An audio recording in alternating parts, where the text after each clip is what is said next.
All right, everyone. It is 2:05 p.m. on Tuesday, July 25th. This is the regular meeting of the Board of Trustees.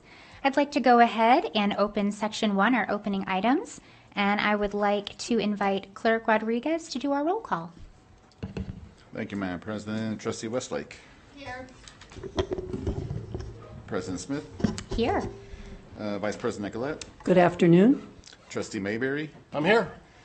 And Trustee Woodley is, he'll be delayed, and we'll welcome him when he comes in.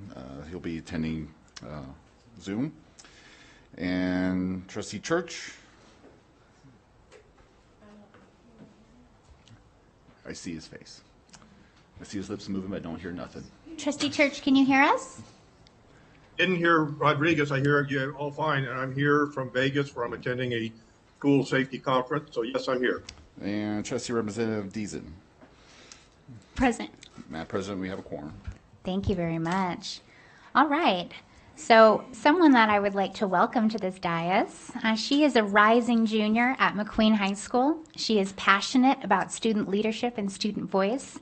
She also loves serving her church community. She is a talented tennis player and an award-winning Poetry Out Loud performer. Please join me in welcoming our new student representative, Arabelle Deason, who will lead us in our Pledge of Allegiance.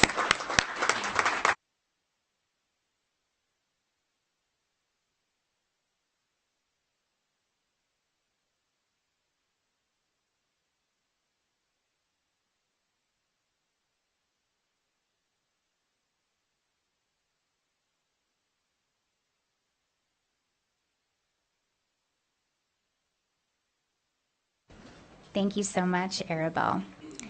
And now we have a very exciting new ongoing part of our meeting. Before I go into that, I would first like to welcome Superintendent Enfield to say some things. Thank you, President Smith. Pisha Kimena, it's Paiute for welcome. This is a significant moment for us as President Smith will introduce the land acknowledgement that we will be beginning our meetings with moving forward. And we're honored to have some esteemed elders with us, and I know that President Smith will introduce them, but I want to thank everyone for being here at this particularly important moment in time for us. Thank you very much, Superintendent Enfield. So you may not have realized it when you came in this afternoon, but today's meeting includes a historic moment for the Washoe County School District as we introduce a land acknowledgement into the routine procedures of our meetings at our Board of Trustees. Land acknowledgements, as they are commonly used now, are a way to recognize the rich culture and heritage of the indigenous communities on whose ancestral lands we now live. Traditionally, however, the custom of land acknowledgements is many centuries old and originates with the Native American communities. We now use them to honor them today. In a few minutes, I will be reading, for the first of many times, our Washoe County School District land acknowledgement. But before I do, we have some special guests joining us that I would like to recognize. And so when I say your name, if you could please rise as we honor and appreciate you. I would like to please start with Pyramid Lake Paiute Tribal Chairman James Phoenix.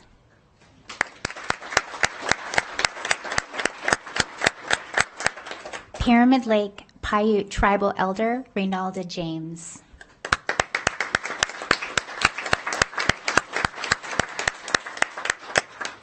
Washoe Tribal Chairman and Executive Board President of the Intertribal Council of Nevada, Cyril Smokey.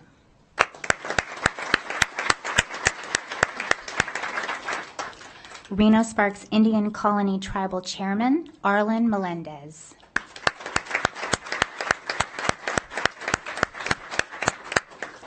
Reno Sparks Indian Colony Vice Tribal Chairwoman, Verna J. Nuno.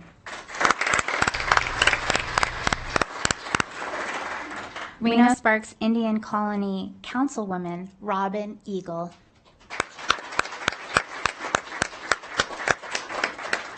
Reno Sparks Indian Colony Language and Culture Coordinator and member of our Washoe County School District Parent Advisory Committee for Native American Culture and Education, Stacy Burns.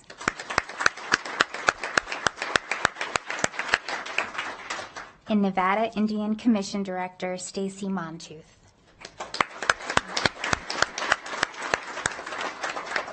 We also have our Native American Culture and Education team here, starting with our Indian Education Specialist, Fawn Hunter.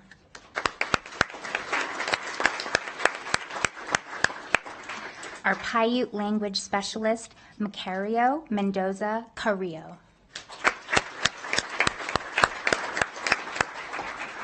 Our Native Youth Community Project Coordinator, Denise Miles.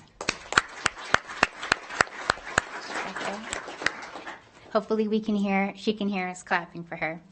And we have several of our tribal youth advocacy specialists. Heather Egvet,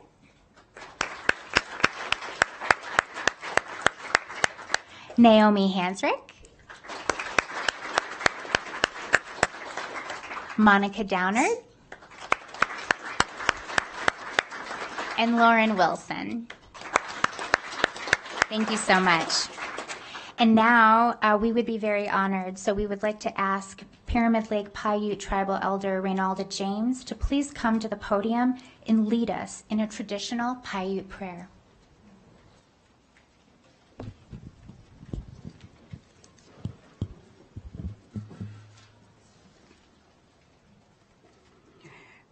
Minä pisanami asama utuama no kohima umi marabu ikkase pisanami ummama numa no tinuma duwe nanishtu haikuti pisanami nanastu haina nanasuhanina numi kayanona yaishimu bana ayuhu yana sakurada no kamus skurada bu sutu hai oh hopanya akwaita Yashiyaho, Numika to be waiter, Umukamutunituid, Noka, Musutuhe.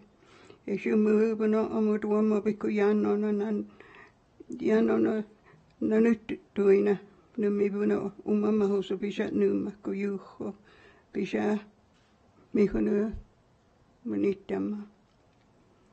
Should I acknowledge this?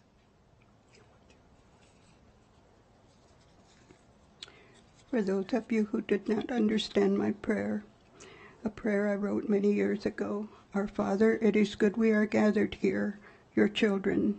You have made all things for which we are grateful. We pray for all our relatives. Let us love and respect one another as we live in your land.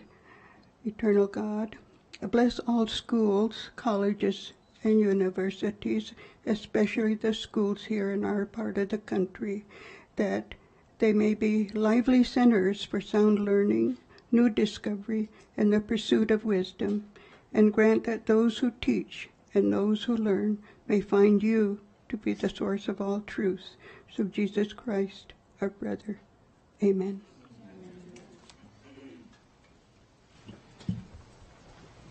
Thank you, Elder Reynalda James. And now, Stacy Burns and Robin Eagle will lead a Paiute flag song for us.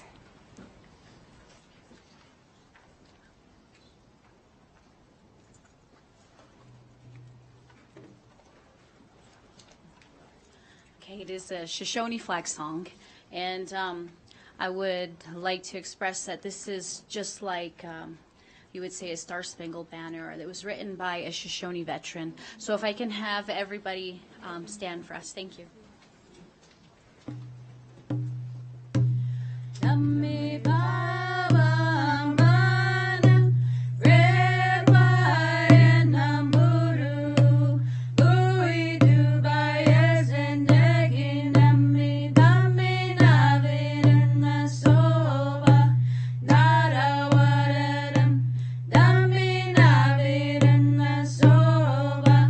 Nazi, what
Thank you so much. That was beautiful. And before I move on to the first reading of our land acknowledgement, I do also want to thank and recognize Superintendent Dr. Susan Enfield. This is something that we've been discussing for a while, and it is something that we believe is not just for today, but for ongoing. And we're very, very grateful to have our very first school meeting of the new school year, which started July 1, to begin this new tradition. So thank you very much. Thank you, Dr. Enfield, for your leadership with this. And now for our land acknowledgement, which we also have up on the screens. And at every meeting, this will also be up on the screen while I do the reading. Every community owes its existence and vitality to generations from around the world who contributed their hopes, dreams, and energy to making the history that led to this moment. Some were brought here against their will. Some were drawn to lead their distant homes in the hope of a better life, and some have lived on this land for more generations than can be counted. Truth and acknowledgement are critical to building mutual respect and connection across all barriers of heritage and difference.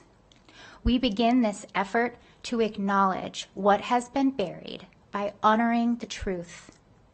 We acknowledge that some of our educational structures are situated in the traditional homelands of the Washoe, Washu, Numu, Northern Paiute, Niwi, Western Shoshone, Nuwu, Southern Paiute peoples. We pay respect to their elders, past and present. These lands continue to be a gathering place for Indigenous peoples, and we recognize their deep connections to these places. We extend our appreciation for the opportunity to live and learn in their territory. Thank you.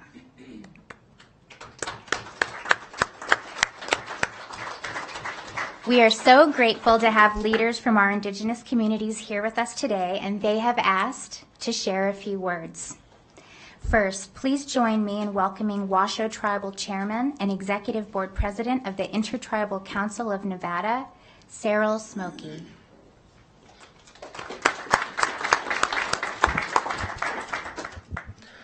Young Maeji, my name is Cyril Smokey, Chairman of the Washoe Tribe of Nevada and California, also current President of the Intertribal Council of Nevada, representing all 28 tribes in the state of Nevada.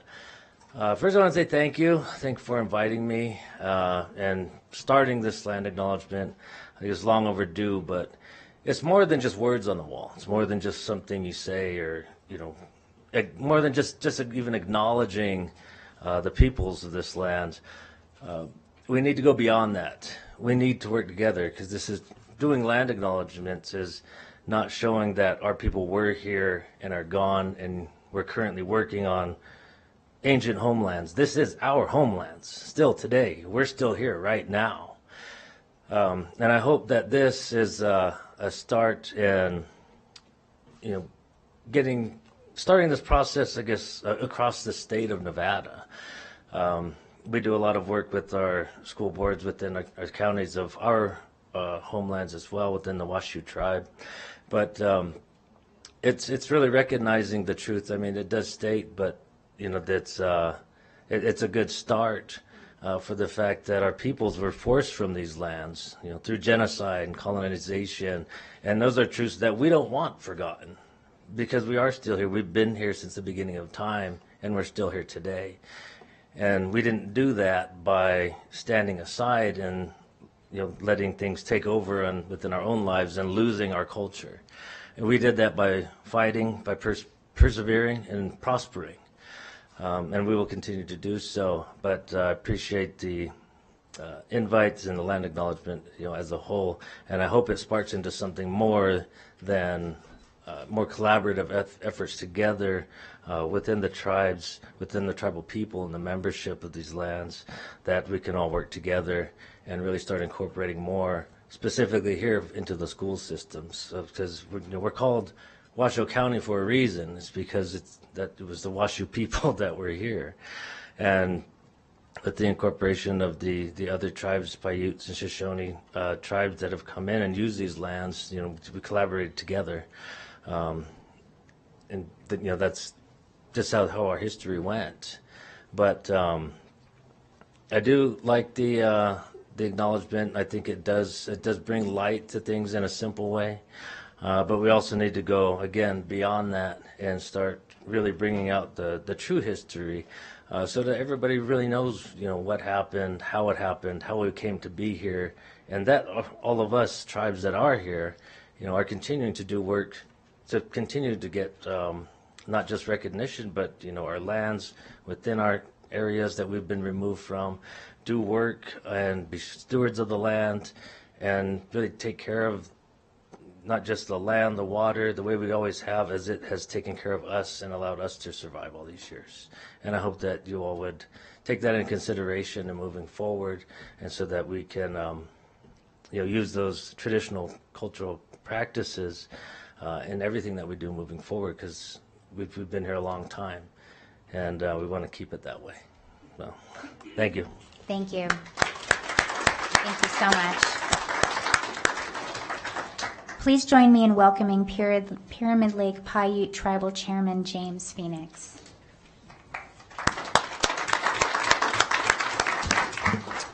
Good afternoon, everyone. My name is James Phoenix. I'd like to say just a few words in our language. So I would like to start off with Pisha Tabino. That means like good afternoon. And then Nu Mashina Manina, that's my name is, and that's my Indian name, Little L for that. And then Nukuyi Tukura, that means I'm from Pyramid Lake, the fish eaters, Kuiwi. So again, my name is James Phoenix. I'm the Pyramid Lake Paiute Tribal Chairman. I'm also a retired Lieutenant Colonel from the Nevada Army National Guard and a Reno PD police officer. I would like to thank the Washington County School Board for this opportunity to speak, on behalf of the people from Pyramid Lake and all Numu people in the area. In the Great Basin, we've had people that have been in existence, as you well know, over 10,000, 13,000 years. So we've been here. And as you heard from Chairman Smokey in those direct, honest, straightforward words, that no, this is our homeland. And we were here way, way, way a long time ago. So those are the things that, we always like to point that out. But we respect the land acknowledgement of all the 28 tribes here in the great state of Nevada, not just here in Washoe. So I thank you for that. Moreover, all the Native students that are attending school here in Washoe County, because you're with them through all these years, and you're a part of that family, you're part of that group that helps them. They learn from you as they move forward. So this is a great day. This is a good day to remember, as you had said. You take this moment and you embrace it, and you stuck it right in there and you put it in your chest. You remember this day, and I want to thank you all for that. So therefore, on behalf of the Pyramid Lake Paiute Tribe, Pishatyu, we thank you very much for this acknowledgement. Thank you. Thank you.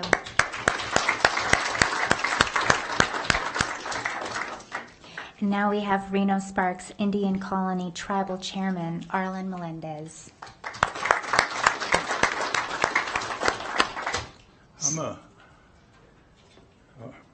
First of all, I want to thank the school board for honoring us today, the Numa, the Washisho, and the Nua people, for just acknowledging.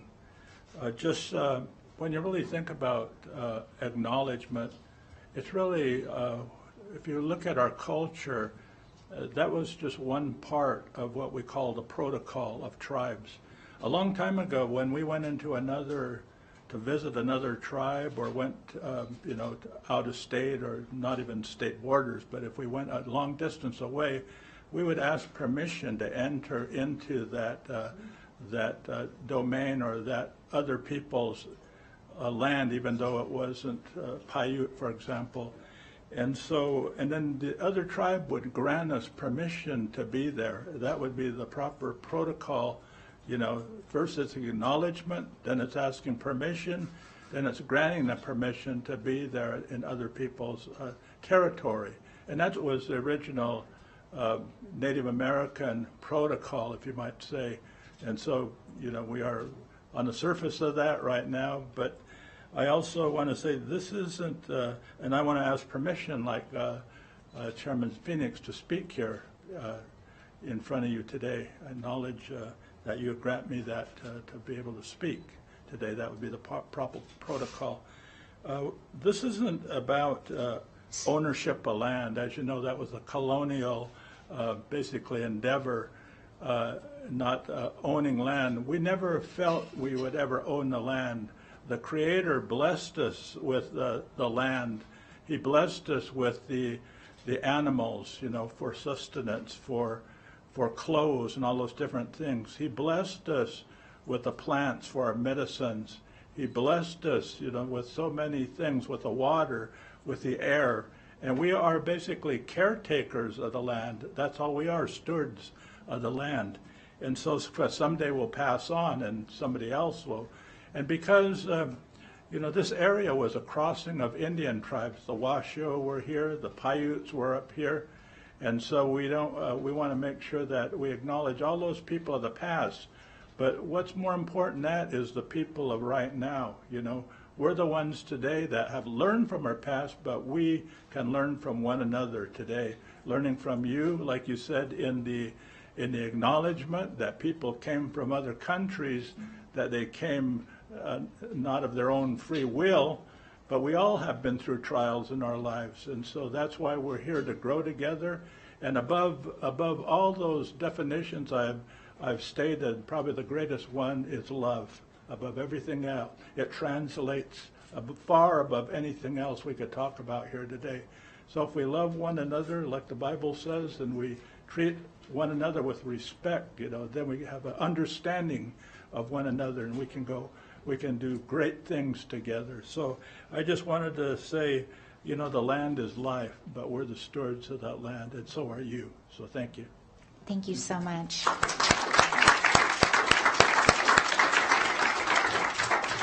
And now we have Reno Sparks Indian Colony Language and Culture Coordinator and member of our Washoe County School District Parent Advisory Committee for Native American Culture and Education, Stacy Burns.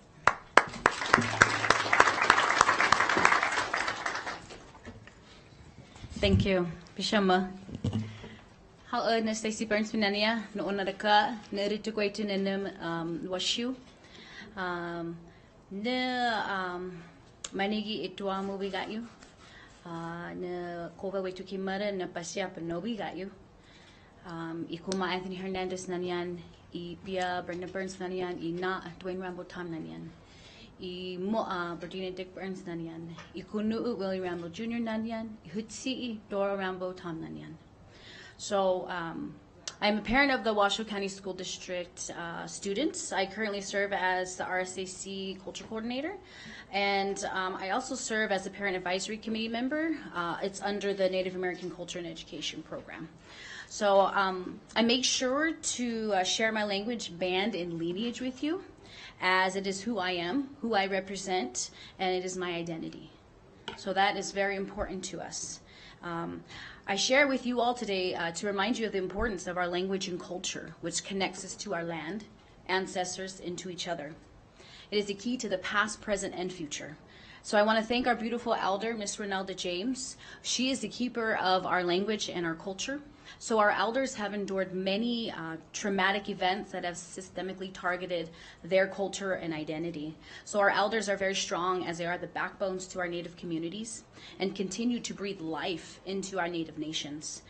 So it is very important that we honor them, and I am honored to work with each and every one of them. Appreciate you. Appreciate no mayara watini tweeten. Na suhanina. Today we are asked, or tasked with putting together the broken pieces of our language and culture. So it takes many communities, 28 tribal nations in the state of Nevada, and over 60,000 urban natives, and countless allies and language warriors within just the state. So our language and culture is resilient, and it empowers our people to create better futures for our future generations and those to come. So I hold many titles. The most important one is mother and matriarch of my family. I have 5 children who have been enrolled within the Washoe County School District. 2 have graduated. 3 more to go. 2 are enrolled with the Washoe County School District, and I have 1 that chose to go to Pyramid Lake High School. And you can imagine the cultural thrive that's happening there. So that's very important to our Native students. So I want to also realize that I have navigated the systems, and the Washoe County School District works directly with our tribal education programs. RSIC Reno Sparks City and Colony, Pyramid Lake, Paiute Tribe, and our NUIs to represent our urban natives.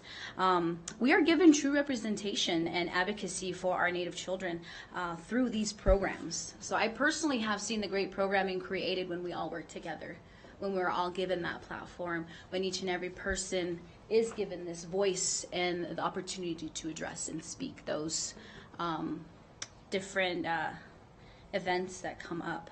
So our children are hope to a brighter, culturally enriched future. I have personally seen the benefits of our Washoe County School District students actively learning the Great Basin language and culture. So I have personally taught the Paiute language with the North Valleys High School, Spanish Springs High School, did some stints at Reed, but it's a very important component that I see each and every one of our students engaging in. So I look forward into educating other students, all students, about our language and culture, and that's the key, is education.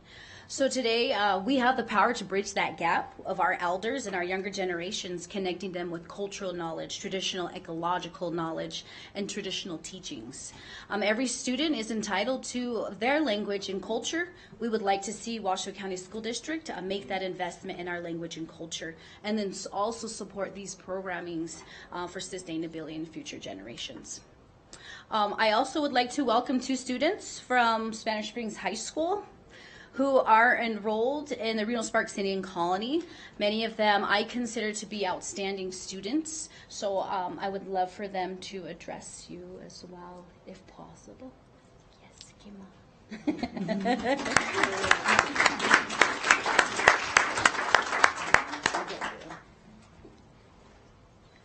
Hama na Haley Morris Minania na Kuiwi Dakota na Samano Natsukwe Tamopu na Spanish Springs Way to Namigatu na Spanish Springs Way to Kimadu. Hi, my name is Haley Morris. I'm 17 years old from Pyramid Lake. I'm an upcoming senior at Spanish Springs High School. The Paiute language class is very important to me as a student. I've taken it all the years I've been at Spanish Springs. I'm going to be a 3rd year / student aide for the class. This class is very important to me as a student. I've created stronger connections with other natives and my family. I look forward to this class. It helps native students in creating stronger connections to their culture, and it helps non-native students become more culturally aware. This class has done great things for me. I felt more grounded and connected. I've been able to share what I learned with my family. They encourage me to keep learning and to share it with them whenever I can. Going to the Paiute Bowl and seeing all the other students in schools is amazing and wonderful. Seeing just how many people are interested in wanting to learn is a wonderful thing. This class has become a big part of me. I'm embracing this part of me. I'm not only learning the culture, but I'm not only learning the language, but I'm also learning more of my culture. Through this program, I've experienced self-growth. I find myself looking forward to school more often. I've been advocating for more people to take this class because of how much I enjoy it. People who take this class come out more educated and well-rounded. This class is a very important thing to me. It's a very important thing to so many people, and we all value and acknowledge the importance of this class. This class needs to continue on. The effect of these classes will be felt, and their impact will be felt. I would like to thank the elders for teaching us and for letting us learn from them and lending us their knowledge. I would also like to thank my teachers who take the time to teach me so many things. This class is so valuable. The value of it is unmatched. Thank you for your time. Thank you so much. Hi. Hama na Jaylee Muri Minania na RSICUA na Sumawano Minigi Tomopu na Pasiapo Wetu no Bigayu. Hi, my name is Jaylee Moody. I'm a part of the Reno Sparks Indian Colony. I'm 15 years old and I currently live in Hungry Valley. I'm an upcoming Spanish Springs student. I'm going to be a 2nd year, hopefully, in a class with Haley. I guess I did have a good experience my first year. I was with my friends and my cousins, and it's very crowded though. It's very fun. I'd like to thank the elders in our community, Macario Mendoza and Stacy Burns. So thank you. Thank you so much. Thank you all. Again, I want to thank our Native American Culture and Education team for their work on this today, and to thank you to Elder Reynalda James, Washoe Tribe of Nevada and California Chairman Cyril Smokey, Pyramid Lake Tribal Chairman James Phoenix, Reno Sparks Indian Colony Tribal Chairman Arlen Melendez, and Miss Burns for their leadership and continued support. And I'd like to invite all of you to please join us up front for a photo in front of the dais with the Board of Trustees.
All right, we'll give everyone a moment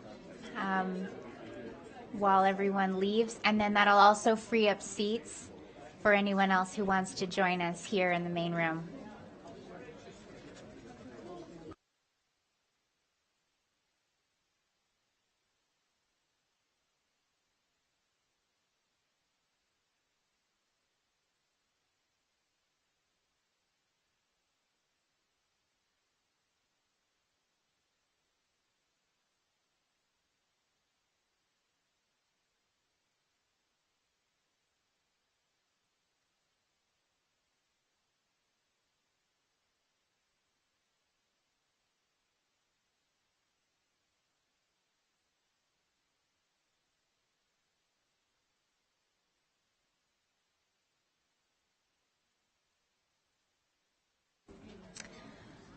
All right, everyone. So we'll go ahead and we will let our new joiners come into the room.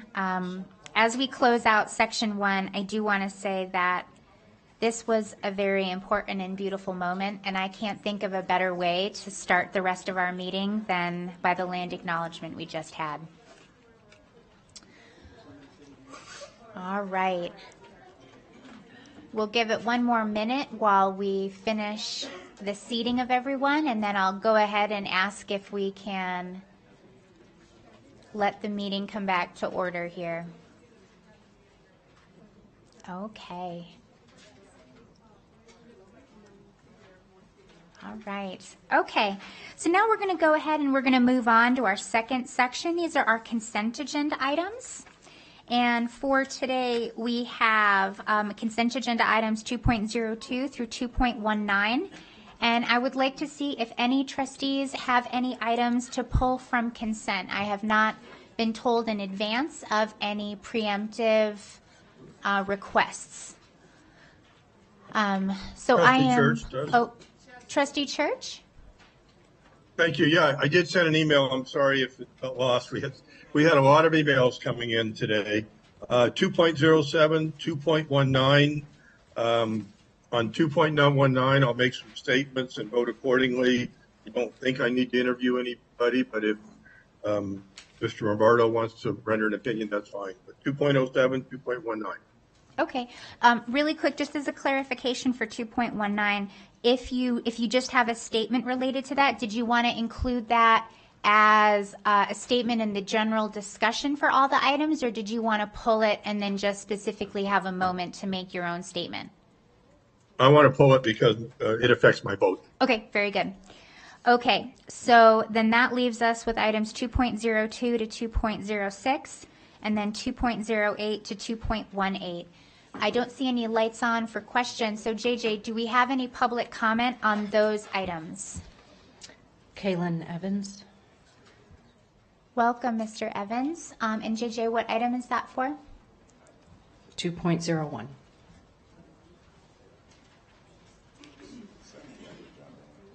Okay, just the consent agenda general. Hi, Mr. Evans. Welcome.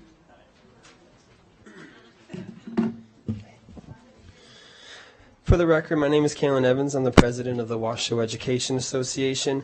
Many of these items in consent are centered around capital funding, and we are fortunate to have money from WC1 to fund these projects. Some of these items, though, are discretionary items, and I want to quickly discuss past ideology and practice of our school district that I believe has contributed to many of the issues we face today. We have always felt the way to improve our education system is by investing in a new software or partaking in a new initiative. We believe that this is going to provide us with the results we're looking for. Or it's this new program or staff training that's going to solve our problems. We have prioritized these solutions over adequately valuing our staff. We have put trainings, software, programs, and curriculums before people. And because of that, we continue to see our education system struggle. To be very clear, the solution to creating an effective education system in any arena is to value, empower, and support your people. We spend millions and millions of dollars every year on new shiny solutions that are promised to optimize this or strengthen that, to shift our focus 2 years later, or to see our struggles of our staff and students continue. They weren't the answers then, and they aren't the answers now. This is an issue not only with the education system in Washoe County, but across the country. Let's be different, though. Educators, support staff, and administrators are what create the greatest impact on our children, period. And until we put them first and foremost, we will not create the type of education system that our children deserve. Common practice that I want to bring to your attention that has happened in the past negotiations is that during the negotiation process, the board approves millions of dollars in funds for other discretionary items, which whittles away at the amount of money that is available to support staff. So much so that in past negotiation, the district has come back to the bargaining units and stated that previous offers have to be adjusted due to the allocation of funds from the Board of Trustees. I am urging this board to continue its pursuit in doing things differently and truly being the catalyst for change that it has shown it wants to be, to stop all discretionary spending until the bargaining units have concluded negotiations. Send a message to your employees that they truly are the priority, not just through words, but through actions. This is not to say that these other priorities are not important, but they should be handled after contracts have been negotiated. I appreciate your time and consideration. Thank you very much, President Evans. Colby Reardon. Hi, Ms. Reardon. President Reardon, you were president-elect before, but now you are President Reardon. Moving on up. Sorry, I have all my stuff here. Good afternoon, Board of Trustees, Superintendent Infield, and President Smith. For the record, I am Colby Reardon, President of Washoe School Principals Association. I'm here to speak regarding our concern of starting the 23-24 school year without a negotiated agreement. I'm speaking for WESPA and in support of WEA, as we are both in negotiations and will be starting the school year without contracts. We have heard and celebrated previous board meetings the monies that have been given to education. It is unprecedented. This is the time we can focus on people over programs. We continue to struggle in the area of hiring for key positions that directly impact our students' learning. We must have the right people leading our buildings and departments and the staff working directly with our students, because we know the students deserve the best. With negotiations, we have the opportunity to increase salaries of our staff to show we are putting the value in the work that they do each day. We currently have the funding to make this happen before we continue to spend money on programs, services, or initiatives. Today, you are going to consider 3 fiscal spending items: behavior and consulting services, and Vision's math program, and 2 additional administrative investigators. That is almost $1 million in spending. All 3 are very important to the district in providing supports. However, if we don't have people in schools, none of that will matter. The almost $1 million that could be approved for all necessary things in our district won't impact if our administrators and teachers aren't present to implement. None will matter. People over programs has been the message and slogan for this most recent legislative session for all educators of Northern Nevada. This is the main priority of this association, as well as the others that speak with me today. People over programs. As a district with hundreds of open jobs on the job board, the district must make this opportunity to engage in our negotiations to move forward to show our employees we value them and their work through compensation. In closing, this is the opportunity to take action, improve the climate and culture, and serve our students of Washoe County School District. Thank you. Thank you, President Reardon. Valerie Fianaka for consent agenda item 2.13. Hi, Ms. Fianaka. Good afternoon. It's not often that I agree 100% with Kalen Evans, but I do. I can say ditto to him. I have one question. I recognize that you can't answer it, but if you could, it'd be stellar. 2.13, RAW is a brand new school, and we're hiring geotechnical services for $48,000. Are there problems with that school already? I have questions about that issue, and I really wish somebody could tell me what they are before you vote on it. Thank you, Ms. Fianaka. John Eppolito for consent agenda items 2.12 and 2.18. Hi, Mr. Eppolito. Hi, my name is John Eppolito. I'm with Protect Nevada Children. You can find 1,500 of us on Facebook at Protect Nevada Children. You can also find us at protectnevadachildren.org.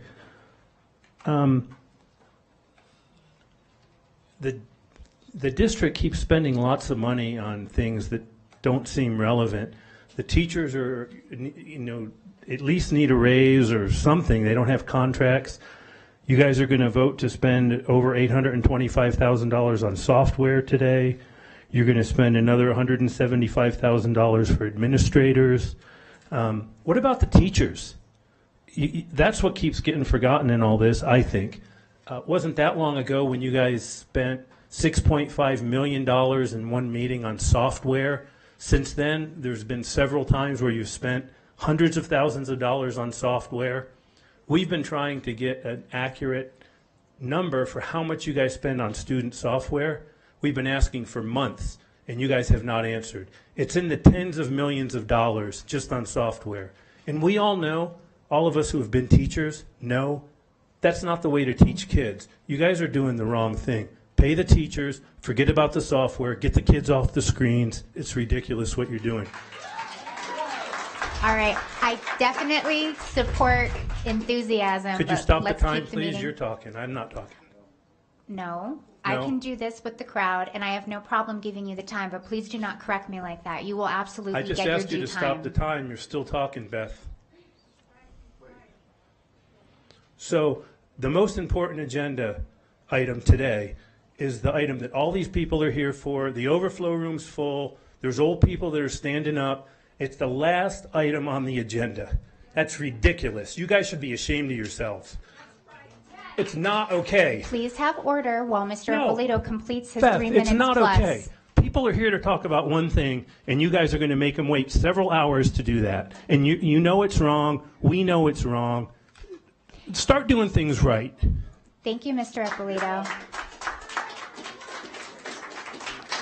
JJ, who do we have next? And I would like to make this very clear that I'm the manager of the meeting. I have no pleasure in sometimes having to maintain order, but that is my role. And I will also enforce that if anything is said during your public comment as well, that will be even across the board. Enthusiasm and support is okay, but let's please try to keep it brief and maintain decorum. JJ. Roger Edwards. Hi, Mr. Edwards. Welcome. Hello again, Roger Edwards for the record, 50-year resident of Washoe County. I need to talk about the consent agenda. A couple of my compatriots have talked about that. You know, you guys all took an oath to improve the education of our students, particularly you. And you know, 12 of the 18 items on this consent agenda have nothing to do with our students. 12 of 18. Millions of dollars, Mr. Ippolito touched on it, millions of dollars, and there's not one quality of education item on there. There's one about, you know, how to take care of you get learning advancement, learning environment, investigator. Come on. If you went back to traditional education like I've been talking about for years, and get off of this this delayed correction and all this other nonsense, you got to focus on getting off of the bottom of the national rankings for education. We're 49th out of 50 in the state. And you guys keep saying, well, the state sets our curriculum and we can't deviate from that. I think you can. And there's lots of ways you can start by doing traditional education. 12 of 18 items on a consent agenda should not even be discussed today. You need to talk about improving education for the students. 60,000 students you guys are trusted with. 60,000. 49th in the nation. You got to be proud of that. Come on. I know you guys have the ability to to change that. Change it by quit dealing with all this crap and get down to quality of education. Traditional education will do it. Don't worry about DEI and all this other nonsense. Traditional education, please. Thank you. So let's try to maintain, one of the things that I always am concerned about with clapping is that it could also open the door to jeering people down. This is not the way that we really conduct ourselves. I do understand that sometimes we feel caught up in a moment and we want to show that appreciation, and that happens very naturally. But let's please not do that, because it could also open the door to negative reactions, and we really shouldn't show that to anyone. So again, if we could just maintain that, I would really appreciate it. JJ? The board received an email from Freeman Holbrook. Thank you very much. Okay, so then that brings us back to this board. So we have items 2.02 to 2.06, 2.08 to 2.18.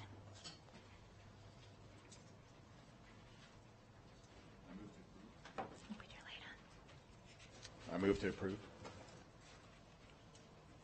Second.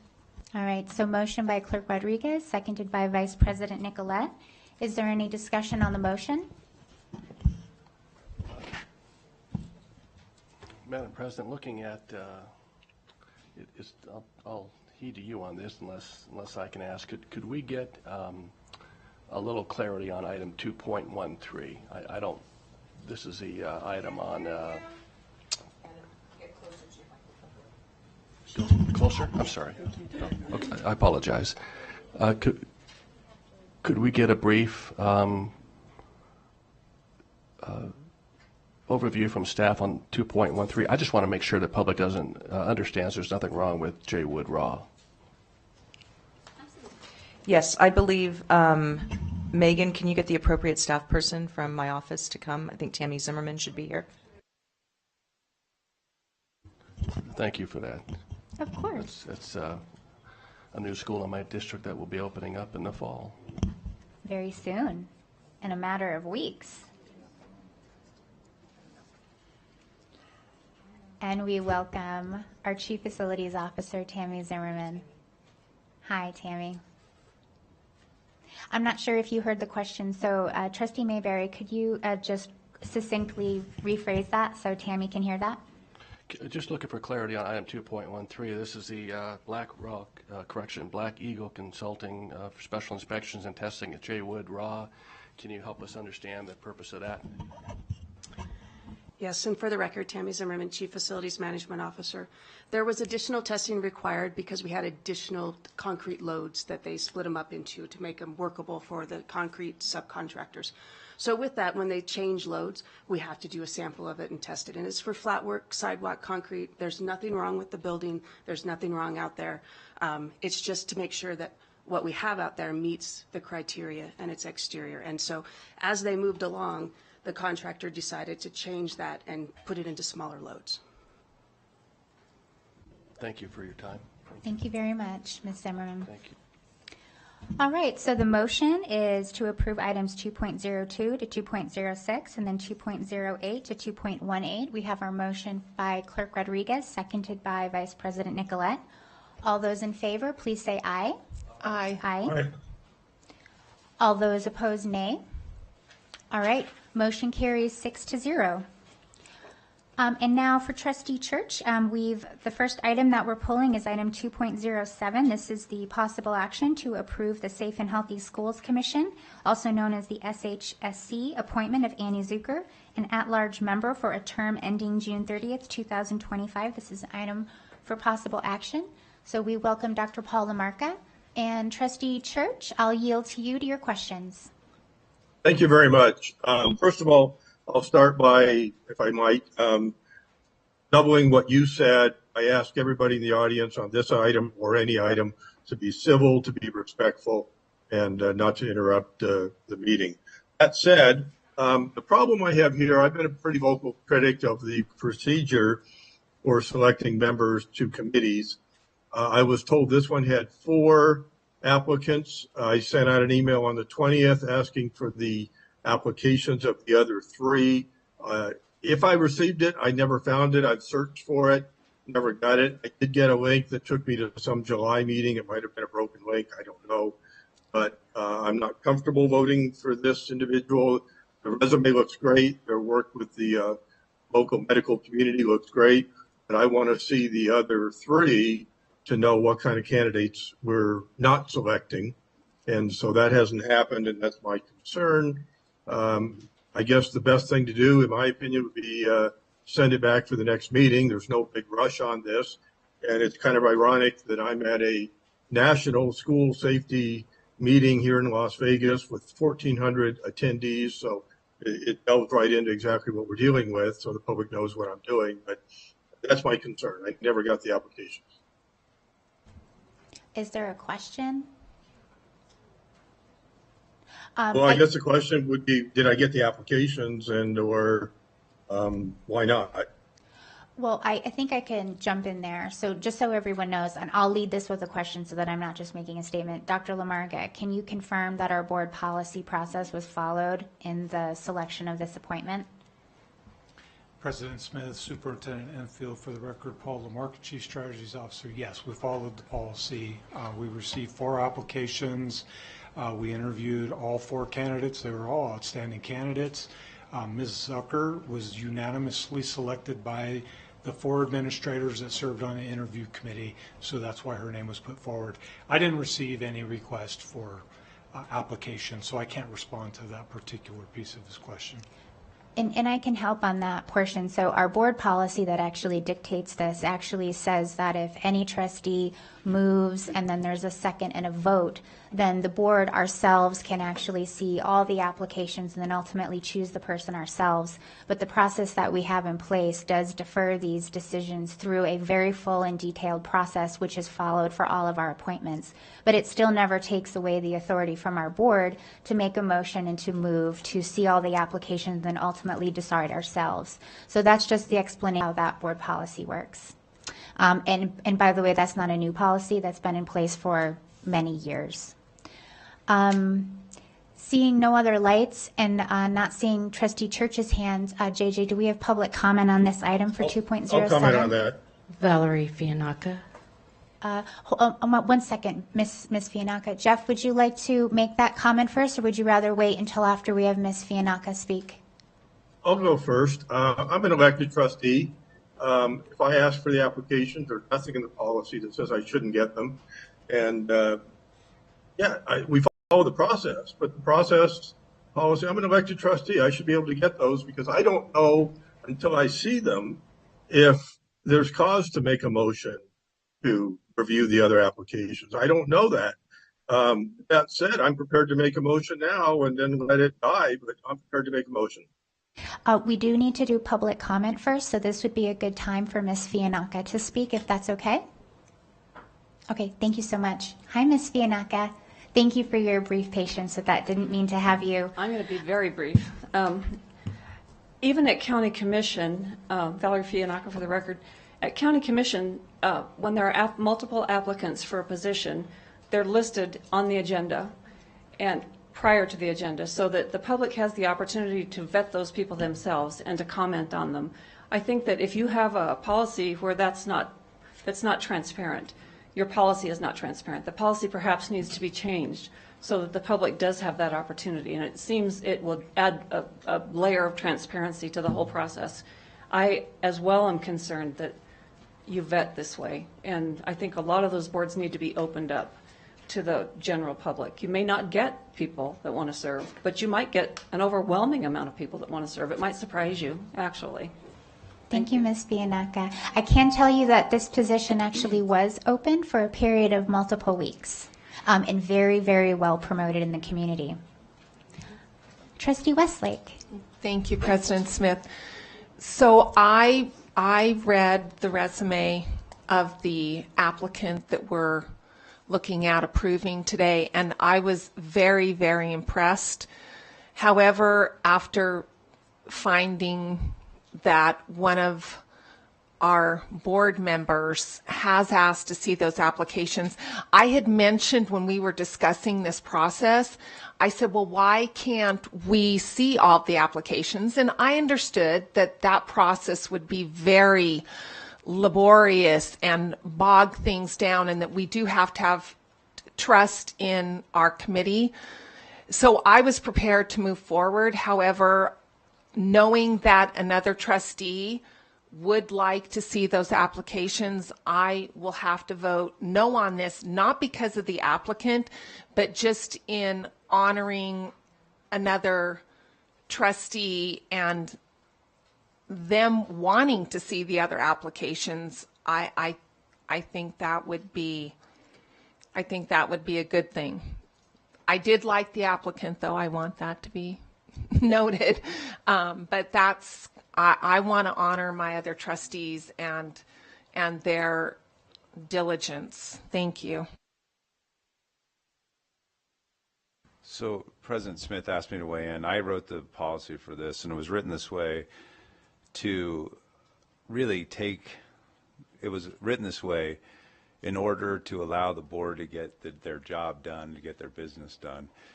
When you put on the agenda everyone's name related to an item, it creates a chilling effect and you don't get applicants. And the problem with the district is we have had a hard time getting applicants for these positions. Further, President Taylor and the board at that time didn't want to conduct interviews at every single board meeting, which take a long time. So they decided to defer to staff, and that's why the policy is set up the way it is. So really, it's a way to make a more efficient board meeting, and that was the whole purpose of this policy. And so what we learned, one last thing that I would mention is what we learned is when people's names go on an agenda, when people are interviewed in public, and when people have to face the public, it really does limit their willingness to volunteer. And a lot of people get really, you've been a part of this, Trustee Rodriguez and President Smith and Trustee Mayberry. It's difficult. And so we were trying to create a balancing act on that. And that's why the policy is written the way it is. I do want to add that as recently as May, we revisited this policy. We made a lot of very good compromises. So this is a wonderful candidate. Less than 2 months ago, we reviewed this whole policy. We did make some substantive changes. And one of the things that is still in this policy is that the process is followed the way that it is, and good people come out the other side of it. So personally, I'm going to completely vote for this person. This person has a great resume, and so I don't want to value signal against someone who is interested in serving and has been unanimously chosen by this group. So remember that these are still people at the end of the day. And again, we did revisit this policy, and we came to a very good place with lots of compromise. Trustee Church. Thank you. I appreciate Mr. Rombardo's opinions on that. Again, the difference here is that I asked for it. I would even venture to say under NRS 239, a public could ask for it. I didn't get it that I know of. I can't opine unless I see those to see if maybe something's up where we got, is there an R after their name? Is it a D after their name? I'm not comfortable with this, and I'm prepared to make a motion if that's okay.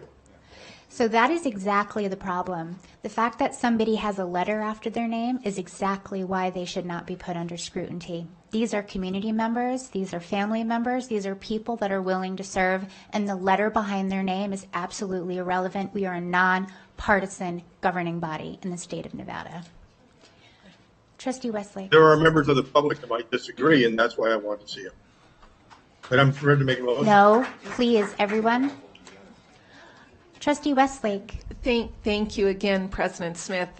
I do also appreciate our council's comments, and I wanted it noted that I am not asking for us to be interviewing or names to be put on an agenda. It specifically, when another trustee asks for more information, it's like when we do our questions on these items to the committees and we get an answer back.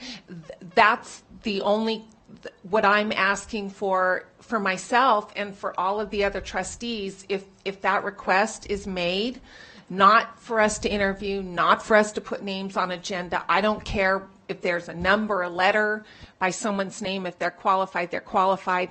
I just, as a courtesy, if they're asking for additional information, that we be given that. That's my sole reason, is it sounds like another trustee asked for information and it wasn't given. I think it was probably just lost in the shuffle, but I don't want to be interviewing people or having lists of names on agendas. So thank you. I think there's one last thing that should be mentioned under the law. Under the Don Ray case and the Bradshaw case, NRS 239 doesn't apply to applicants, but if it does go to the board, then their application probably does become a public record. But if it stays with staff, which is, again, creates another chilling effect. I appreciate that the trustees now feel like you have enough applicants for these positions, but I've been fortunate enough to be here for 8 years now, and thankful for that opportunity. And I can tell you that for years we had 0 applicants for months on end. So we were trying to lift every single barrier that we could to get people to apply. So just something else to consider. Clerk Rodriguez. Thank you, Madam President. Kind of seems like we're going a little bit of circles here. I think we're calling a wrap, but I do want to make a motion to approve consent agenda item 2.07. I'll second that. All right, motion by Clerk Rodriguez, seconded by Trustee Mayberry. Is there anything that has not already been covered? I see your hand up, Trustee Church.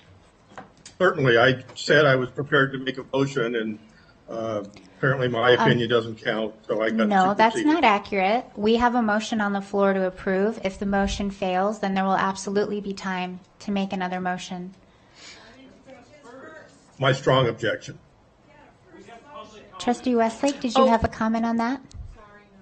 All right, we have a motion on the floor by Clerk Rodriguez, seconded by Trustee Mayberry. We already did public comment. Please, I am the manager of this meeting.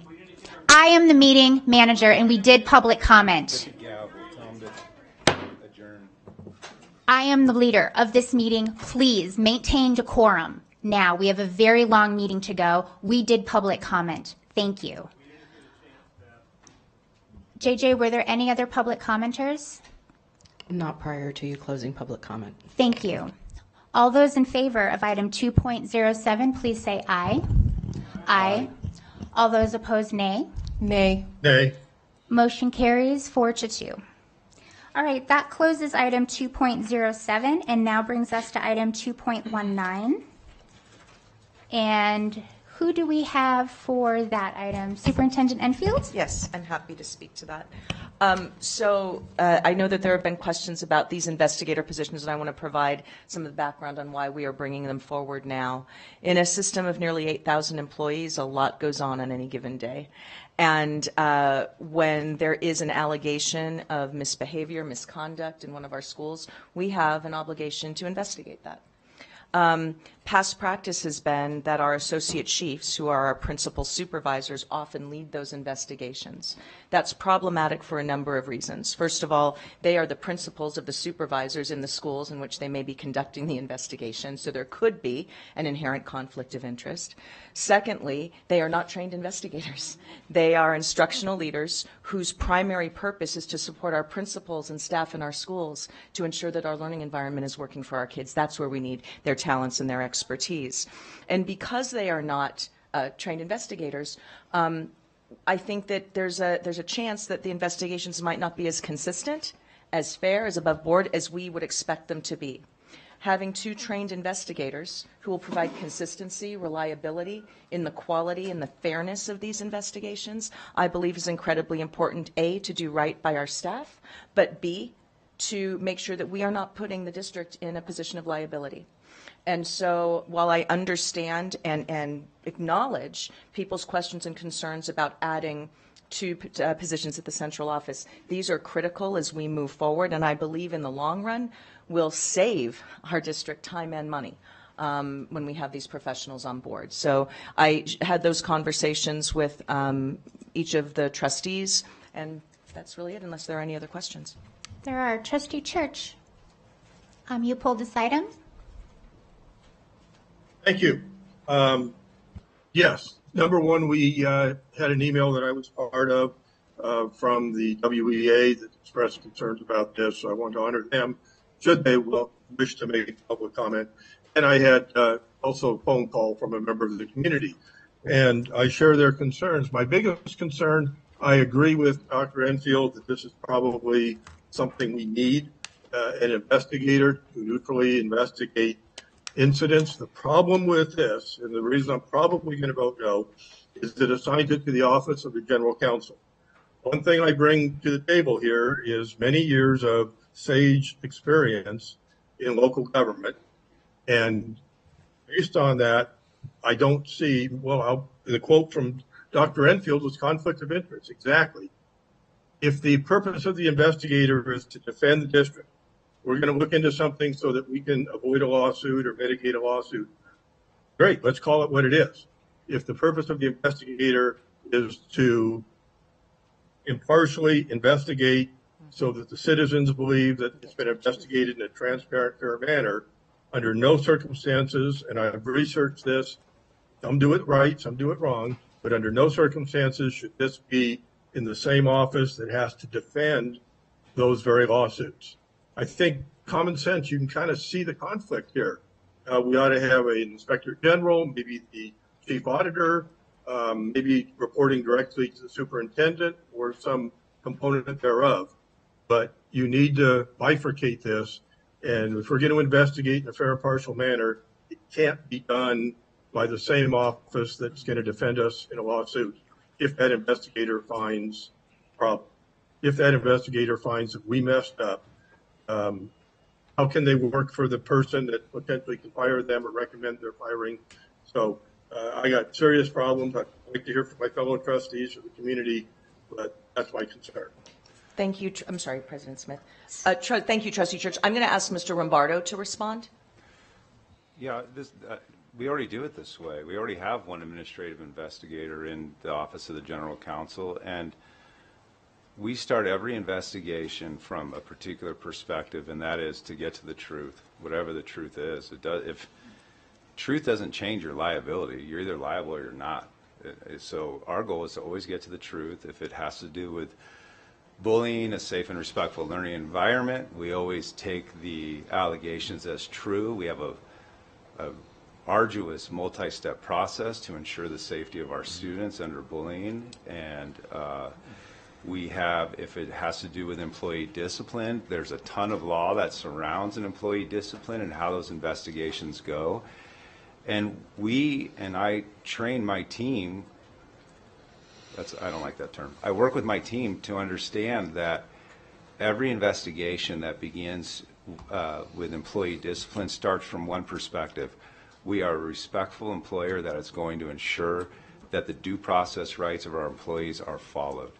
So if that's not neutral, I don't know what is. And we always seek to get to the truth of any investigation that we do, whether it's unprofessional conduct of an employee or the safety of our students. Now, it makes sense to put it in the legal office, and I disagree wholeheartedly with Trustee Church that it's a bad policy. It actually makes sense to have it in the Office of the General Counsel because we have certain protections that allow us to keep things confidential. For example, NRS 388, Safe, Respectful Learning Environment, specifically says that their investigations are confidential. My office, because we are attorneys, add an extra layer of confidentiality to those investigations so that people will come forward and people will file complaints of bullying so that they're fairly treated. Because if it goes public and if it's not confidential, you create a chilling effect. It's the exact opposite of what you want. Same thing with due process cases. Our office lends a confidentiality to it that no other office can do. And that's why it makes sense to have it with us. It's exactly 180 degrees the opposite of what's being alleged. And we always start from a position of we're getting to the truth. Thank you. JJ, do we have any public comment? Valerie Fiannaca. Hi, Ms. Fiannaca. Welcome. It's a pleasure to have you. Thank you. Haven't been here for a while, so I got to make up for lost time. I do agree that investigators are necessary, but not under the supervision of legal counsel. I'm the phone call he's talking about. Perhaps under an inspector general, I brought that up with Jeff, or under an auditor, or an outside law enforcement agency. I think I have the flip side, the absolute opposite point of view that you do. It chills people from, and actually the public, from thinking that there's anything fair about it, especially if they've got a child that's been injured by the school district. It's going to be hidden. It actually, I think it has the exact opposite effect. It's almost like, in my mind, it's like the wolf watching the hen house. I'm sorry, but I just don't have faith that that's the right way to go. I think an impartial body, law enforcement, comes under the same rules, I believe, that his office would. Maybe I'm wrong about that, but I think that they would have the same criteria for secrecy. I don't think that they would be blabbing all over the world what's happening at the school district. But when it's kept in-house, it's kept in-house because you guys don't want anybody in the world to know what's going on here. That veil of secrecy is very important to you all. And I think we need to lift that veil a bit and show to the public that you all can be trusted. It's just important at this point because there's a lot going on here, a lot going on. Thank you, Ms. Fianaka. Thank you, everyone. Thank you. John Eppolito. Hi, Mr. Welcome.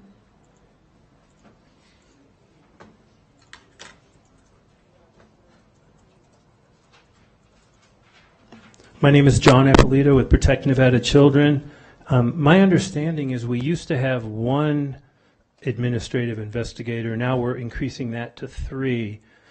I don't understand how all these years we needed 1. Now all of a sudden we need 3. I know this superintendent has also brought in like a point person, I guess, to shelter her, and a lot of other administrators in this district office, where the teachers are the ones that are suffering.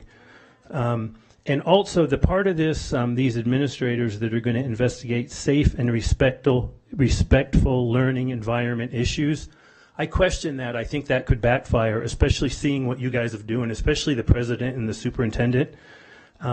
We had that teacher up here that had 100 rainbows in her classroom. She was disrespectful to Christian students. No one ever did anything to her. We had that student that came in here before this superintendent and said on the first day of class, his U.S. history teacher in high school told the class she was going to focus on BLM and LGBTQ issues. The next day he quit school. Did anybody investigate that? I think the way I interpret and see what you guys do, these investigations will be just on the other side of that issue. I think what you're doing is not correct. Also, with what Jeff Church mentioned a little while ago, board members should be able to see the information on who's being appointed to these committees. It's wrong what you're doing, and you know it. Thank you, Mr. Eppolito. So if everyone feels that they need to clap on an ongoing basis, a better place for you may be the overflow room or in the back. But again, we're keeping everything decorum here. I am the manager of the meeting. And by the way, this goes for everyone. This is not for, this is not against. This is a business meeting across the board. Everyone's public comment will be protected and respected in a place of decorum. Thank you. JJ? That's all I have for this item. Thank you. Clerk Rodriguez. Thank you, Madam President. I do want to make a statement. As someone that currently works in public safety, I do know that public attorneys have investigators. The AG has investigators. The DA has investigators. The Public Defender's Office has investigators. The IG has investigators. So this is nothing new. So with that being said, I'm more than happy to make a motion that the board approves consent agenda item 2.19. All right, motion by Clerk Rodriguez. Do I have a second? Second. Seconded by Vice President Nicolette. I see no lights on and any hands. And Trustee Church, I will absolutely look for that hand. So you put the little yellow hand up, and I will always keep an eye out for that. All right. So seeing no hands or any lights, all those in favor of item 2.09, please say aye. Aye. All those opposed, nay. Nay. All right. Motion carries 5-1. Thank you very much. All right, thank you so much for that, everyone, and we'll go ahead and we'll close Section 2 and move on to our Section 3. These are our items for presentation. And we will go ahead and we will open for item 3.01. This is an item for presentation and discussion on community engagement activities conducted by the Washoe County School District during the 2022-23 school year. This is an item for presentation and discussion only. Our presenters are going to be Dr. Susan Enfield, Michelle Anderson, and your own Board of Trustees.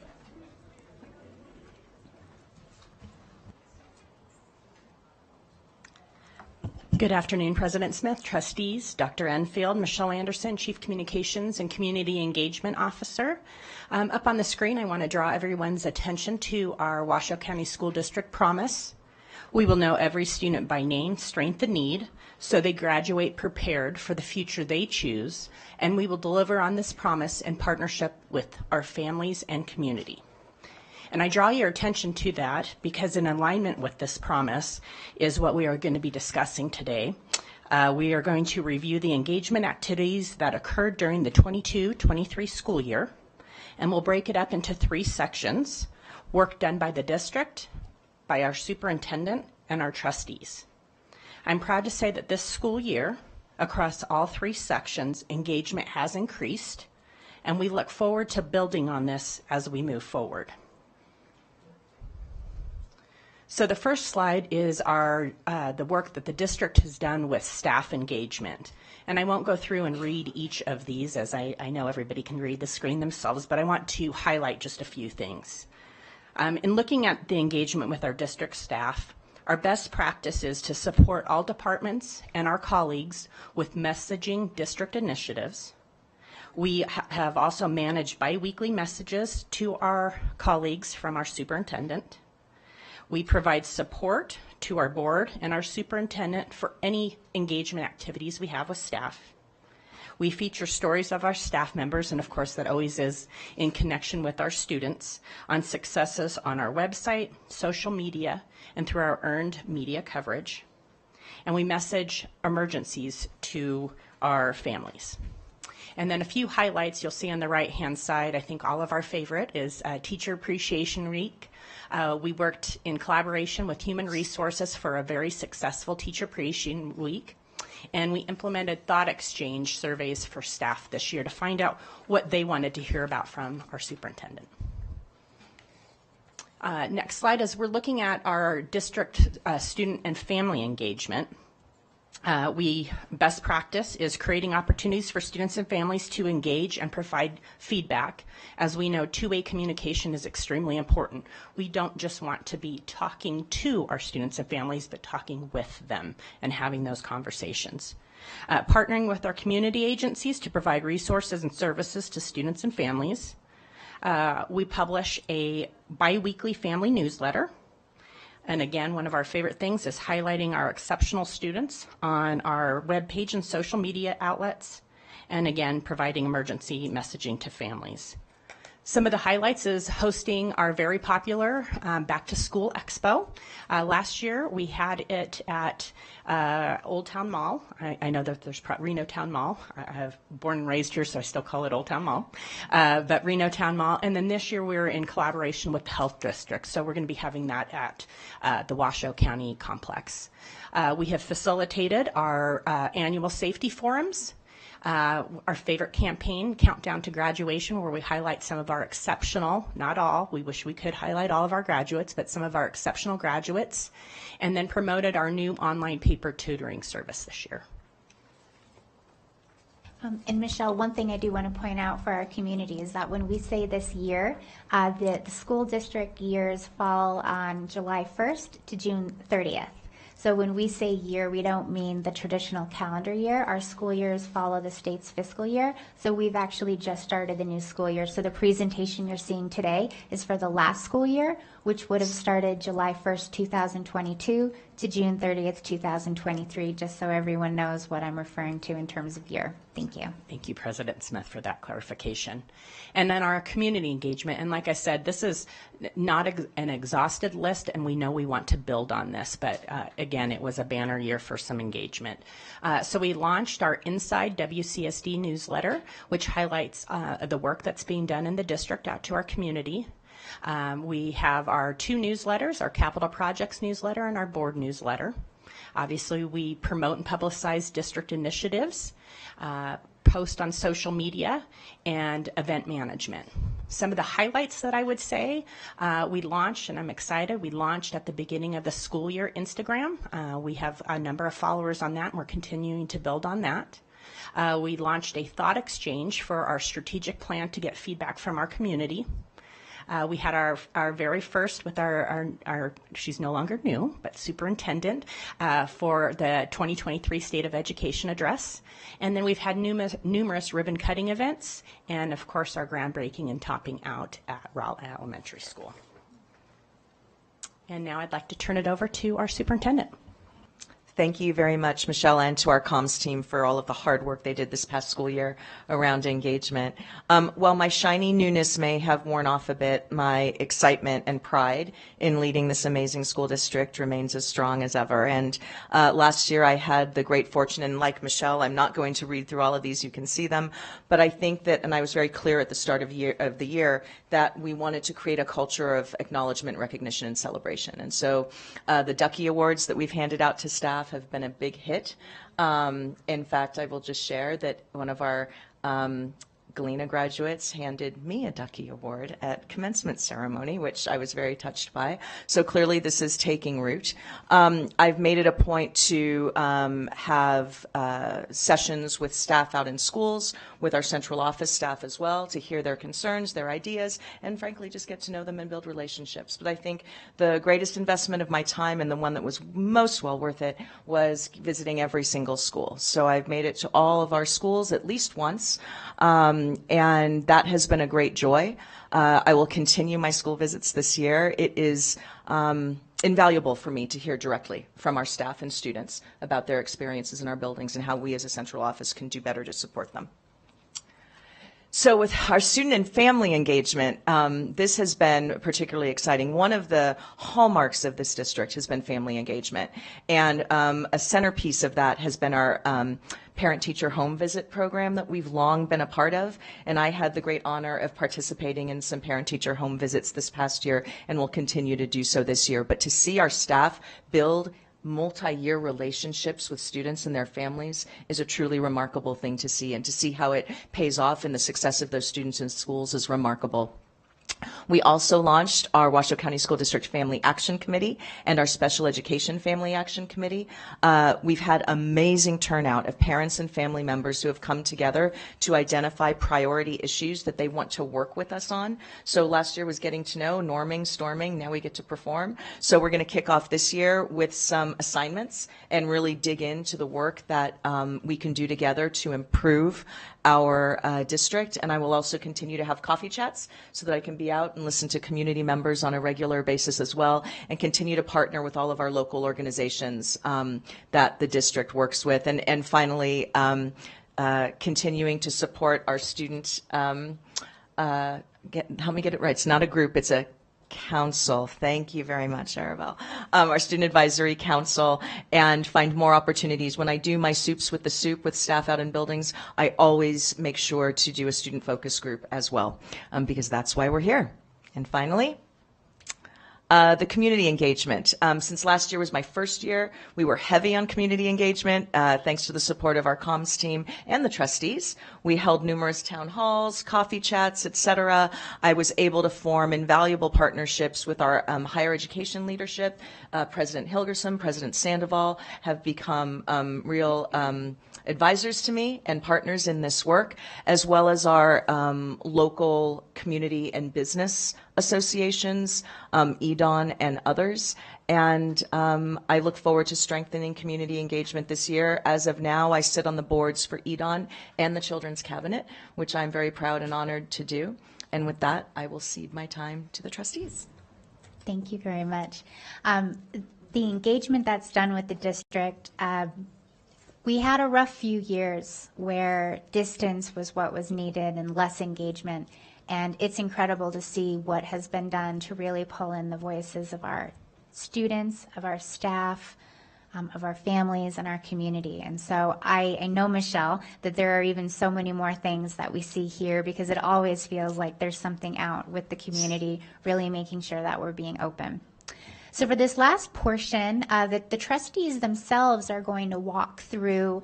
I'll explain the structure that we followed, but before I do that, when we get into each of the trustees talking about their engagement, again from July 1st of last year to June 30th of this year, first I'm going to welcome Vice President Nicolette, who is actually going to talk about how our districts are structured and the little known facts about how many people you actually have as a trustee individually. Thank you, President Smith. Well, whether you think it fortunate or not, you each have 2 trustee champions, not just one. And let me suggest that in order to hone in exactly on who your 2 trustees are, you can go to Find Your Trustees on the Washoe County School District webpage. It's really nifty. You put in your address and you can find out your 2 trustees. So with that said, we have 7 districts within Washoe County School District that represent 6,700 square miles, a lot of square miles. The 2 largest, and this is in back order as far as alpha order goes, you have G, District G, which is trustee Diane Nicolette, and District F, which is trustee Adam Mayberry. Each of G and F basically encompass 50% each for 100% of the school district. So for example, G goes all the way up to North Valleys, all the way down south and into Incline Village. Adam Mayberry, District F, goes all the way up north into Gerlach and all the way down south and over into Sparks. So we each, again, encompass about 50% of the school district for a total of 100%. Next slide, please, JJ. The other 5, which reside in either F or G, and that's how you will find out. That's the best way to find out, because you certainly cannot see your little house whether you're in F or G on this map. So use Find the Trustee. Now we have A, B, C, D, and E. And those districts are contiguous, which means they touch, all right? As F and G did, they touch. So you have A, B, C, D, and E. All right, let's go through this very quickly. We have District A, which is kind of down south. That's Trustee Church. You have District B, which is right kind of in the middle, in the heart. And that is Trustee Westlake. Then you have C, District C, which happens to be Trustee Joe Rodriguez, and he spans kind of the north as well, up to the east and the west. And then you have E, no, I went out of order. Then you have D, which is our illustrious President Trustee Smith. She again is right in the heart. She's in the old parts of Reno, if you will, the old and beautiful parts of Reno. And then you have E, which is Trustee Alex Woodley. I was going to say Westlake. You stuck in my mind. I'm very sorry, Alex. Alex Woodley. He's E.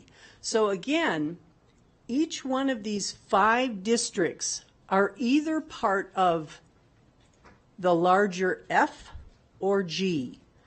The most important 2 things for you to know. If you really want to know who your 2 champion trustees are, go to Find Your Trustee on Washoe County School District website, and you have 2 champions.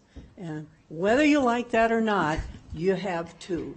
Thank you. Thank you, Vice President Nicolette. We'll stay on this slide for just one moment before we move to Trustee Church. Something that may be interesting for everyone to know is that even though you see very different large land sizes, they're all balanced within a certain population size. So they're all within a certain number of people, so that they're all balanced with representation. You're very welcome. Okay, so here's how we're going to follow our order. We're going to go in good old-fashioned alphabetical order, and the structure that the trustees followed was largely the same among the 7 of us as we tell you our engagement story for the past year, which really informs our work. I can tell you one of the questions I get more than anything is, how do you make your decisions? Who are you listening to? Where are you getting information from? And what are you doing out in the community? And that's really important because the community should know the work that we're doing. So what you're going to see followed in this pattern as the 7 of us walk through our slides is the first slide focuses on what we call board services work. And so this is official work that we do as trustees. These are our official school visits, which means that we make a plan with our board services department. We visit with the principals of the schools. We visit the schools. We see the teachers, and we really hear what their needs are. Through this official trustee work, we may also visit the book repository or nutrition services or do police ride-alongs. So this is the official work that we actually do. On slides 2 and 3, we'll all very briefly tell you about all of the additional engagement work that we've done individually over the course of the year, which you'll see will absolutely run the gamut. And those are all of the other activities that we do outside of that official trustee work. So the first trustee to walk us through his school visits and department engagement and all of that is going to be Trustee Jeff Church from District A. Trustee Church, are you with us? I am, and thank you very much. basically, I may not do this right. Hopefully, I'll do it right. And number one, everything I do is focused on quality of education. That's my mantra. And within that realm, student safety is obviously big. I'm at a student safety conference in Las Vegas right now, 1,400 attendees. So number two is at-risk kids. I care very deeply about at-risk kids. So Can you go back to that first slide? Go ahead, I'm sorry. Oh, no, that's okay. They advanced the slide, but we're staying on the slide where we talk about our school visits and either police ride-alongs or anything like that. I visited every school in my districts in my 2.5 years as trustee, many over more than once, and many schools outside of my district. And go ahead and advance that slide. Oh, can you tell us, do you want to share anything about school visits that you did over the course of the last school year? No, I know that people are waiting for the other agenda items, and I just want to go through this real fast. They can read that. I would like to share that numerous events that I've attended. Obviously, I'm a retired military officer. I'll admit to being a little biased towards the JROTC. So I attended almost every one of those that I could. I attended the military ball where I was the guest speaker. So that was really an honor. I really appreciate that. Monty Branch High School, attended their event, and I do owe Commander Van Buren for his humor, which I have a sense of humor, but he nailed me during his speech. So if he's listening, I haven't forgotten. But no, it was a wonderful, wonderful event, all the events. Number two, I visited the Carlin Academy, which is the Live-In Academy, and that was technically during this last year. I didn't go this year because we didn't have any Washoe County students graduating, but that's a Live-In Academy out in Carlin, Nevada. And go ahead and advance that next slide if you want. There I am at one of the ROTC events with my Air Force shawl on. And then I haven't had a town hall yet. I'm having one coming up really soon. One was scheduled way before this time period. It got canceled by the admin because of the nature of events back then. But I hope to have a town hall really, really soon. And that information will be going out. The other thing I'll say, I'm happy to talk to almost any group, anytime, anywhere, especially if there's free food involved. I love it. But no, seriously, I will talk to almost any group on educational issues. Reach out to me, and I'm more than happy to come out and talk. I don't care what group it is, as long as it's reasonable, I will be there. And that basically sums it up. Thank you. All right, so now we'll move on to District B. Trustee Colleen Westlake. Thank you.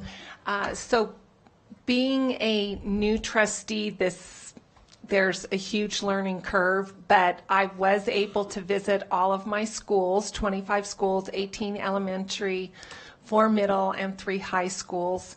That is extremely important to me because right, wrong, or indifferent, I've kind of put myself in the role of advocacy for schools. I'm not sure if that's really what my job description should be, but I feel it's very important that I am the voice for my administrators in our schools, for the parents and families in our community, and to represent all of the children in my district and also the other districts is very important to me.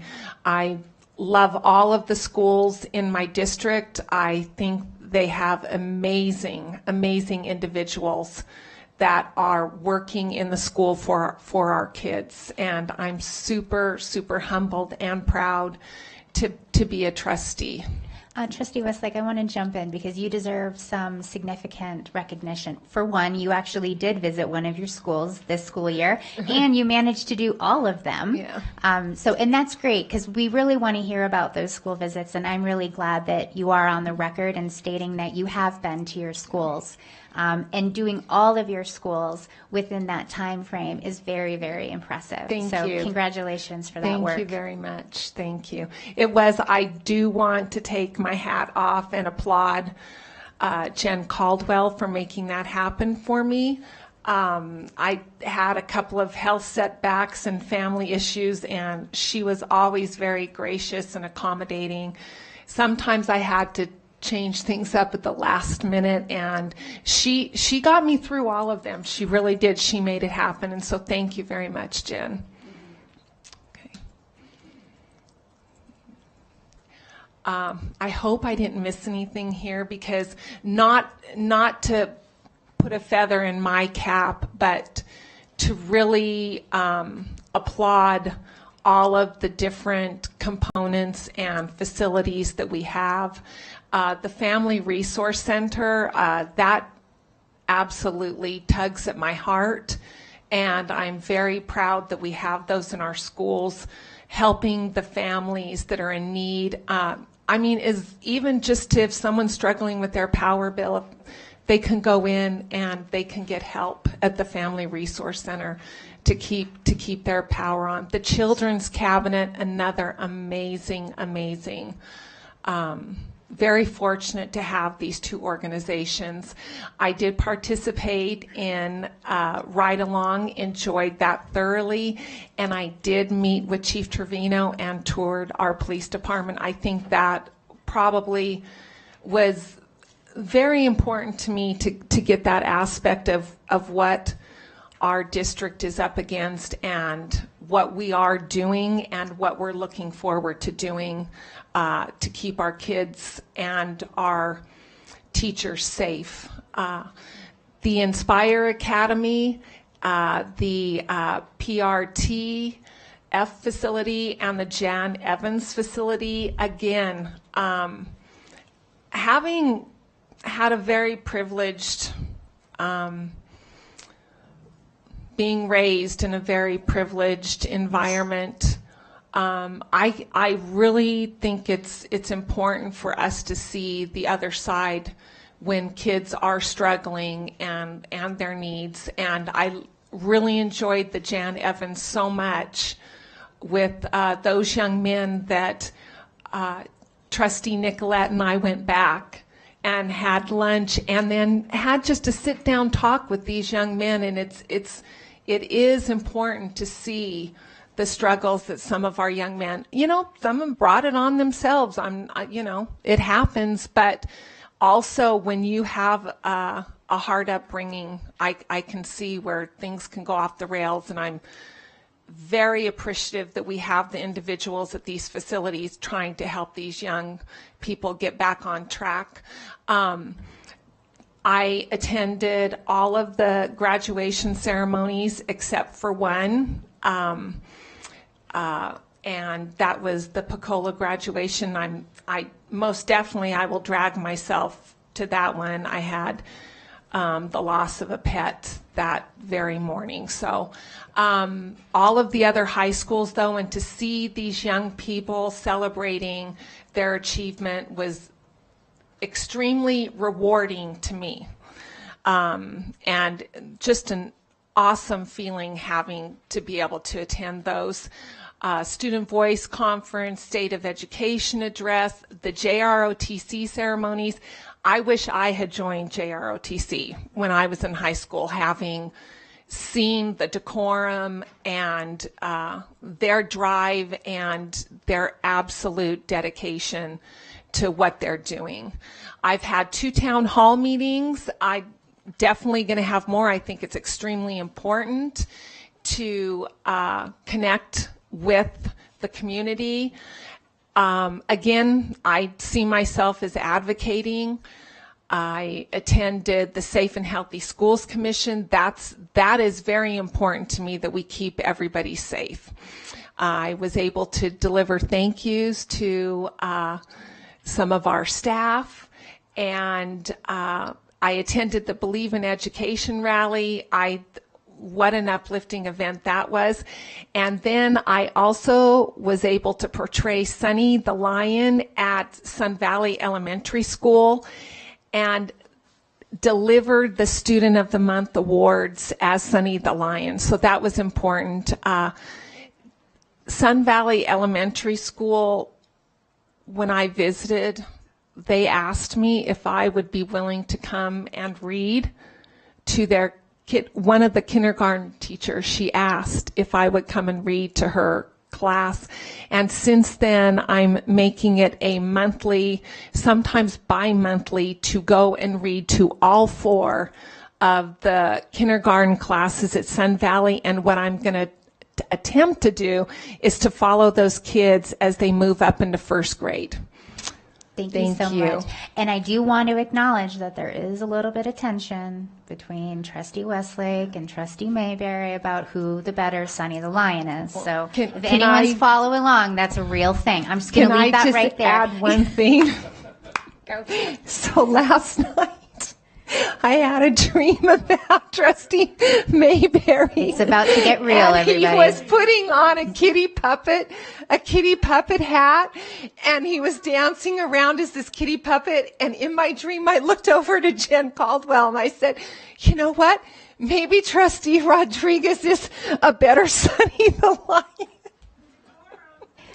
There we go. Thank you so much, Trustee Westlake. And now District C, Trustee Joe Rodriguez. He's going to talk about his school visits and some of his official trustee work. Yeah, it's kind of hard to put everything that's been done into just a few slides. Overall, I have visited all my schools that can be verified through, photos and staff. They've all seen me there, sometimes twice, and other schools as well outside my district. So. I did do a ride-along, school police ride-along. I did invite Councilman Abbott, also a number of other things. I know Trustee Mayberry and I have visited nutrition services, a very impressive group of people there. Trustee Westlake and I visited Book Depot, and a number of other different sites throughout the school district.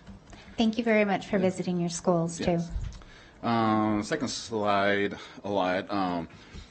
Someone actually made a public comment, actions, not words, and I think this is perfect right here. So I have, as well, I know a majority of you here have attended the Time for 20 different events in Carson City, funding education, calling all the legislators, actually going to Carson City, talking to our state senators, and our legislators, just really advocating for proper and reasonable funding for our schools. I also, some people, I take a different approach to addressing school safety. So I've actually met with Sheriff Balaam, met with our Sparks Police Chief, met with our school police chief, actually with you, Trustee Westlake, and I've also met our new regional police chief, and discussing what are different, because obviously this, school district overlaps different jurisdictions, and to include our actually Pyramid Lake as well. I met with their fire department and some of their law enforcement leadership, because they're actually protected. Our students are actually protected out there by the tribes. Just great dialogue, open dialogue. Really advocating to get one of our our school police officers, detectives on the HEAT team, implementing our firearms dog. So we're looking forward to celebrating that in the near future. Met with countless elected officials, because I do believe it takes a village to help protect and raise a child. Attended different luncheons, Education Alliance, met with Awaken and HEAT community training as well. So I actually got to meet the officers that actually help protect our students through the human trafficking and prevention. Let me go to the third slide. Over there? Awesome.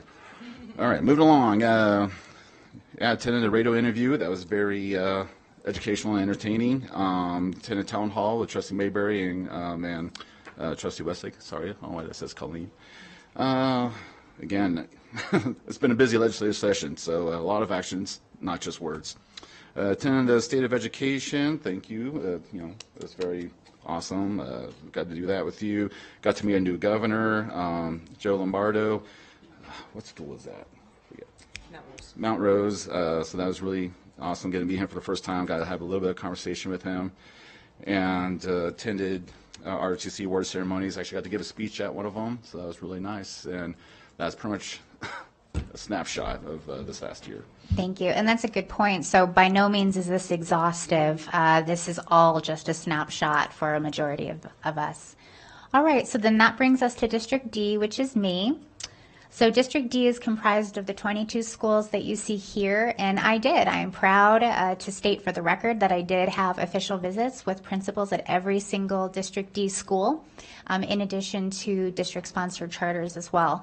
So what I want to focus on in this slide are the questions that I ask, because how are the votes informed? How do we know what it is that we need to do? And so when I walk into my school visits, I ask a couple questions. What do you wish people knew about your school? And how can I serve you as a trustee? Because if I don't know what's going on, I can't serve you.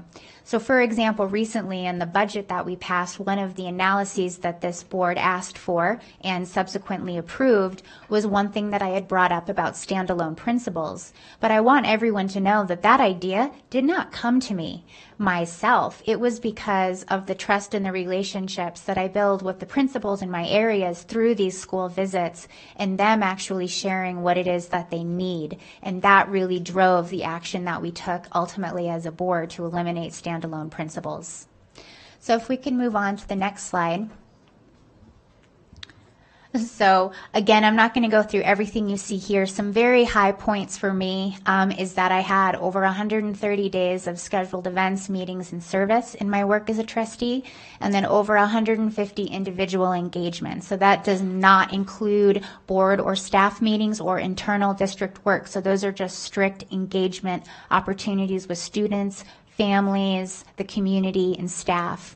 I did attend all of the graduation ceremonies, and a real high point for me was this legislative session. It was an absolute honor to testify in front of the joint session for the Senate and the Assembly's Ways and Means Committee, and we're very, very pleased with the outcome with the funding. So that was absolutely a high point. Next slide, please. And then I'll end with some of the other things that people see. One of the things a lot of people don't realize is that I also serve on the Truckee Meadows Regional Planning Governing Board. I have that seat through the role here with the school district, and I serve with other elected officials across our Truckee Meadows and Washoe County. And then all of the other activities that you see here, which includes surprising bus drivers at 4 in the morning with donuts, the Back to School Expo, and then the countless conversations that I have. I thank everyone for being willing to talk with me, and it is a true honor and joy to serve. And now we'll move on to District E. And Trustee Woodley will be joining us shortly virtually, and we have him in video form. Good afternoon, everyone. I apologize that I'm not there to join you, but for what it's worth, and for some of you that wish this for me, I am on vacation, so I'm disconnected from the world. So with that being said, I just wanted to share some information regarding my slides.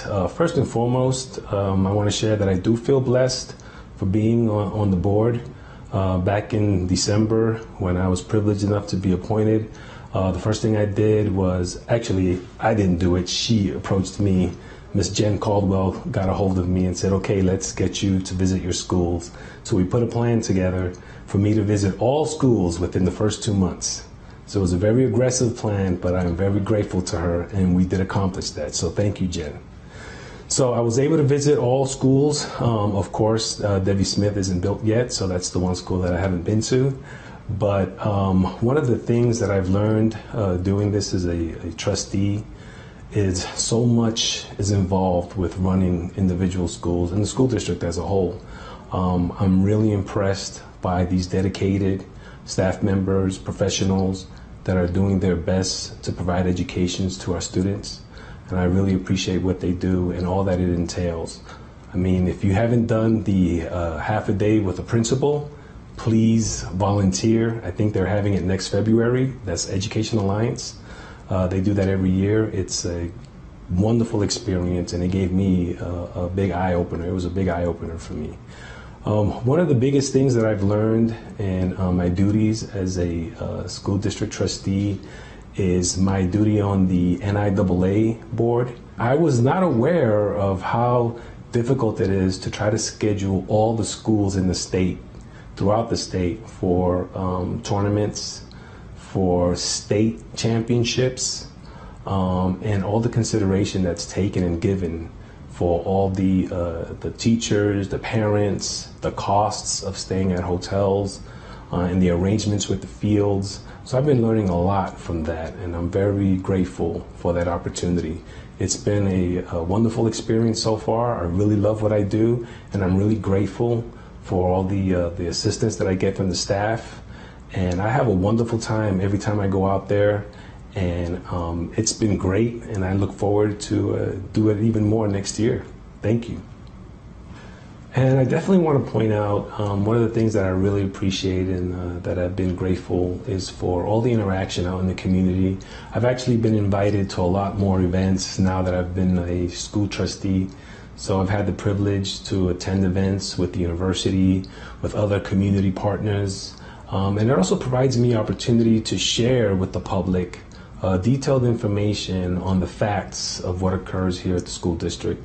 Unfortunately, sometimes individuals or our community may have some of the information, and it feels really good to be able to provide details and specific answers, and it actually addresses a lot of wrong information that's out there, and they're always grateful to hear from someone within the school district. So I feel very privileged to be able to do that.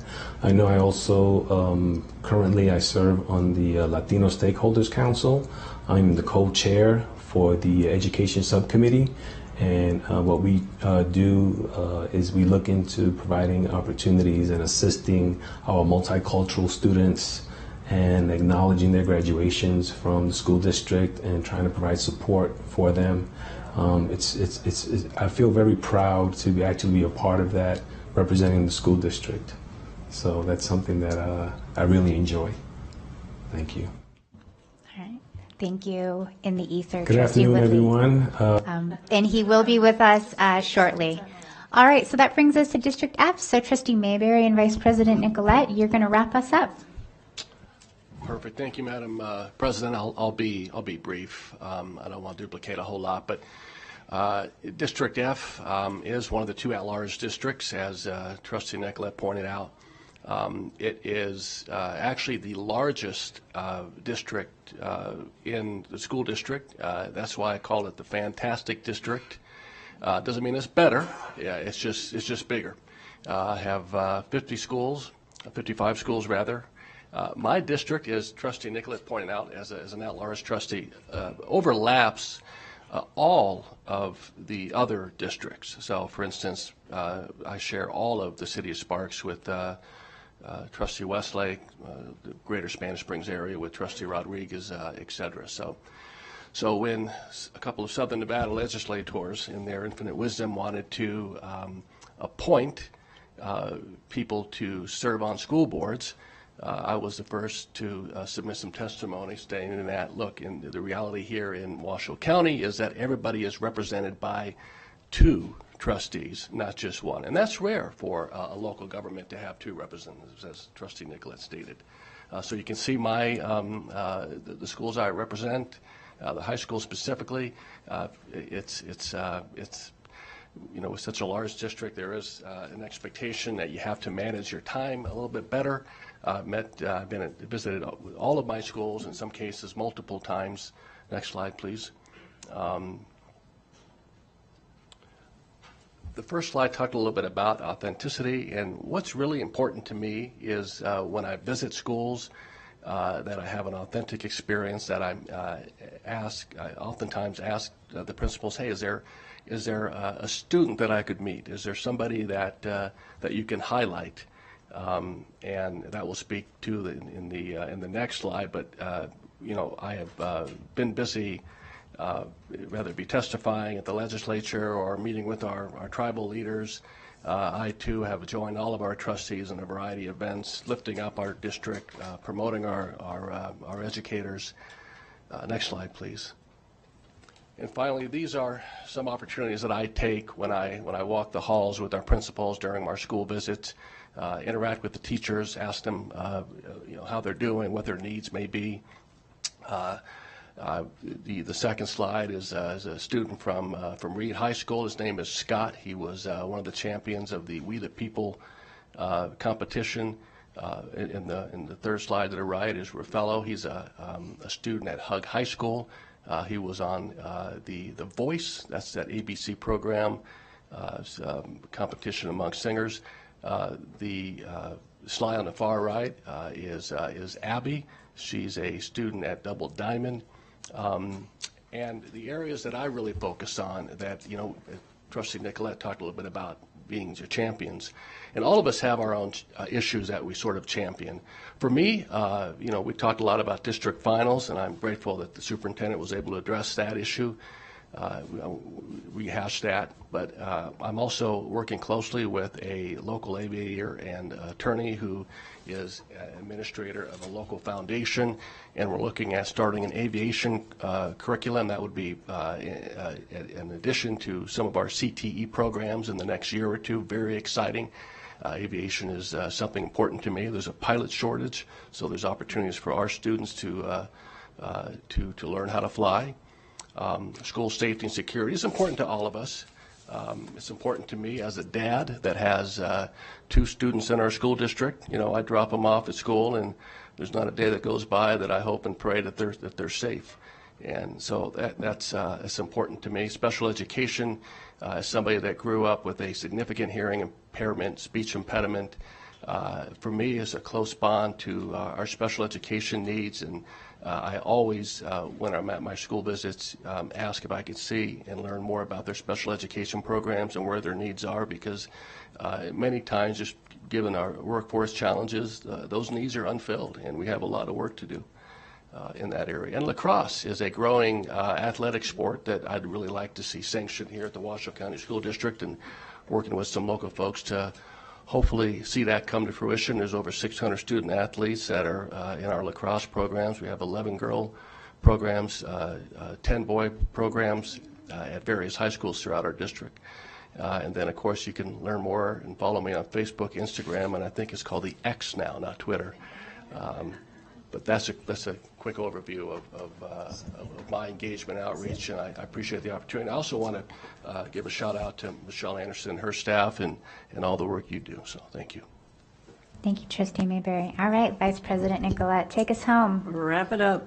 And I will extend that thank you to not only Michelle and Jen and JJ, but to all of the employees throughout Washoe County School District who are very supportive and provide us with information that we need so that we can be informed and do our job and make decisions that when you get up in the morning, sometimes all you got is hope you're doing the right thing.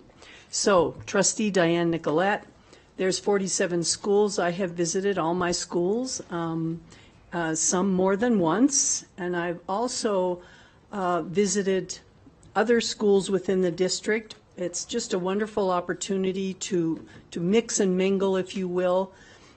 I've also visited the 7 Washoe County School District sponsored charter schools and 4 of the state sponsored charter schools, and I'm continuing that because it's to me it's really important. Every child in Washoe County School District is important to all of us, and when I do these tours, ask, listen, and learn opportunities, it helps me see other things that are going on, how other schools and principals and teachers and professionals are implementing their academic rigor, and it's really important. It's an ask, listen, and learn opportunity. I do ride-alongs, nutrition services. I'm not really going to go through this and read it all to you. Really what I want others to understand is probably on an average, I do 2 to 4 activities, events, and visit schools a week. It's a wonderful opportunity. I will say to the majority of my colleagues sitting here at the dais that I am retired, and so I have a little more time than some of my colleagues, and I'm glad that I do, because there is so much to do and visit and learn and fun to be had.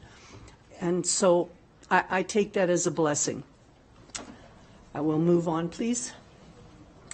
Now, I apologize for this slide. I broke the #1 rule. I've been doing PowerPoints for over 20 years. And I decided I was going to break the #1 rule to make a point. I do not expect you to read this. By the way, I can't even read it from here. The point is that as a trustee for all of us, there are so many opportunities to engage with our community.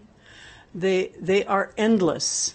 And trying to decide what you're going to put on your calendar and what you're not going to put on your calendar can be very difficult, because for me personally, I want to put it all on my calendar.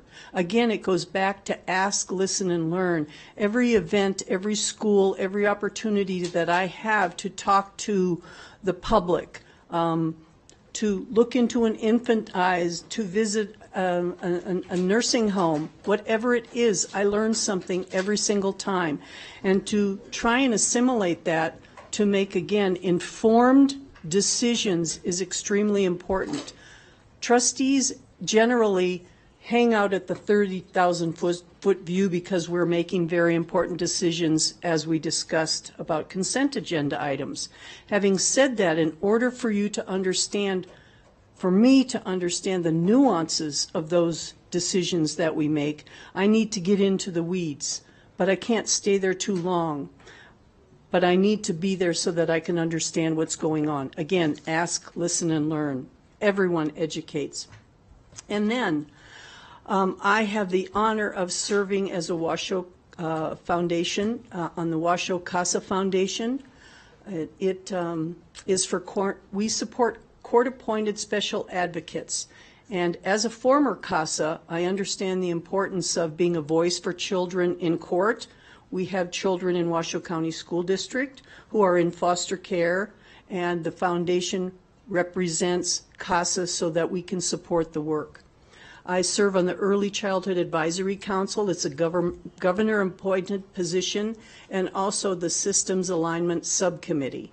Basically what this is an overview of what's going on in the state of Nevada that is related to birth through the age of 8. And the people I serve with on that state committee are marvelous. Again, another ask, listen, and learn opportunity.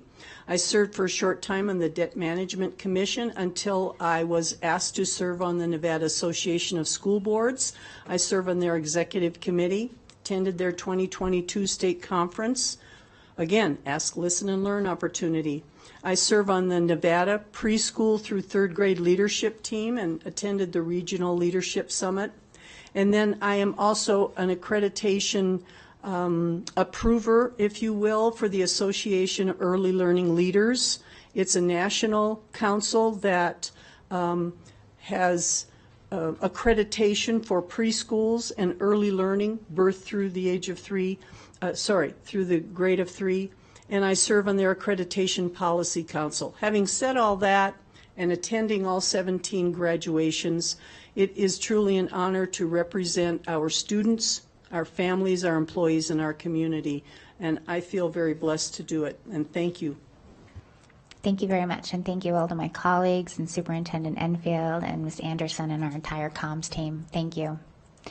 All right, that goes ahead and that closes item 3.01, and now we'll move on to item 3.02. This is the approval of the Guaranteed Maximum Price 2, also known as GMP2, from Q&D Construction as the Construction Manager at Risk, also known as a CMAR, for the management of construction for the repurposing of the prior Proctor R. Hug High School into a Career and Technical Education, CTE, High School Academy, also known as the Debbie Smith Career and Technical Academy High School.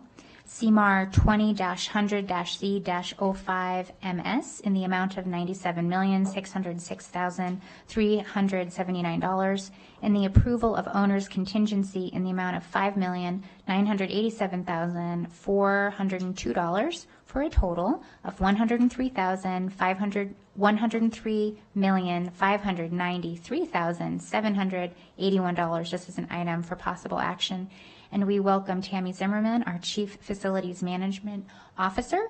And just so everyone knows, in the public, this is an item that we've heard multiple times, so this is by far the first time that we've talked about this item. And also, before we proceed, I would like to give time to Trustee Westlake for a disclosure. Okay. Thank you, President Smith. I am going to recuse myself from this agenda item. I'm disclosing that I have a commitment in a private capacity to the owners of Q&D, and I am recusing myself from this item, and I will abstain from voting. Thank you. Thank you very much, Trustee Westlake. And so everyone knows that also means that Trustee Westlake will not be participating in the conversation, asking questions, or in the dialogue that happens. All right, thank you. All right, Ms. Zimmerman. Thank you, President Smith. As President Smith stated, this is for the second guaranteed maximum price for Debbie Smith Career Technical Academy High School to be proposed to be awarded to Q&D Construction, who is our construction manager at risk. We came back in June of 2022 and we were over budget. So we broke it up in phases. This is the third phase of that project. We've been successful in awarding the first two phases. This is the new building, the anchor building in the center of campus, and the major renovations in those existing buildings on site. And that's what the scope is for that.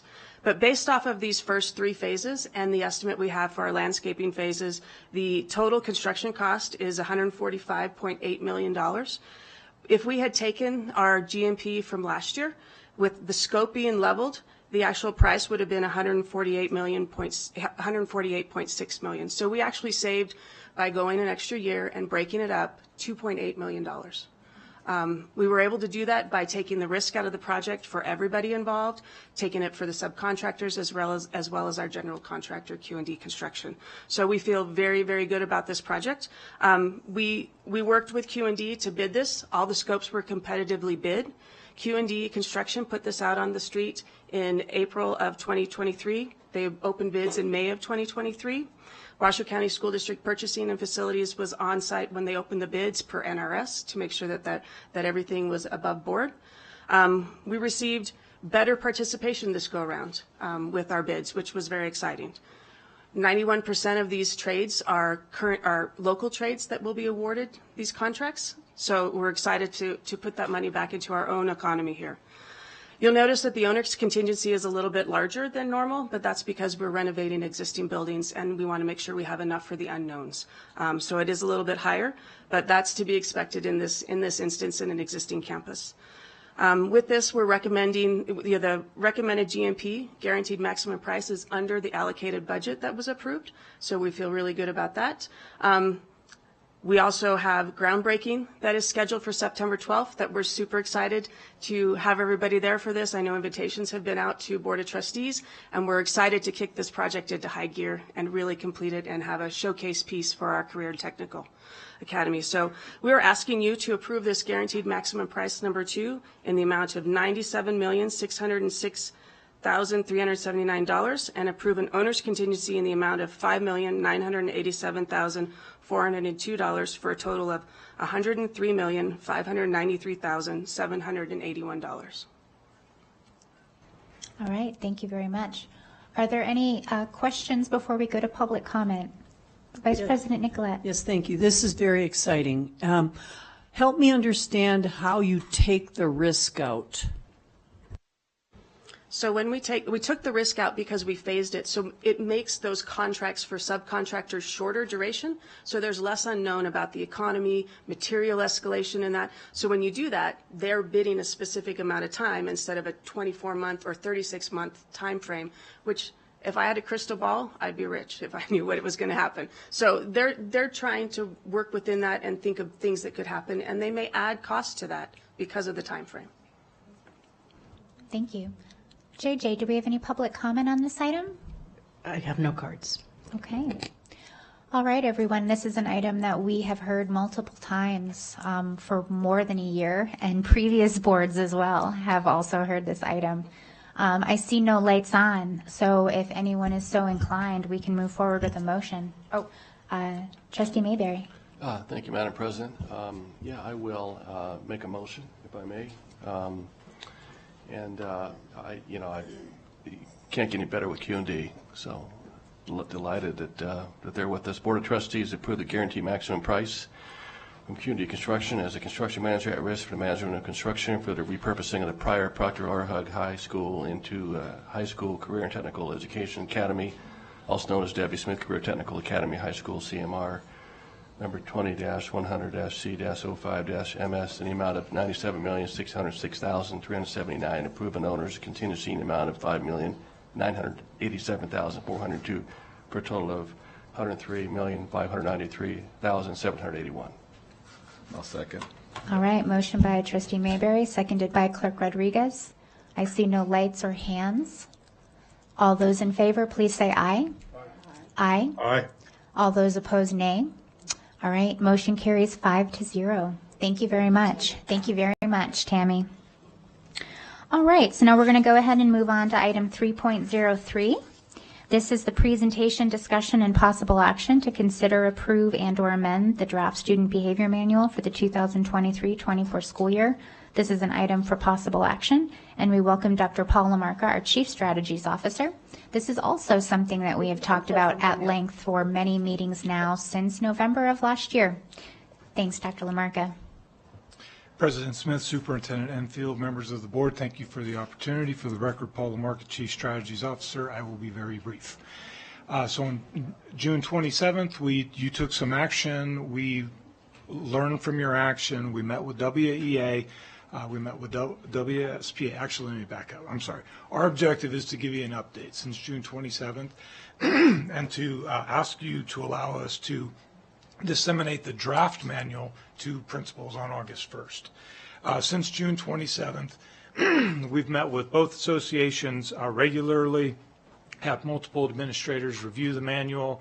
We met with each of you at a small group briefing 2 weeks ago. We've made all the changes that we can make. The manual is still in draft form. It is not complete. It won't be until you finally adopt it sometime in September, hopefully the first meeting in September. What we do need to do with school starting is disseminate it to our building leaders. We want to do that on August 1st. We will begin training with them on August 4th, not as if the manual is final, but we have to train them on legislative changes. We have to train them on progressive discipline committee expectations. They will then sit with their teams in their buildings, review the draft one last time. They will give us feedback by August 31st. We hope to get that in front of you on September 13th or the second meeting in September if we can't meet that deadline for your final adoption. And those are my comments. I'm happy to answer any questions. Thank you very much. And I'm going to take a quick pause here because JJ, I think Trustee Woodley is joining. He is on Zoom. Yes. All right, Trustee Woodley. So just for the record, we would like to welcome Trustee Woodley to the meeting. He is with us virtually along with Trustee Church. All right, so for starters, I'm going to say thank you. So this is a great example of something that got pulled off of consent last November because of what we were hearing from our staff and the work that's really gone into it. And you have done some really significant work. You have taken this feedback constructively, progressively, and you have really, really risen to this occasion. And I am very confident that the behavior manual that comes out of Washoe County will lead the way in Nevada for how this can be done, including with the unity and partnership that we've shown with our associations to land in the best place possible to serve our kids. So thank you. All right, colleagues, I see Trustee Church. Go ahead and lead us off, Trustee Church. Thank you, and I will try to be brief. Yeah, we've come a really long way. I applaud staff for doing that. Now that said, I have some serious concerns with it. I'm not going to beat a dead horse. You know, the vote's going to go however it's going to go, and I realize we got to get this through. That said, there is a lot of verbiage in there. We are mandated by the state to follow restorative discipline, restorative practices. I think personally we maybe go a little bit overboard on that, but it is what it is. So to say that the state mandates things is not always accurate. It's how we deal with it after that within a legal fashion. A few areas in there that I have a problem with involving, for example, in the back matrix, if it's a assault with injury to a teacher, we call the police. Then a little asterisk that says, oh, but any criminal violation, we call the police. So it's kind of a contradictory there to say only if there's an injury, we call the police. But then somebody has to read the little asterisk thing. Same thing if somebody's selling, dealing in narcotics, controlled substance, we call the police, but not if they're in possession of heroin, methamphetamine. But then again, you go back to that little asterisk that says if it's criminal, we call the police. So I have some concerns with it. That said, I do applaud improvements we've made over the first version. I think we're on version number 3. So enough said. Thank you. Thank you very much. Trustee Woodley. Thank you, Madam President. Can you hear me okay? Loud and clear. Outstanding. I just want to commend Dr. LaMarca because he definitely paid attention to all of our comments. And of course, we also appreciate Dr. Enfield's leadership. But I'm very happy with the changes that I saw, and I appreciate them very much. And I am in support of this manual as it is today. Thank you. Thank you. JJ, do we have any public comment on this item? I have no cards for this item. Thank you. All right, well, I will look to this board. Clerk Rodriguez. Yes, I'll make a motion here in a moment, but I do want to thank Dr. Lamarca and the district staff as well. I know the first time I saw it, I was pretty against it, and it took a lot of constructive criticism, but I think we are getting there, and I do believe we'll get there shortly. So with that being said, I move that the Board of Trustees approves the preliminary draft of the 2023-24 Behavior Manual to be shared with schools for further review and comment. Second. All right, motion by Clerk Rodriguez, seconded by Vice President Nicolette. I'm checking my colleagues virtually. I see no hands up. I see no lights on for discussion. All those in favor, please say aye. Aye. Aye. All those opposed, nay. For the reason stated, nay. Very good. Motion passes 6-1. Thank you very much, colleagues, and thank you very much, Dr. Lamarca, and the whole team that worked to get this done. This is good, hard work that we did. Thank you. All right, everyone. So that closes out item 3.03 and is going to bring us to the reason why many of you are here with us today. Before we jump into 3.04, we're going to take a very brief break, and let me explain why. And this is also going to be a setup.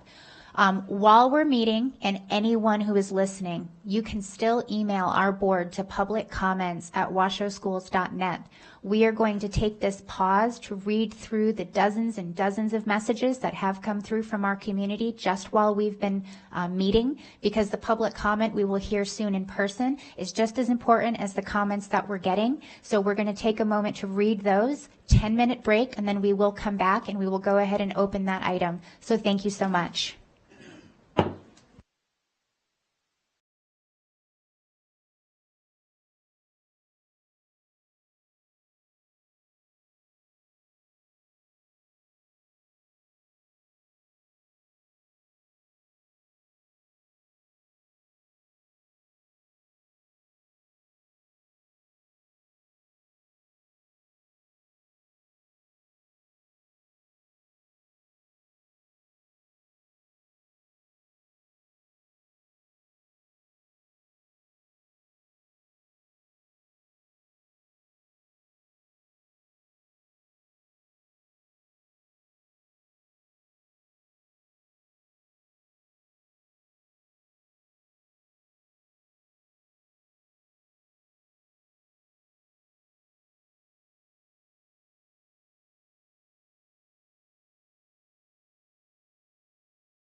All right, everyone, I'm going to give you your few second warning before I hit the gavel. We'll get everybody sat. It's okay. I haven't hit it yet. Let's just get everybody together.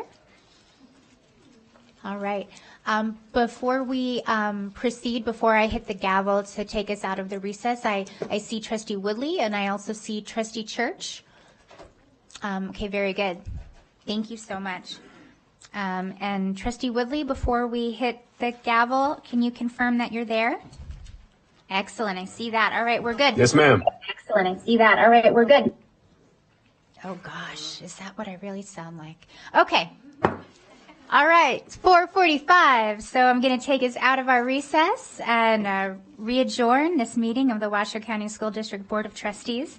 We're going to go ahead and open item 3.04. This is the presentation, discussion, and possible action to approve the proposed sexuality, health, and responsibility education, also known as SHARE, for the 4th and 5th grade curricula as recommended by the SHARE Advisory Committee. This is an item for possible action.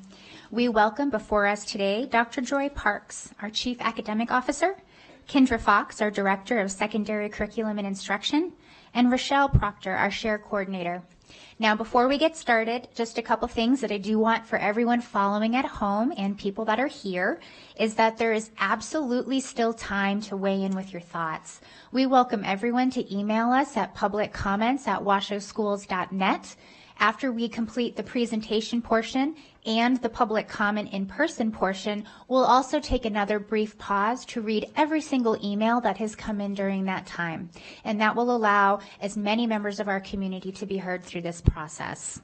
I also do want to remind the public that's here that if you emailed your public comment specifically to the public comments email, not the board members, but the public comments email, that acts as your public comment. I do have a few other notes that I'll mention as we get into the in-person public comment, but again, just as a reminder that this is a business meeting with the public and you are absolutely integral. We cannot do our work without you and your voice. So what I am going to ask is that although we are, of course, people and we have natural responses, I am going to ask that everyone please refrain from clapping, cheering, or jeering, or booing things down. We're all here to get information. We're absolutely here to be heard. And so if we could please maintain that decorum, I would personally be very grateful, and it is the expectation that we have of our board. It also adds additional time, and we all know that this is going to be a rigorous discussion with everyone, and we'd like to get through it efficiently for the benefit of our community. So on that note, I will turn it over to our presenters. Thank you.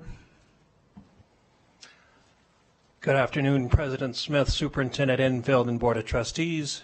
For the record, Troy Parks, our Chief Academic Officer.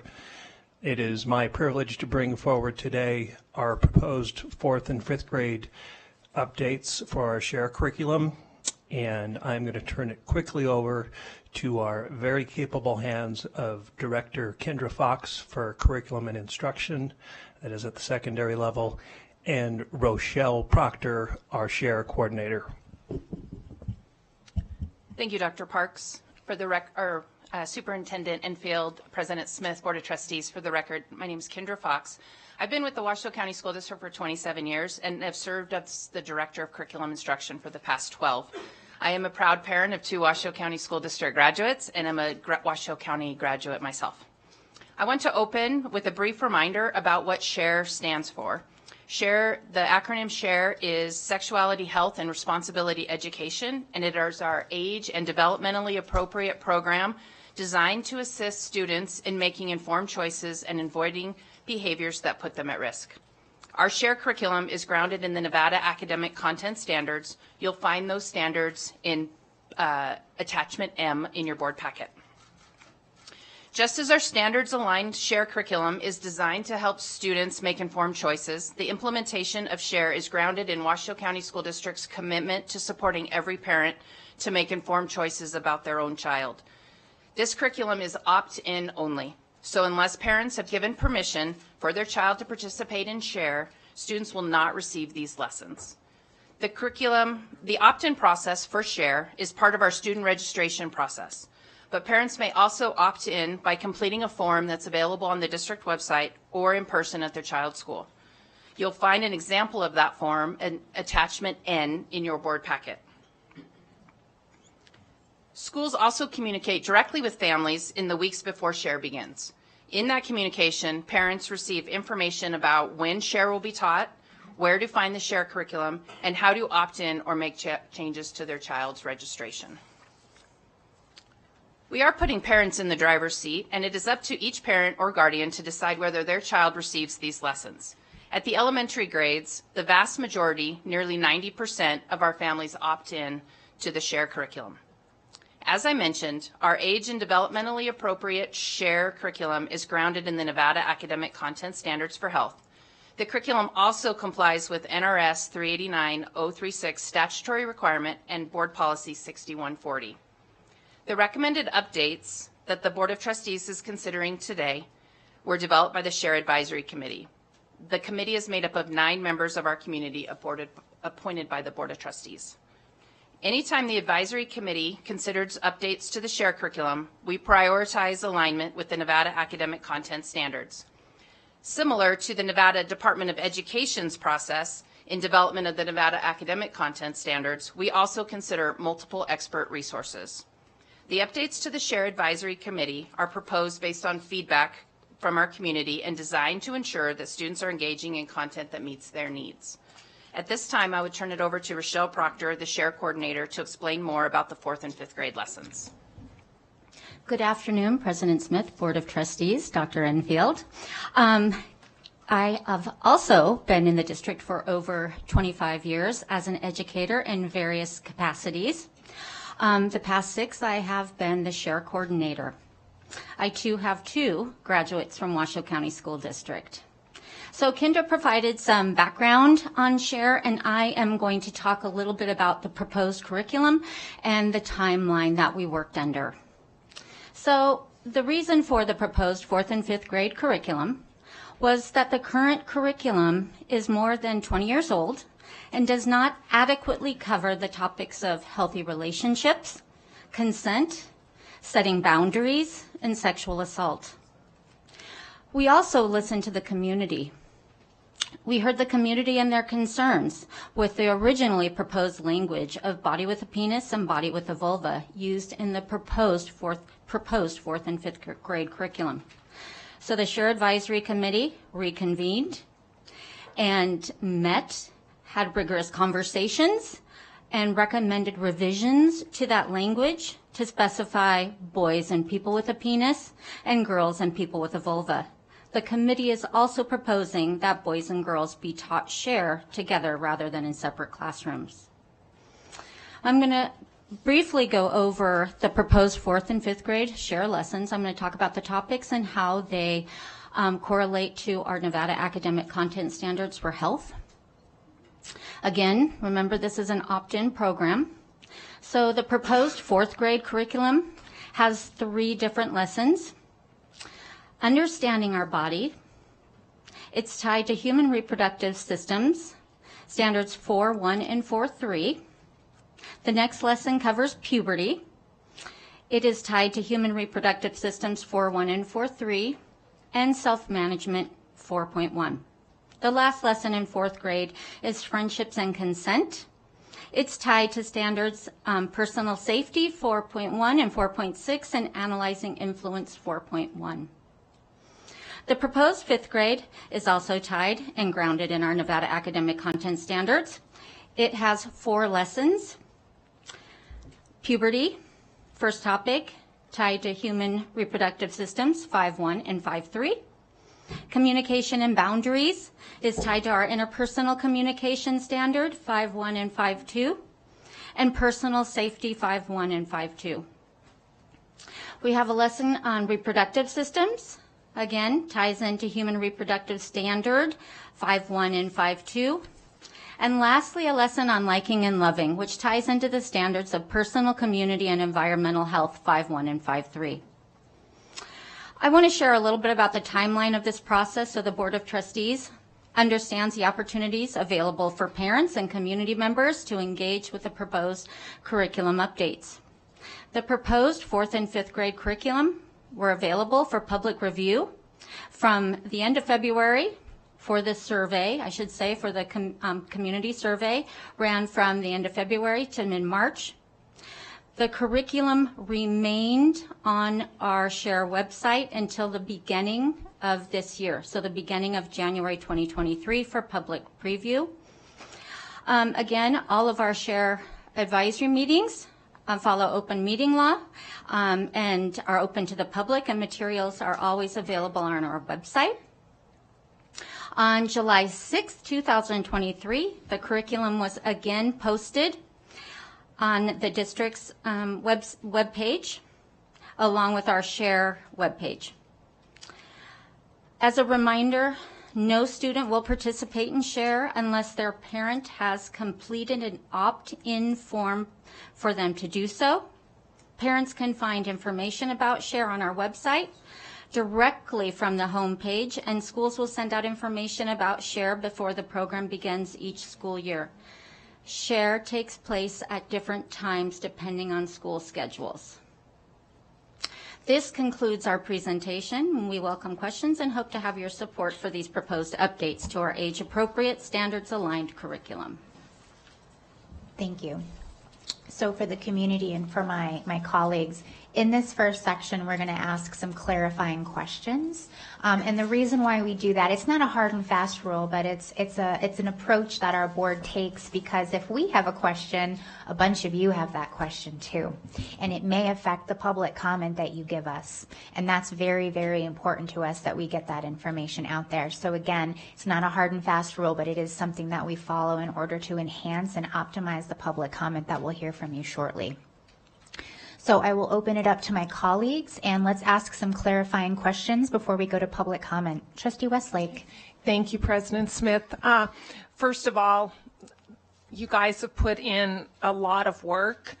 I do have some concerns, and a question I do have is, how does girl and person with a vulva and boy and person with a penis, how is that representing reproduction, consent, STIs, and puberty? How, when our medical, all of our medical books, it's female anatomy, male anatomy, every video, my eyes practically bled watching all the videos, which very good videos that go along with these lesson plans.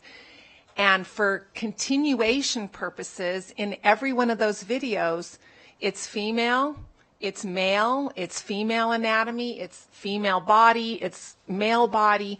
There's no disassociating an individual to a body part or convoluting it, saying it's girl and person. And I have some examples where that is inaccurate information.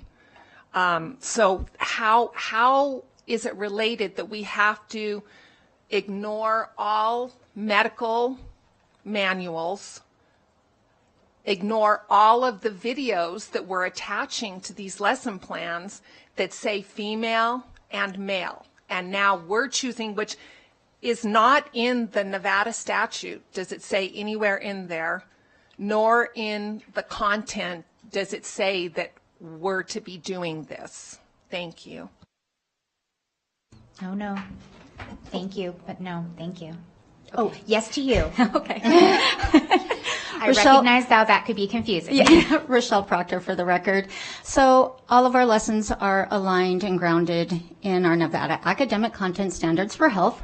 And that one specifically is under Human Reproductive Systems, 4.1, 4.3. and 5.15.3. And just a reminder, those standards are, I think, attachment M in your packet. Also, it is under our statute that we talk about reproductive systems. That would cover reproductive systems. That would be my response. I'll also say, just as a point, and again, I'm not certainly a doctor, but we did actually receive some really good public comment from local gynecologists and also pediatrician groups that also provided their own medical explanation of that. So later, when we take that pause, that's good public comment perhaps to look back on. I won't recount that because I myself am not a doctor, but they did offer some medical perspective on that. Yeah. Okay, not to be disrespectful of your answer, but that doesn't answer my question. What does that have to do with reproduction, consent, STIs, and puberty? Because reproduction, only a female girl, not a female girl and person can reproduce. It's a female. And I just want to clarify, I don't care if you're born a female or male, or if you get there with intervention. I don't care if you're a happy individual. I don't care. But I think we're being very misleading by putting that language in there. And this is supposed to be about reproduction, consent, STIs, puberty. And now we're saying a girl and a person. What person is that? What other person can deliver a baby other than a girl? What I would like to know, I think that's important that we be accurate and not misleading to our children. I would like to know what other person other than a girl can reproduce a baby, and what other person other than a boy or a male can provide sperm in the natural sense of sexual intercourse. I'm not talking about, petri dishes and all of that. What other person? Why are we attaching person to reproduction, consent, STIs, and puberty? How does that, attaching that word, person, and inclusivity and diversity, what is more inclusive and diverse than female anatomy and male anatomy? You can identify with male, you can identify with female. This little boy can identify with female. It's inclusive of everyone. You can be female, you can be male, but there are two anatomies. Again, whether you were born that way or it is achieved surgically, but we are lying. We are lying when we say girl and person, and then going on to talk about reproduction, consent, STIs, and puberty. One example in here, in the documentation, is we are saying male and persons can have wet dreams. Male and persons with a penis can have wet dreams. First of all, it's not the penis, okay? It's high doses of hormones that causes that bodily reaction, not a penis. Wesley, is it okay? You have a great question there. So is it okay, before we get into the deliberation portion, I just want to make sure you have a very good question. So I want to get to that question. I just really would like, and I think there's a lot of individuals that would really like a clear, concise explanation as to girl and person, and we're relating it to these four topics, which I am for sex ed. This is important. Our kids need this. But if we're going to do this, let's do it right, and let's do it scientifically. Okay. Before we get into the deliberation portion, let's let them answer. Very, very good question. Okay. Thank you. Okay, Rochelle Proctor for the record. Again, when we developed these lessons, we relied solely on our Nevada academic content standards, and when we are looking at reproductive health and the reproductive system and using correct terms, just for that section of the lesson, it was chosen to use that language. Girl or people with a vulva, or boy, or people with a penis. We are strictly talking about body parts and correct terms of those body parts. Again, aligned to the content standards. All right, thank you. I have Trustee, another question. is it okay if we go to Trustee Woodley and then we'll bounce back? And then I also see Trustee Mayberry over there. Trustee Woodley. Oh, I see you too, Trustee Thank you, Church. Madam. I see you too. Thank you, Madam President. Can you hear me okay? Yes, we can. Yes, we can. Okay, thank you. So I just have a question. It was my understanding that parts of the sexual education that it would be the boys and the girls would be separated in certain parts, but I heard during this presentation this evening that the recommendation is for all education to occur in the presence of both male and females. I just wanted some clarification on that. Thank you. Rochelle Proctor for the record again. Yes, all students would remain in the same class together for the instruction of SHARE. That was proposed and approved by our SHARE Advisory Committee to bring forward to the board today. As a follow-up question to that, how about 6th grade through 12th grade? I know, sorry about that. 6th grade to 12th grade, are they together or separate for that? They are together. Okay. So I see everybody's lights on. I'll hold the thought that I have, but it's really a continuation of what's been approved before. So Trustee Church, I see you. I am going to go to Trustee Mayberry, and then Trustee Church, I want you to know you're on deck. Trustee Mayberry. Thank you, Madam President. Thank you, Madam President. Good evening. How you doing? Just to piggyback on Trustee Westlay's question with that language, I noticed that it, and I may be wrong, but I don't see it in any other lesson, 6th grade on up. Am I correct with that? And why would that be? Why would this? Because it seemed like it's new language. It seemed like it's a bit of a departure from some of the other definitions. So that's my question. Then I have another follow-up. Thank you. Rochelle Proctor for the record. You are 100% correct, and that was a discussion that we had with the committee, with district staff as well, that after proposed 4th and 5th grade, whatever is decided this evening, that perhaps it would also behoove us to go back and address it in 6th through 12th grade to make sure we are using common language throughout the curriculum. Okay.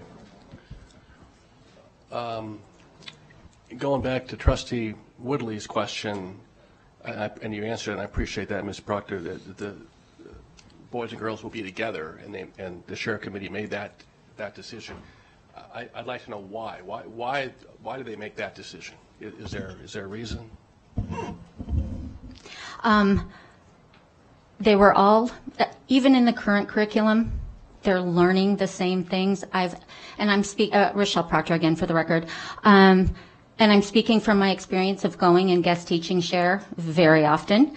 And I've had many comments as well from students saying, if we're talking about the same thing and learning the same thing, why are we not in the same room with the rest of our classmates? So along with the committee discussion, it was not solely me. There are members on our committee that are representative of our district folk as well. We have a teacher and a school counselor. They also brought the same concern to the table, so it was discussed within our committee. Is that the norm for these kinds of programs in other districts? Can you enlighten us on that? I can't speak completely for other districts, but yes, it is a norm. All right, Trustee Church, clarifying questions. Yes, and completely clarifying. I'm not going to, I'll open with one quick statement.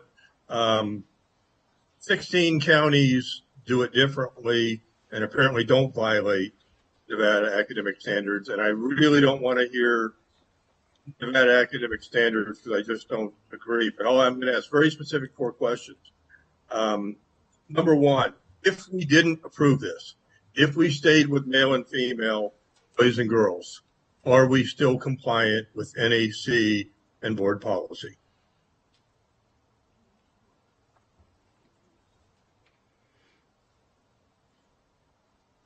Can you hear me? Yes, I'm sorry. Kendra Fox for the record. I believe we would be compliant. Okay. So we don't have to. So if you tell me, oh, we're compliant with NAC standards because of body with or person with a vulva, that's not required. Okay, good. Now, the second issue is there's reference to gender identity, whatever term you want to use, LGBT, and again, I'm supportive of that. But if we were to remove that, gender identity and LGBT from the curriculum for 4th and 5th grade, would we still be compliant with board policy and NAC?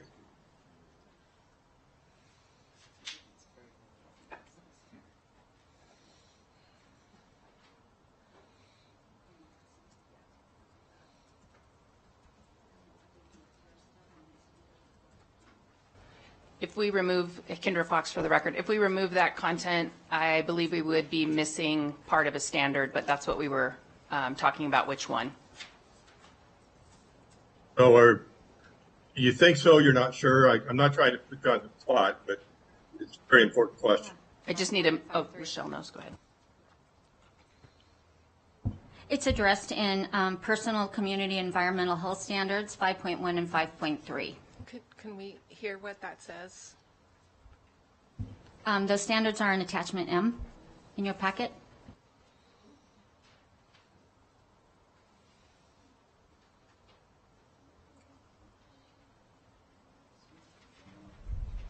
Okay, I'll go ahead with my question, I guess. Yeah, absolutely. When would the, I'll put my hand up, when would the changes take place? So we vote today, when would the changes take place? The new curriculum would be taught in the 23-24 school year if approved today. But haven't parents already registered without that knowing what they're approving? Yes, however, the schools have the paper copy that they will follow up with for any student that hasn't opted in, because it is opt-in for all parents. Also, parents can change their mind at any time through the paper copy. I'm trying to keep this to clarifying questions, but I don't necessarily agree. Okay, the next question.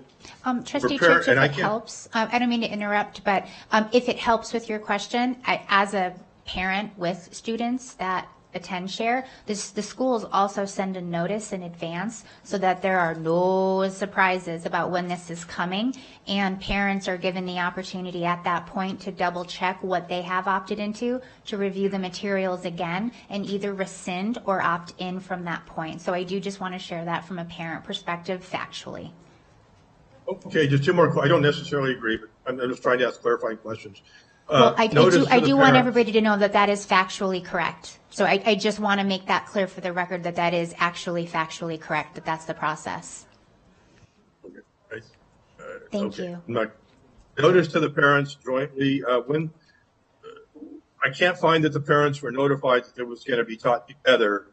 When you go to the website, it's confusing, but apparently a reference to what's currently taught, it makes it clear it's taught separately. I can't find where the parents were noticed on the jointness. Can you, is that there? Or did we make a mistake?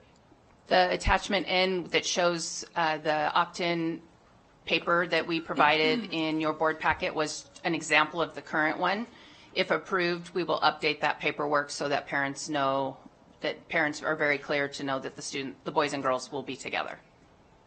Okay, I think I heard a no. I think I heard the parents, the board was notified. It's an attachment if somebody goes to the meeting minutes and meeting agenda, but they were not so notified. If you look on the website, search it, it's not there. Am I correct?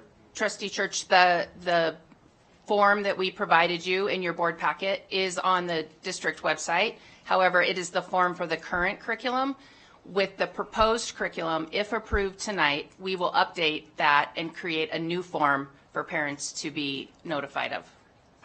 Okay. I'm not the smartest spoon in the drawer, but I'm going to take that as a no. The parents weren't notified. All right. Final question for now.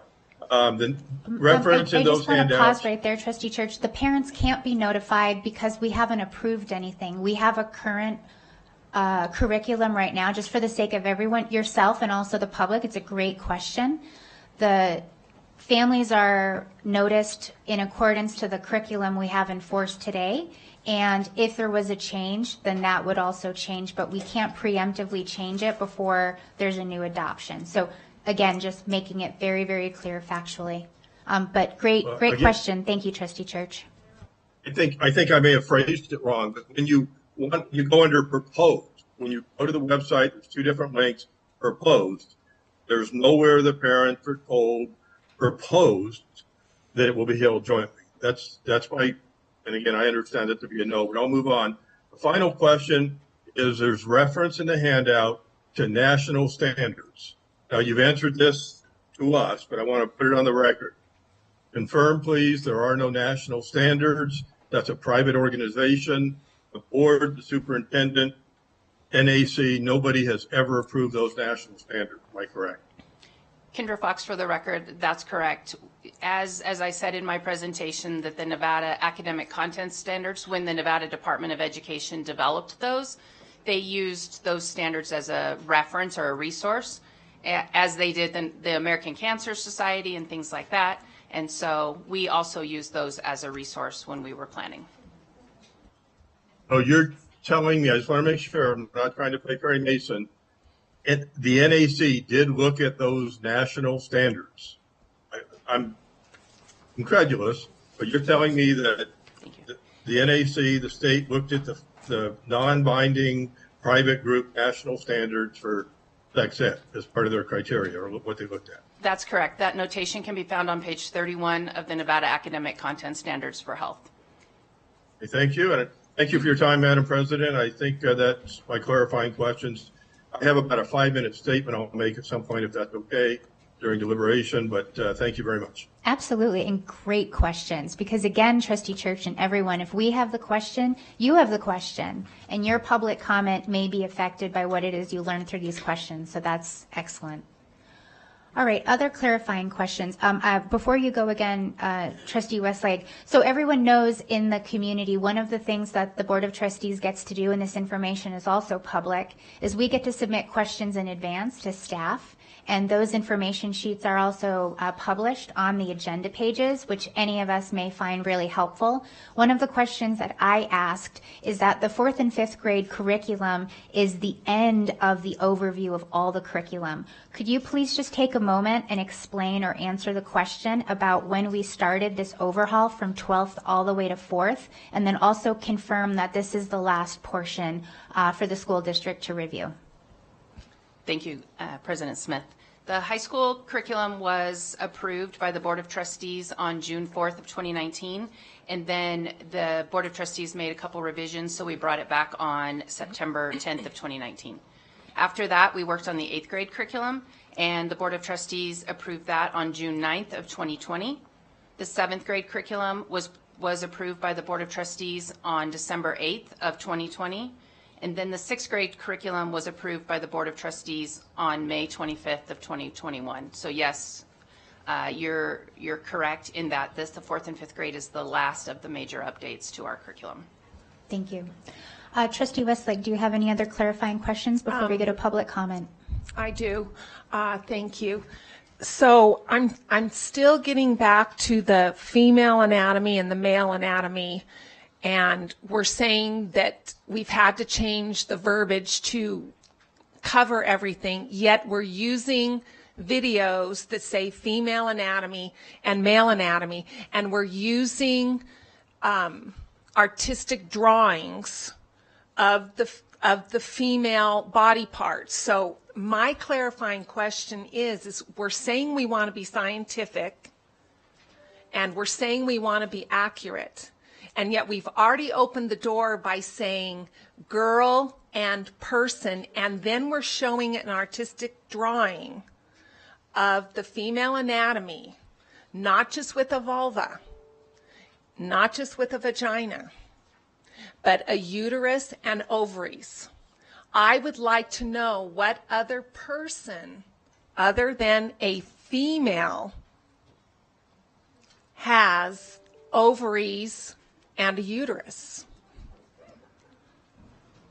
We're supposed to be giving our kids accurate information. We're supposed to be educating our kids.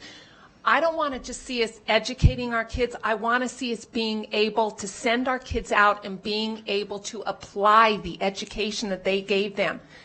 If they went up to a medical doctor and said, a girl and a person, Dr. Smith, has a uterus and ovaries, that is false.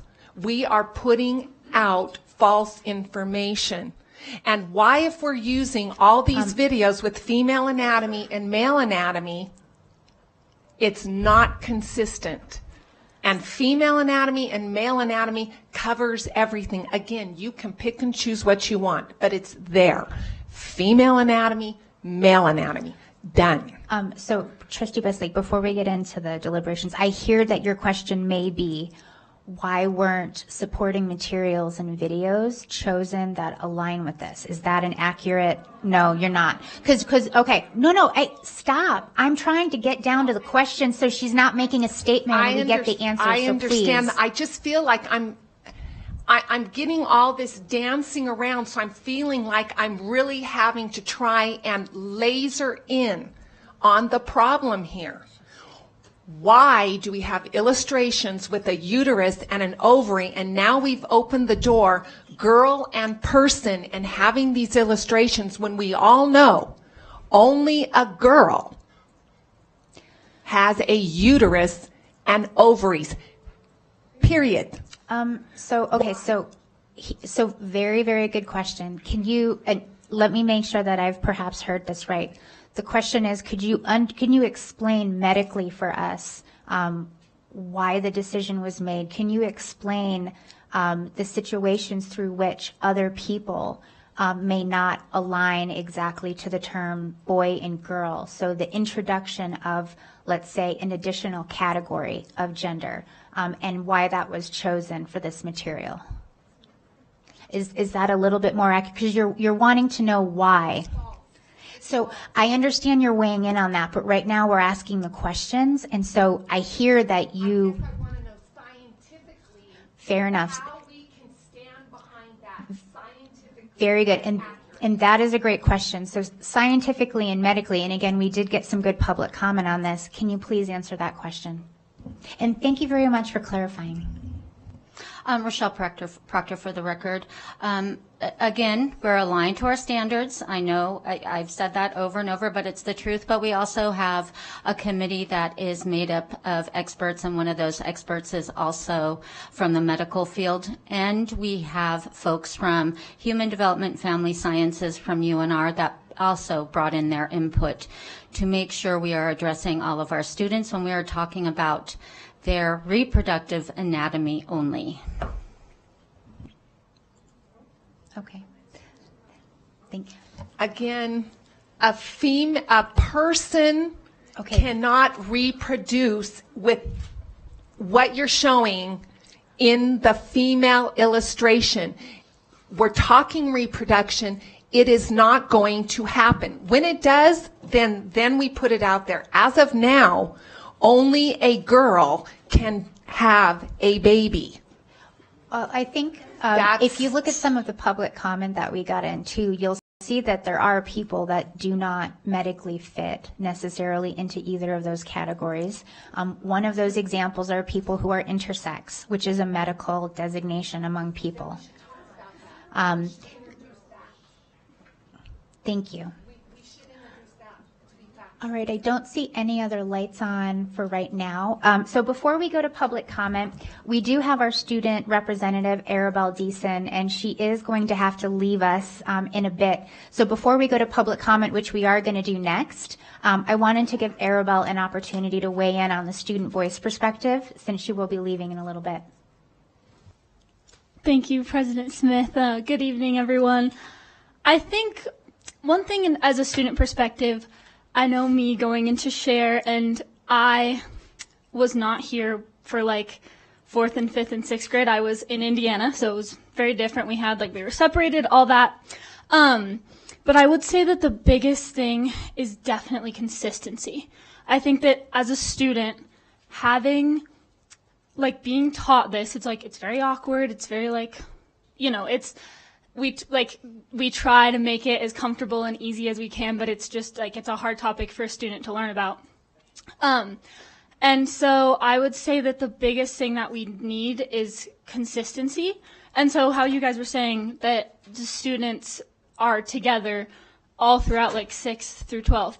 I think that it would definitely be good to start students together as well, because having any surprises, like going into 6th grade and like being taught share and then being like, whoa, like now we're all together, like just kind of like introducing it like, okay, like we're all going to have a conversation about this. And then also for students that have like gender identity issues, or like not issues, I don't want to say that, but like are not completely sure in their gender identity yet, to have just like kind of everyone's together and there's no like grouping or anything like that, I think would make some students a lot more comfortable.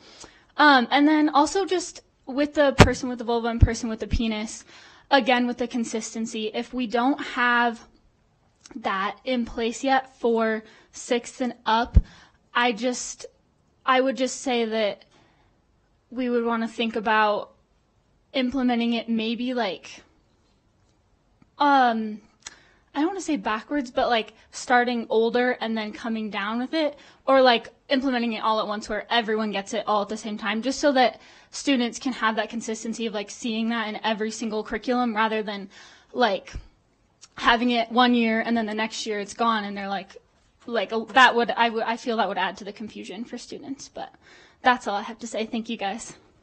Thank you very much, Arabelle. We really appreciate that. All right, so let's get to it with no other lights on. Let's proceed with our in-person public comment. And before we call that first person, I am going to remind everyone that when you signed up for in-person public comment, there was a statement on that card, and very seriously.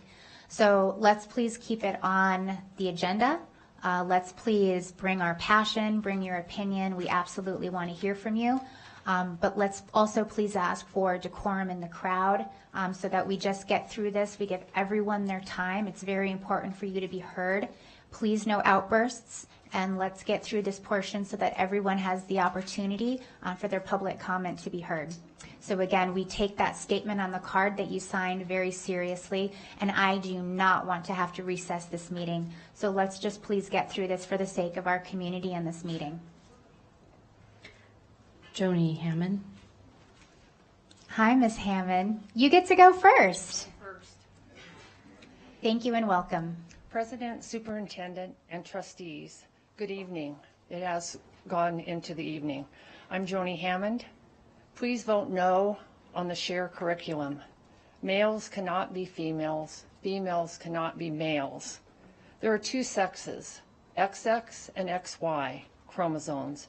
Cutting off or mutilating a child's body does not change that. The outer doesn't change the inner. Changing the words in sex education does not change any of what we're talking about. Much of the language in the proposed sex ed curriculum seems like a how-to manual. Why is this necessary for 4th and 5th graders? Think about 10 and 11-year-olds. You should be ashamed of yourselves for even considering these kinds of changes. These are children we're talking about. Our jobs as adults and parents is to mold them into adults and not provide untruths to them.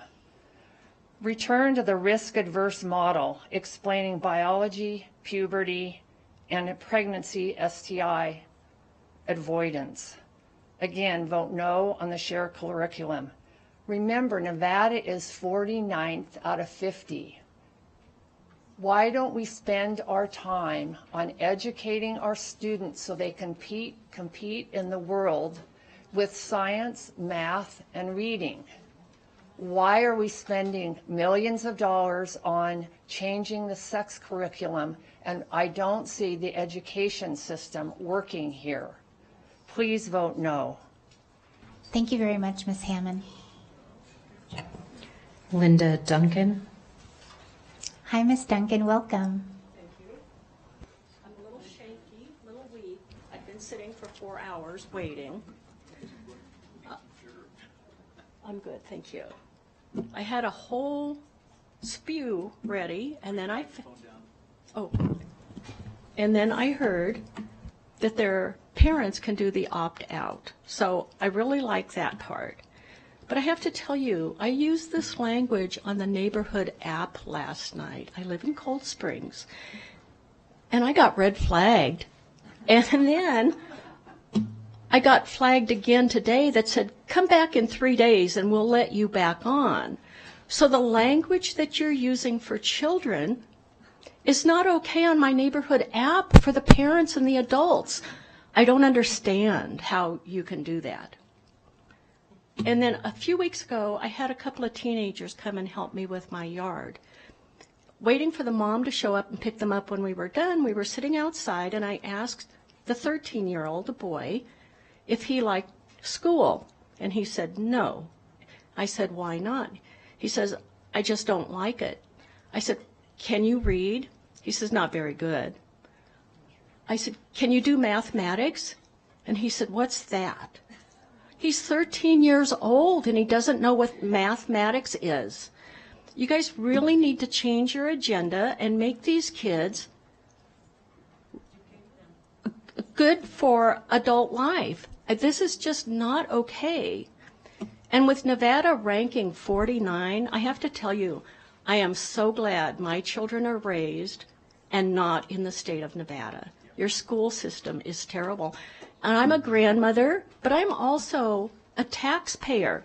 I have 2 lines on my tax bill where I pay you guys money. My husband and I are senior citizens on a fixed income. There's no tax break for seniors in this state.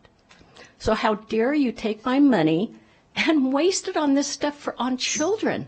Sex education is good, but you need the kids to be older. What are you doing to the 9 and 10 and 11 years old? It's terrible. I'm done. Thank you. Thank you very much. And so everyone in there, just remember, while our speakers are up here, we're just silent while we all focus. I do also want to help clarify that NRS actually requires per law that share begin in the 4th grade, and we are not an opt-out state, we're an opt-in state, which means that the default is that children do not get this information unless their parents opt in. So I just wanted to share that so that everyone who speaks next is aware of that. Thank you, JJ. Valerie Fiannaca. Hi, Ms. Fiannaca. Welcome again. I hope I'm not your first recess. Me neither. I had 4 kids at a time in elementary school, and those opt-in papers, there's a whole lot of papers that come flying at you, I got to tell you. I might have missed 1 or 2. I'm reading this comment. It came from a Navy veteran, an Air Force veteran. His name is Scott Finley, but I agree with every word he wrote. The only thing worse than communists are pedophiles and their enablers. The Washoe County School District Board of Trustees must reject the SHARE curriculum, as this curriculum in its current form is full of political correctness that seeks to normalize the sexualization of children and brainwash them into being political pawns to be exploited for the cultural revolution currently underway all over the United States. The following is a quote by Theodore Dalrymple. Quote, political correctness is communist propaganda, writ small. In my study of communist societies, I came to the conclusion that the purpose of communist propaganda was not to persuade or convince, not to inform, but to humiliate. And therefore, the less it corresponded to reality, the better. When people are forced to remain silent when they are being told the most obvious lies, or even worse, when they are forced to repeat the lies themselves, they lose once and for all their sense of probity. To assent to obvious lies is in some small way to become evil oneself. One's standing to resist anything is thus eroded and even destroyed. A society of emasculated liars is easy to control. I think if you examine political correctness, it has the same effect and is intended to, unquote. Language does matter. Seemingly innocuous propositions like the SHARE curriculum are highly destructive of not just Nevada culture, but American culture as a whole. Language matters because intentionally or unintentionally, this perversion of language attacks children seeking to undermine and corrupt future generations. Reality does not care about our feelings and will punish actions taken solely based on feelings rather than logic. In lesson intro for grade 4, it states, we will be talking about this as if we are scientists and doctors because we will be using the correct anatomical terms for our body parts. However, if we are going to be talking about puberty as if we are scientists and doctors, then we must also recognize the objective reality of biology. The common language in the SHARE curriculum is that there are bodies with penises and bodies with vulvas. This is sophistry. Boys have a penis, girls have a vagina. For this reason, I request that the Washoe County School District Board of Trustees reject the SHARE curriculum as it is loaded with deception. To assent to obvious lies is in some small way to become evil oneself. Are you all evil? Thank you, Ms. Fianaka. No. Please, everybody, please. Please. No, this is our meeting. Cliff Nellis. Hello, Mr. Nellis.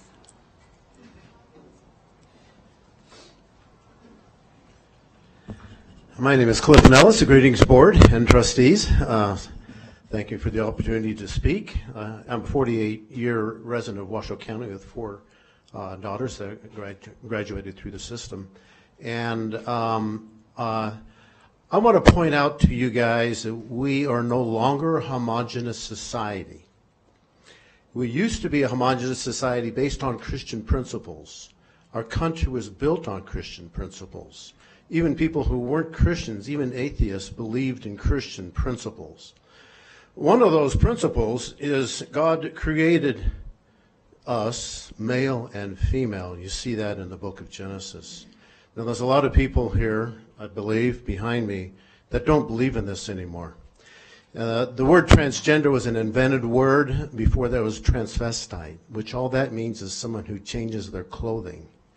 You cannot change your gender, and this is just another way to put that into the curriculum.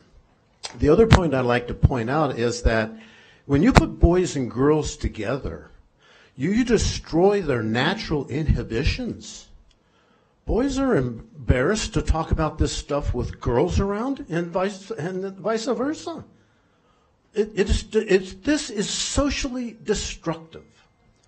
And we are not going to tolerate you destroying our culture and our heritage. I am serious. And if you guys approve of this, you're going to cost me a lot of work. Yeah, because I'm going to have to bypass the whole education system and go direct to the parents and direct to the students. Why don't you let me in the schools? Do we have rainbow flags all over our schools? I mean, our kids are getting this pressure from the perverted culture to go tranny, and be gender confused. Gender confusion only happens when people practice homosexuality. The children need to be taught morality. They need a basis of morality. Christian morality, in order to learn anything, to develop themselves intellectually, spiritually, and morally. And I would like to have my curriculum. I'll develop a curriculum so I can teach them these foundations so they can learn life and really be successful in life. But when you're perverting your sexual morality, you're learning to be greedy. All you want is feelings, pleasure. It's like being a drug addict. And I hear some giggling behind me. Yet they don't understand the importance of morality to our culture, our heritage, American heritage. We just saw some Native American folks, and they're talking about their culture. We have the greatest war on our culture going on right now. Don't be a part of it. Thank you. No, stop. Please, everyone. It's a sign of disrespect. Please, let's get through it. Do not. This is a public meeting and there will be decorum. No, it is not. Stop. Please show respect. If you do it again, we will recess this meeting and then we will not continue to move forward. JJ. Ursula Funk.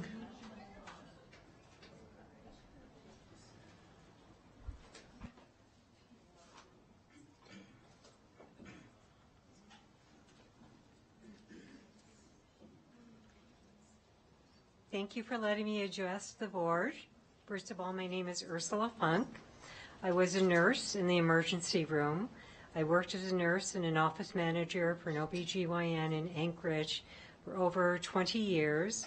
I can assure you that there are children that are born with ambiguous sex organs, okay? So we don't always know if we have a quote, boy or girl when they are born. This doesn't happen often, but it does happen. And I will let you know that when our OBGYN went to deliver a child, and he would come back and we would ask him, and we did, this was like 45 years ago, did you have a boy or a girl? And his answer was always yes, and to be determined. So I want to let you know that children have a right to determine what they want to do. I find it offensive that my children are deemed as being immoral because I gave them the opportunity to make their own determination when they grow up as they wanted to do. I know you're talking about sex education, for 4th and 5th graders, but I would let you know that my children knew information. They knew biological and anatomy terms by the time they were in 4th grade. It is no different teaching my children about an arm or teaching my children about their breasts or teaching my children about their elbow and teaching them about a penis. It is all human body parts. And I think this education is much more inclusive, and I think the terminology should be changed. I also was a certified coder, and documentation is important. If it isn't documented, it was never done. So I urge you to pass this information. Thank you very much for your time and consideration. Thank you very much. Jonathan McNeil. Hello. Welcome. Good evening, President, Superintendent, and Board of Trustees. My name is Jonathan McNeil, for the record. It saddens me today that I have to advocate for human rights and against violence at a school board meeting, and I do not envy you and the position you have been put in by members of our community.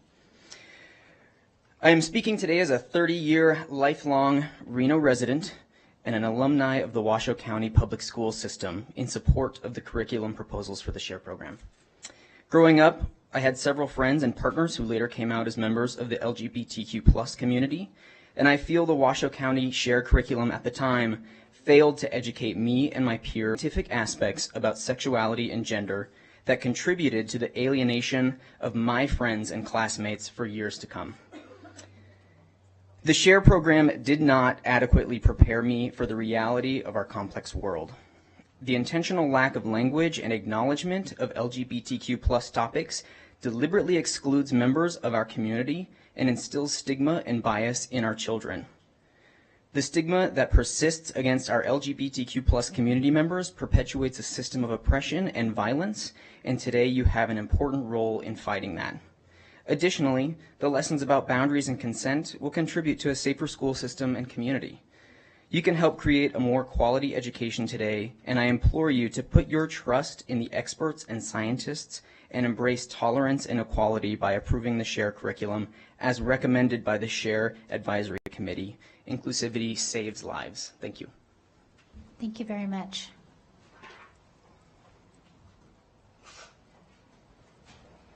So I'm going to call 3 names so that people in overflow can hear and then get prepared.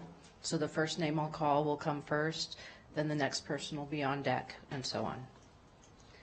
Elvira Diaz, Danielle Stroop, and Mike Norman. Hi, Ms. Diaz. Hello. Thank you to the Susan Superintendent, the President, Brett Smith, all of you. I think most of you don't know me because I applied to be school board. And the reason that I'm here right now to tell you that my son just graduated from the high school. And Brett Smith is in the picture, in my picture of my son going to graduation, and you guys went to the graduation, and I appreciate it. My son got accepted to Berkeley University. I'm immigrant. I'm really poor, but I'm so happy that he got accepted and he just moved to California.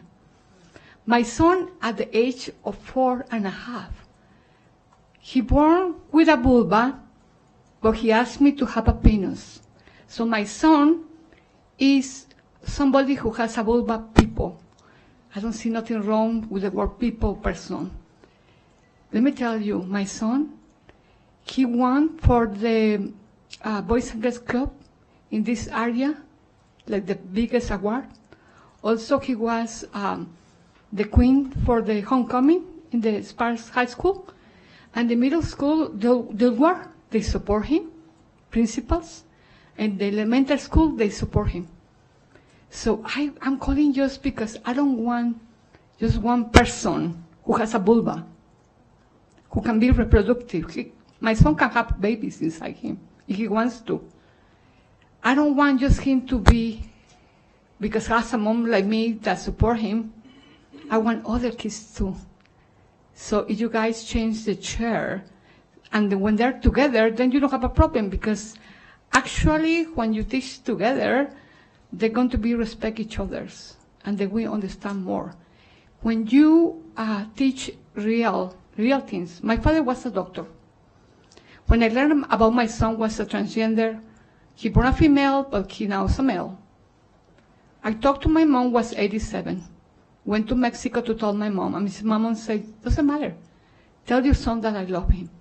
And my son is really, really happy. And I believe in education. I have also a daughter who's a lawyer. So I'm telling you, I'm an immigrant mom, single mom, who has a lawyer, who works in Washington, making more money than us. Honestly, she makes a lot of money. And my son is going to Berkeley. So I want to ask you, and I forgot to do, I work in the Progressive Leadership Alliance of Nevada, I forgot. I'm senior community organizer.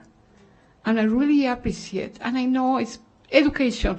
I don't blame nobody who doesn't understand what trans is. But thank you for supporting this bill. And God bless you. I'm still Catholic, and my church support me. Thank you. Thank you, Ms. Diaz. Danielle Stroop. Hi, Ms. Mike Stroop. Welcome. Norman. Brooke Westlake. Thank you. Hello. Good evening to everyone on the board. I appreciate this time that I have to testify about this matter today. My name is Danielle Stroop, D-A-N-I-E-L-L-E, Stroop, S-T-R-O-U-P, and I am 22 years old. I am currently a university student here at the University of Nevada, Reno, and I was also born and raised here in Reno, Nevada. I am here today to support this bill approving the new curriculum for 4th and 5th graders here in the Washoe County School District. I myself received SHARE at Peavine Elementary School years ago. I believe that the new proposed curriculum will have a beneficial impact on our growing youth. I grew up with a hard-working single father who then relied on the school system to properly educate me on updated information, especially when it came to sex education. I hope the Board of Trustees will vote yes on this new curriculum so our future children in Washoe County can receive updated information relating to sex education. I hope one day to send my children to a school district that supports updated information and gender-exclusive language in their sex education. Thank you for hearing my concerns today. Thank you very much. Mike Norman, Brooke Westlake, Bill Sims. Hi, Mr. Norman. Welcome. Thank you for being with us. Thank you. My name is Mike Norman, and before I start, I would like to apologize for all the vandalism to the front of your building. As a taxpayer, that bothers me, just so you know. That is not part of my prepared notes. Dr. Enfield, it's nice to see you again. You may not remember, but I met you when you first did a presentation at the Reno Chamber shortly after arriving here. And I am here representing today, I believe, parents that are unable to attend this meeting, probably a fair amount of Hispanic people who are busy working, because when I look around the room, I don't see 42% represented in this room. And according to the Google, that's what's in the district. Or are unable to remove their children financially for other reasons and put them in a private school or homeschool, that type of thing.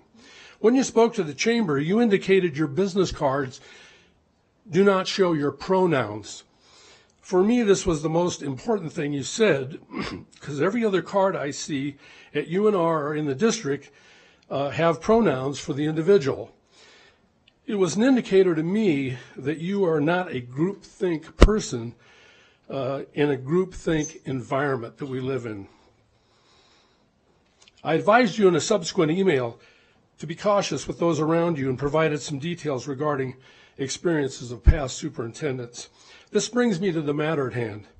Recent changes to students' curricula are not coming, at least from me, any grassroots local organizations. These onerous changes are coming from small yet powerful groups that have gained control at the federal level. And there's no question that the quality of education in America has declined since 1977 with the advent of the National Office of Education. The statistics are irrefutable. School boards across the country are now being challenged by subject matter that is simply inappropriate, and people want a restore to focus on education and get away from the subject matter that may be inappropriate for young children. The challenge you face is being willing to represent parents and students with what you all know is right. This means no longer marching in lockstep with what you are being told to do by federal bureaucrats who only answer to special interest groups. Thank you. Thank you very much for your comments, sir. Brooke Westlake, Bill Sims, Michelle Damon. Hi, Ms. Westlake. Welcome. Hi, everybody, members of the board, president, and staff and trustees. My name is Brooke Westlake, no correlation or relation to Colleen Westlake.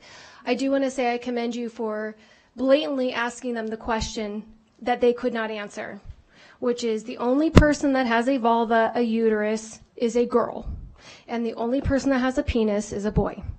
I'm opposed to this. I relocated in Reno, Nevada in 1989. I've been here for 34 years. I went to Roger Corbett, Vaughn Middle School, Worcester High School. The fact that I even made it through this school district is appalling because the math scores were so bad when I graduated in 99. I went on to receive a master's in criminal justice from UNR. And I was finally diagnosed with dyslexia at that age, not from the school district. I'm happy to share with you also that I'll be running for the District A for Mr. Church's seat, formerly belonging to my ex-husband, Scott Kelly. I'm a boy mom, age 13 and 4.5. My oldest is in the Washoe County School District. However, I'm hoping that my youngest will not be attending the school district at all, for multiple reasons, and today is one of them. I'm opposed to these changes that are not factual and do not follow Nevada NRS laws. Children are very impressionistic. I adored my educators. School was where I found my purpose. I got to learn and absorb all the things. I come before you today as a mother, a woman, and a female to discuss this possible proposed change to share program for 4th and 5th graders. By the way, the words mother, woman, and female are not negative at all. I don't identify as a woman. I am one. There is no such thing as a body with a vulva or a body with a penis. Women, girls, ladies, and females biologically have vulvas, periods, and are childbearing. Men, males, and boys are biologically have penises. Going back to what someone said earlier about the intersex, which is actually the correct term, I was in healthcare for 20 years, it's hermaphrodite. It's 0.0001%, and a study was done on this, that their chromosomes are XY. 90% of the time, they are male.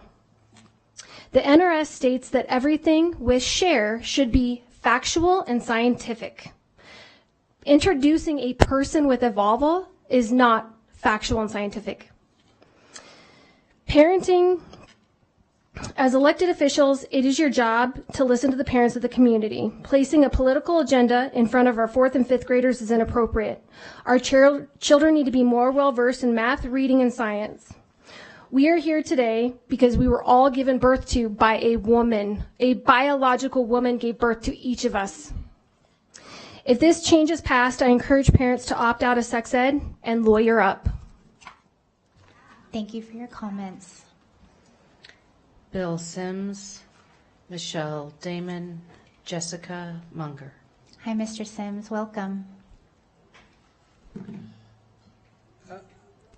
President and Washoe County Board members. Of course, my name is Bill Sims of Reno, Nevada, and I'm here to give my public comment in deep support of the new proposed sex ed curriculum for 4th and 5th graders.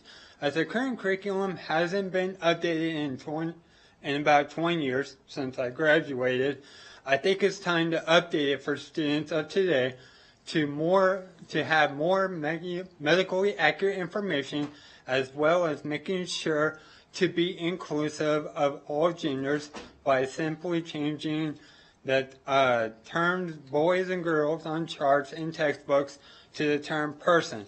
I hope you will listen to the residents of Washoe County that understand that updating to more medically accurate information for students is not only wanted but is needed, regardless of what some people might say is not needed, because they do not like the term person, as has already been mentioned several times, and to be used with age-appropriate graphics explaining the reality of students' changing bodies. I urge you to all vote yes on this new sex ed curriculum to make sure these students all feel included and have the correct information about sex ed. And if you don't like the lesson, that's okay. You don't have to opt your kids in, but don't punish folks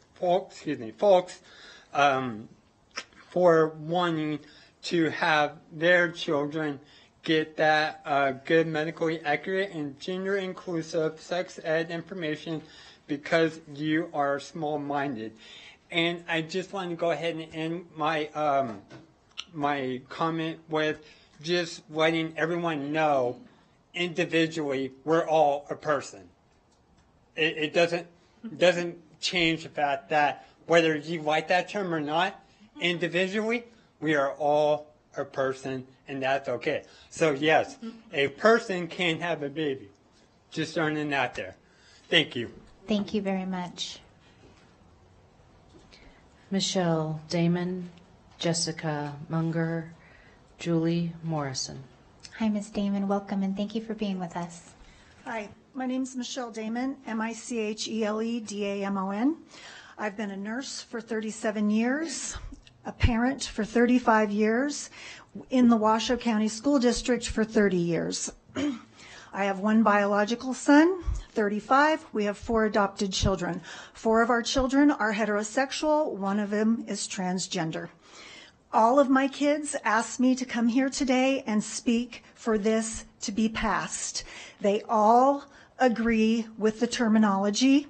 They all think it's wonderful. We need to listen to our youth, not our old people. We need to listen to our youth and what they want in their lives coming up. My kids, when they took sex ed in 4th and 5th grade, they were all concerned. Why do the boys get separated from the girls? Do they tell the boys different things? They would come home and ask me questions about it. Do they tell us different things? Are there different things I need to know? It's very good to bring them together. Male, female anatomy, you got a problem with that. You need to do research. I'm a nurse for 37 years, as I said before. I work at the VA with transgender vets. All of them said for me to come here and talk to you guys too, to pass this, because it would have made a difference in their life if they would have been taught this way. And after a transgender person, whether you were born female with a vulva and you become a man, we still refer to you as a patient with a penis, a patient with a vulva, because there are different health care criteria for those different things. So we do. The VA also uses pronouns. And I'm just here to please ask you guys to vote, because we need to support our children. We need to support what our children want and what our children need. Thank you very much for your comments. I appreciate that. Jessica Munger, Julie Morrison, Alicia Lindsay. Hi, my name is Bree. I'm going to be speaking on behalf of Jessica. I'm here representing Silver State Equality, the civil rights for LGBTQ individuals in Nevada. We are here in support of the proposed changes to the SHARE curriculum.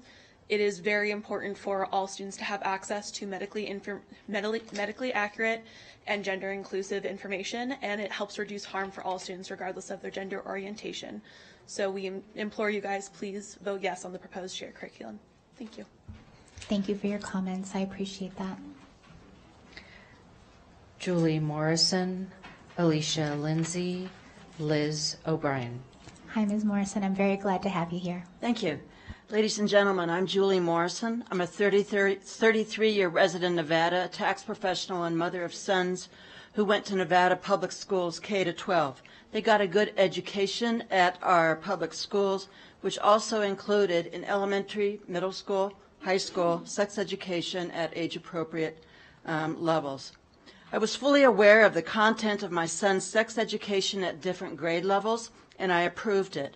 It also helped us to have candid, factually accurate home conversations about sexuality and to keep an open communication conduit with me as they matured.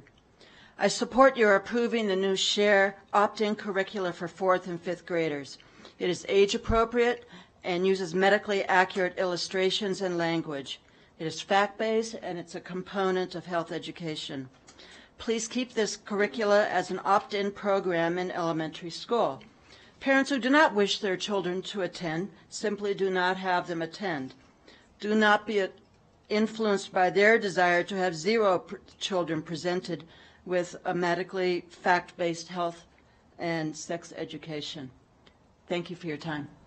Thank you for your comments. Alicia Lindsay, Liz O'Brien, Pastor Craig Dyson. Hi, welcome. Thank you for being here. Thank you, trustees and superintendent, for the work that you guys do. We appreciate you. I know this is a really hard job. My name is Alicia Lindsay, and I'm a 22-year resident of Washoe County. My husband and I are raising children here, and they attend public schools in northern Nevada. First, I'd like to say I do hope that you will pass this curriculum. I have a 5th grader, and kids at her age, they're growing into teenagers, and they're moving out of that childhood dreaminess.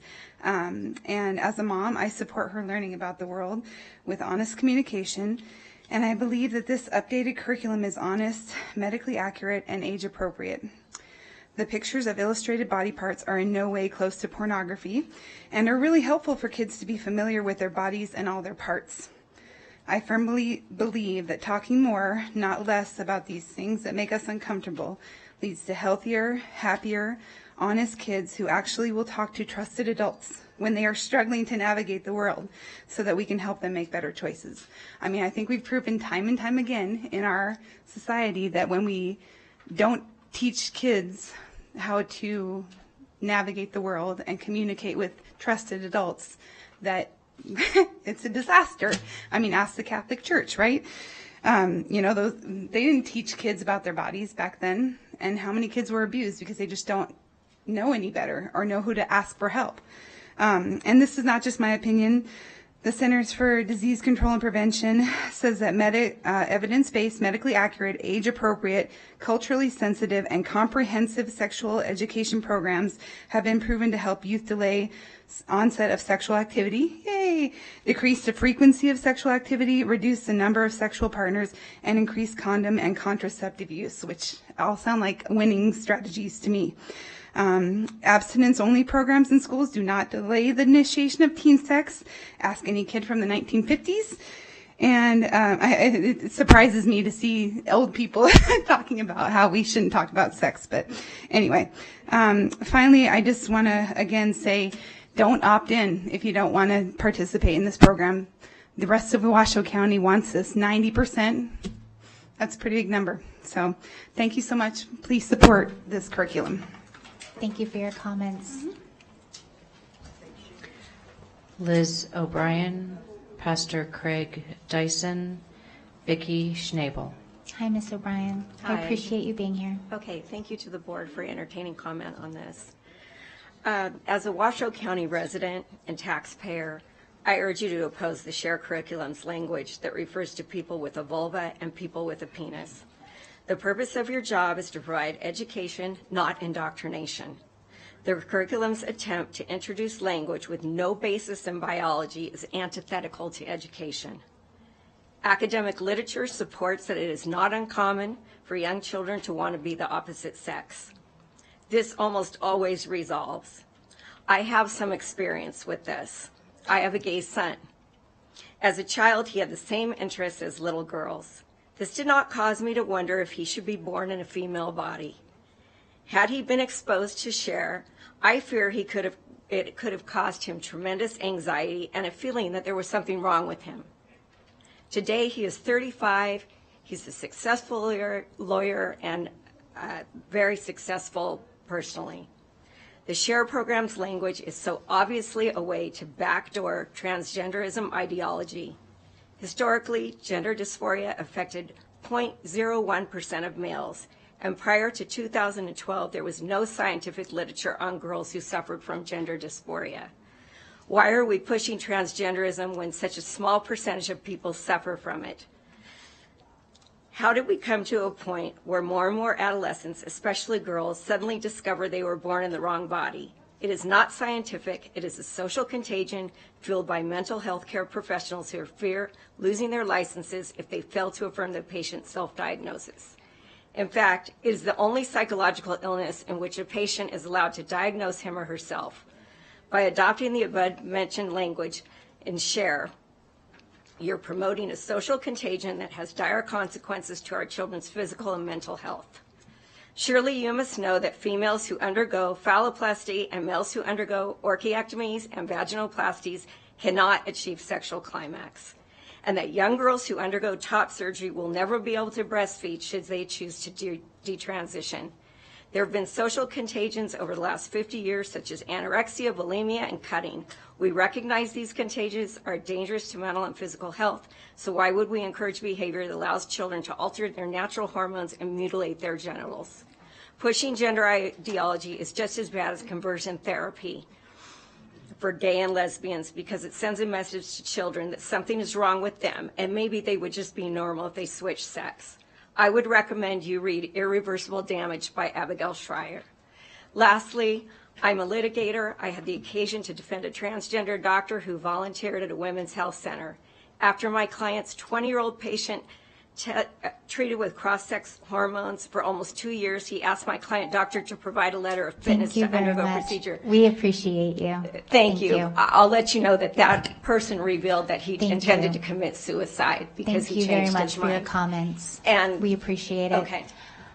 Hope that doesn't happen to anyone else. Pastor Craig Dyson, Vicki Schnabel, Jen Cassidy.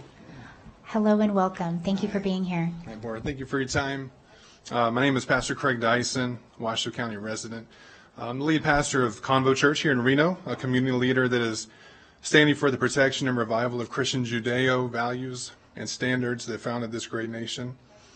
I think we're looking for accountability and explanation. I really appreciated some of the questions that the trustees brought on the topic, and it seems like even the representatives creating the program, we need to go back to some of the standards because they can't seem to answer questions, and they keep going back to blaming it on certain standards. What we continue to see is a downward slope with the SHARE curriculum from year to year. I've got 3 kids. They've all been in the county system, and 2 we've had to pull out, and 1 that has moved on to UNR and is doing very well. But I think as we continue to impose the ideologies that are coming from the LGBTQ community onto our children, we're putting them in a position that they're not capable of being able to process themselves. Somebody made a comment of our responsibility should be to listen to our children. I've never seen in history a society that rejected the wisdom of the elders to go after the wisdom of the children. Can't do that. And so we need to listen to those who have lived and who have had experience. And another thing, too, with percentages, right now the Gallup poll organization 8 months ago polled that in the United States of America, 7% of our population identifies as LGBTQ. That doesn't mean that how they feel about themselves is not valid, but you don't orient a society to a percentage that small. And truth also doesn't change based on your personal experience. And that's what we are creating for our children, is that however they feel in the moment is how we should orient truth and reality to their personal experience. Education scores are struggling in our state. Students dropping out. School crime is higher than ever. Gang activity higher than ever. Drug addiction higher than ever. Suicide higher than ever. Alcohol abuse, even in kids as well as teens, higher than ever. Yet we continue to see the push for the indoctrination and the grooming coming from the LGBTQ ideology. We need more prayer in schools. We don't need more pride. We don't need CRT. If I can get a little fun, we need more of the BIBLE. We need to be able to create spaces where students have more freedom to express their religious views, even if it's not Christian. But we see more groups being made that cater to this smaller population that's created more groups of children that are more confused than ever. So I hope that you will vote no, and thank you for your time. I think there's more parents than ever that are starting to speak up on this stuff because we see what's going on, and we're asking for your help. Thank you very much. Thank you. I appreciate you being here. Vicki Schnabel, Jen Cassidy, Roger Edwards. Hi, Ms. Schnabel. Thank you for being here. Well, it's Schnabel. Schnabel's Schnabel. but they don't fall down. Thank you, Ms. Schnabel. I appreciate that. Yeah, we've lived here for 30 years, and the way we raise our kids are you to be loving to every person, and if you would promote that, that's what it says about, if you promote that, you wouldn't have this problem, because it works the other way for LGBTQ, whatever, going over and trying to transform our kids. I just have two more points. Our education system, we're 49th in the country. You spend more time on social issues than you do on education. And our kids, my granddaughter is 12 years old, cannot read cursive, does not know how to add or multiply, sent her to summer school to improve that, and instead I asked her, well, how'd those classes go? Well, we talked about math once in a while. There's something with our system. I've said that 3 years ago, and still we went from 47th to 49th. And all the money that you're spending on this could use education to educate our kids. I am ashamed to say that my kid is not going to be able to go to college because she's not been taught what she needs. So when you start addressing that, I'll start supporting you. And I'm just telling you, you're going to pay a heavy price in the short term because these kids aren't qualified to go to college, are not qualified. Thank you. Thank you for being here today. Jen Cassidy, Roger Edwards, Sandy Tibbet. Hello, and thank you for being here. Thank you. Good evening. My name is Jennifer Cassidy, and I'm the parent of two students, the grandparent of one student in the Washoe County School District. My mother, my oldest daughter, and I all graduated from Washoe County School District. I followed my father's footsteps and earned a bachelor's degree in biology from UNR. And then I went on to seminary, and I have a master's of divinity, and I'm an ordained minister. I think we have very different Bibles in this room. I care very deeply about our community and our children.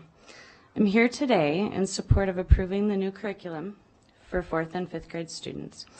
Our children need and deserve an education that is both inclusive and medically accurate.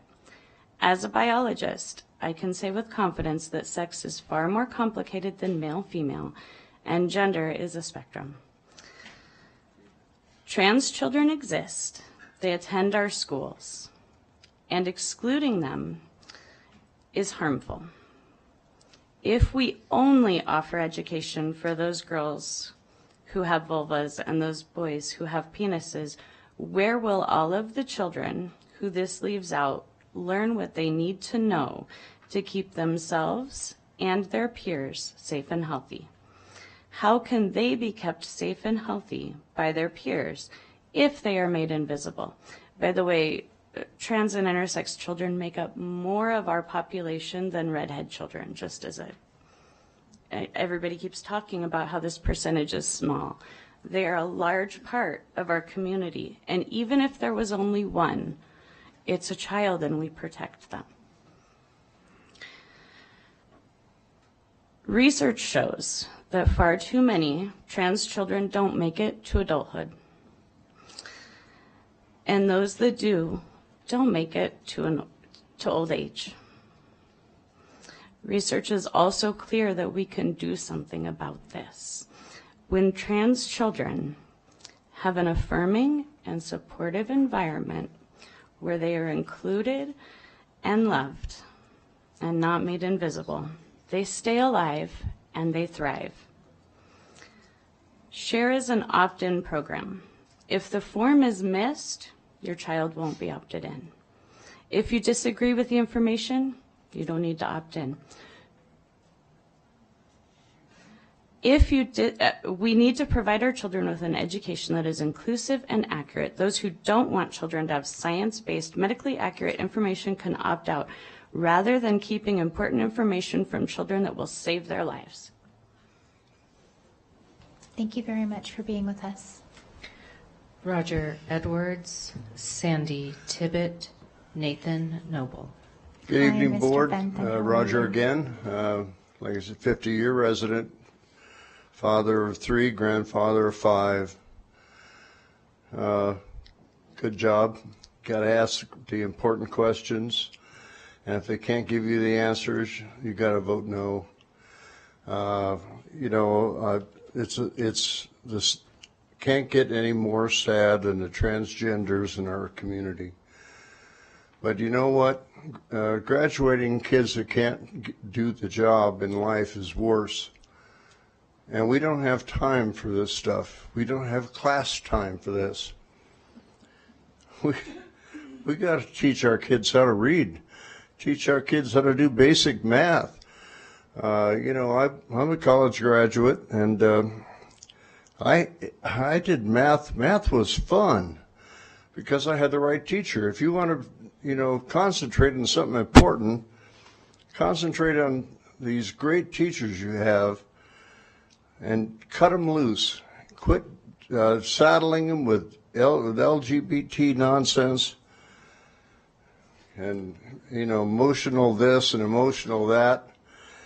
I'll tell you what, my best emotional thing that I can remember, 9th grade, I'd struggle a lot, and I got an A on a science test. I walked down the hallway like I had wings on my feet. I aced this test that I was just worried about for weeks. That's the kind of thing we got to look for in our students. Not whether or not they can't identify what's in their pants. Eventually they'll work that out. And trust me, we work that out in the gym all the time. So you cut the boys loose, let the girls be girls, and you can't let the tail wag the dog. These numbers of people that we're talking about that we're worried about are so small. Come on, you have more people with the flu in schools than you have with all these gender problems. Let's get back to basics. I mean, with the results we've had lately, we don't have time for this. We certainly don't have the education or time for this. Quit saddling our young people with stuff they don't need and give them the stuff they do need. Okay? Please. Thank you for the time. Thank you very much for being here. Sandy Tibbet, Nathan Noble, Kim Backus. Hi, good evening, Ms. Tibbet. JJ, before we start the time, Ms. Tibbet, I do want you to know that I'm aware of the profanity you used during the regular meeting of the Board of Trustees on June 13th, 2023, which was directed at Superintendent Enfield. Many other members of our district and community are also aware that you swore at her during your public comment.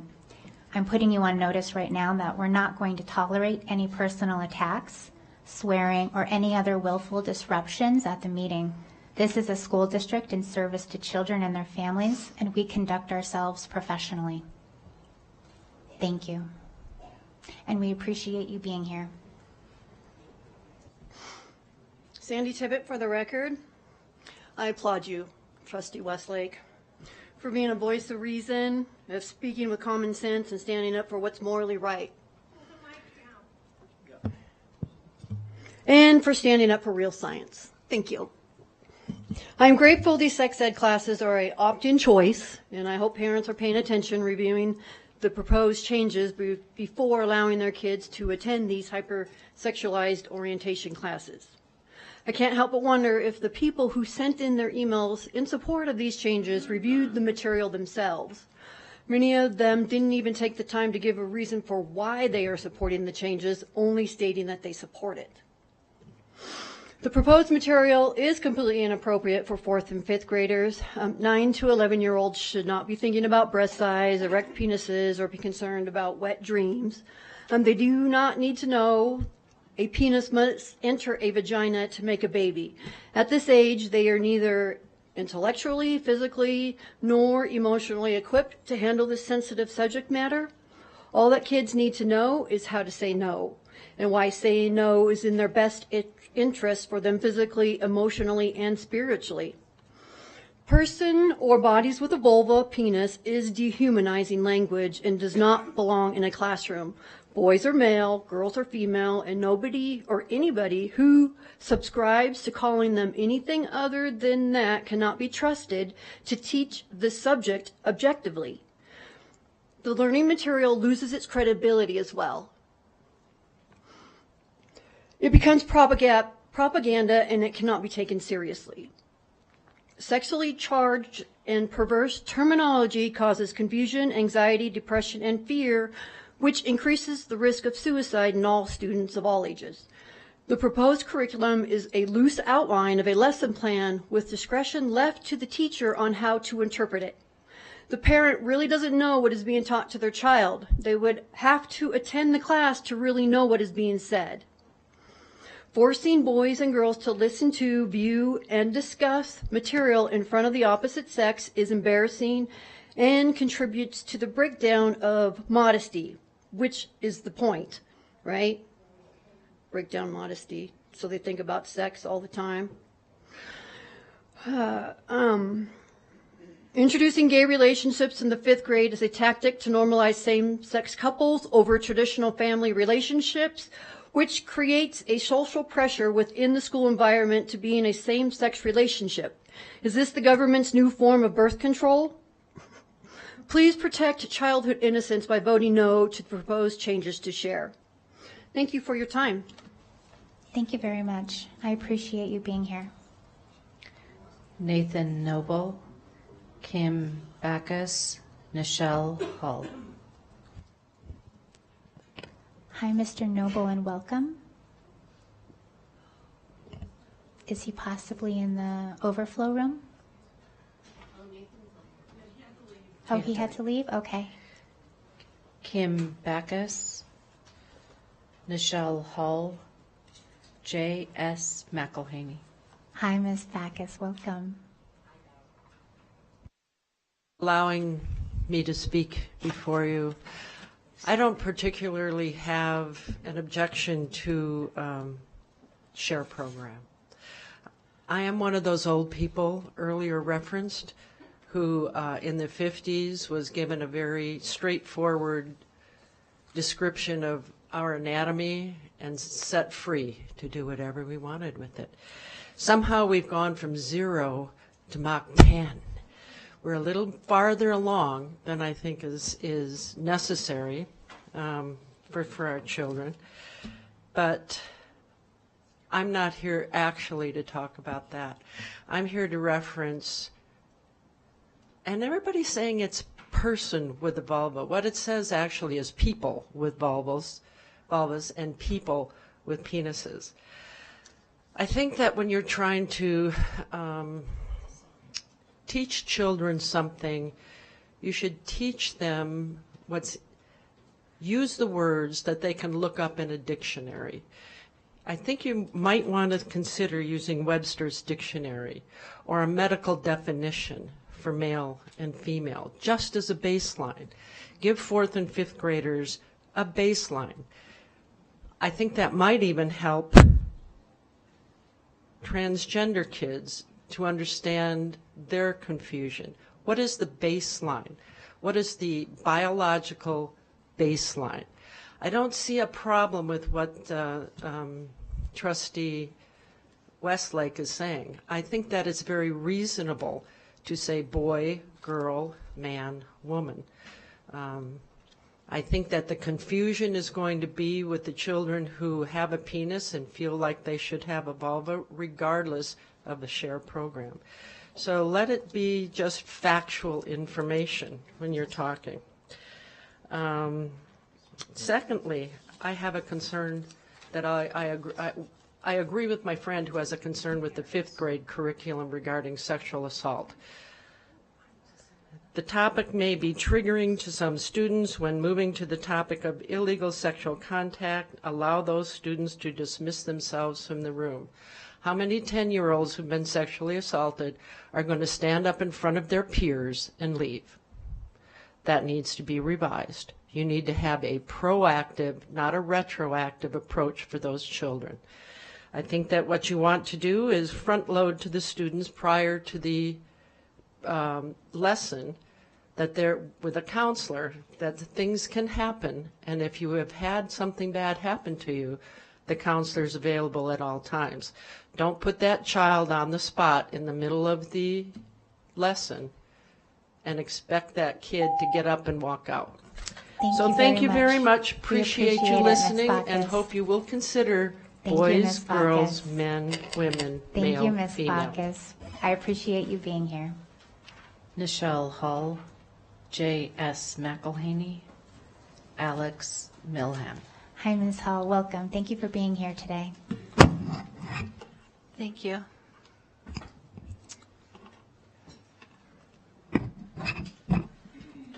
Good afternoon, Madam Chair Smith, Vice Chair, and trustee members. My name is Nichelle Hull. Please enter my comments into the permanent record per NRS statute. I'm speaking today as the founder and director of the multi-partisan grassroots group Wake Up Washoe County. And so Washoe County parents are the funders and the consumers via their kids of government education. And so the parents are the integral piece, and they will always be that piece when it comes to being satisfied with the quality of curriculum that's distributed to their kids. So as I address the board today, I just want to note that so many parents have woken up in Washoe County. My hat is off to the parents. My hat is off to the grassroots groups such as Protect Nevada Children, Paul White's Education Crusade, my group, Wake Up Washoe County, and others. Because so many people have left Washoe County School District. It's sad, but we know that every single private school in the county is now at waitlist capacity. They're at full capacity and waitlist status. So what does that tell you? So I just want to say, I agree with the comments earlier that things like CRT, gender curriculum, SEL are not academic. And this school district wants to pour resources and time into that. That's where you want to go with gender curriculum. Why is it that suddenly there's such a focus on kiddos with the gender curriculum? You know, it's in the media, it's everywhere. It's certainly in this school district. This school district wants to focus on gender ideology. Okay, that encourages the confusion. That's why that is in part why we have so many kids confused. Nevada can be a state that does risk assessment sexual curriculum, not comprehensive. That group that they mentioned, that is not a policy setting group. Okay, that's a suggestion, but there are many, many states in the union that are risk avoidance. So Google that.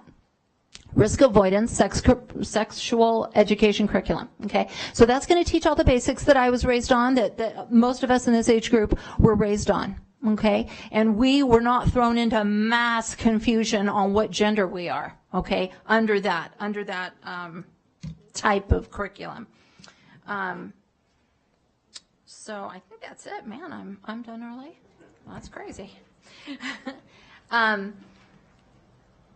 The fact is, there's a profit element to putting kids on puberty blockers, getting kids on birth control, having kids abort their babies. I mean, there is profit involved, so let's think about that too. Thank you so much. I appreciate you so much. Thank you. J.S. McElhaney, Alex Milham, Adrian Lowry. Hi, Mr. McElhaney. Thank you for being here. Hello, I pronounce it McElhaney. Called disgusting by someone on this row right here. I don't appreciate that. Miss Smith, could you please address No. that? Thank you. And I would also like to make sure that we reiterate that everyone should behave appropriately, and let's absolutely refrain from using any words that are derogatory or rude. I'm sorry, Mr. McElhaney. We'll make sure No that problem. we I was restart gonna- your time. Thank you. I pronounce it McElhaney because I'm Irish, not Scotch. I appreciate that, sir. Thank And you. my dad does say McElhaney, but I've tried to correct him, and you know how that goes over. Anyway, I am opposed to the changes, and I'll detail that in a minute.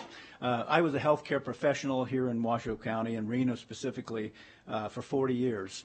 In my training, I did a full dissection of the human body. I've had courses in histology, physiology, pathology, chemistry, biochemistry, pharmacology, and many other health-related topics.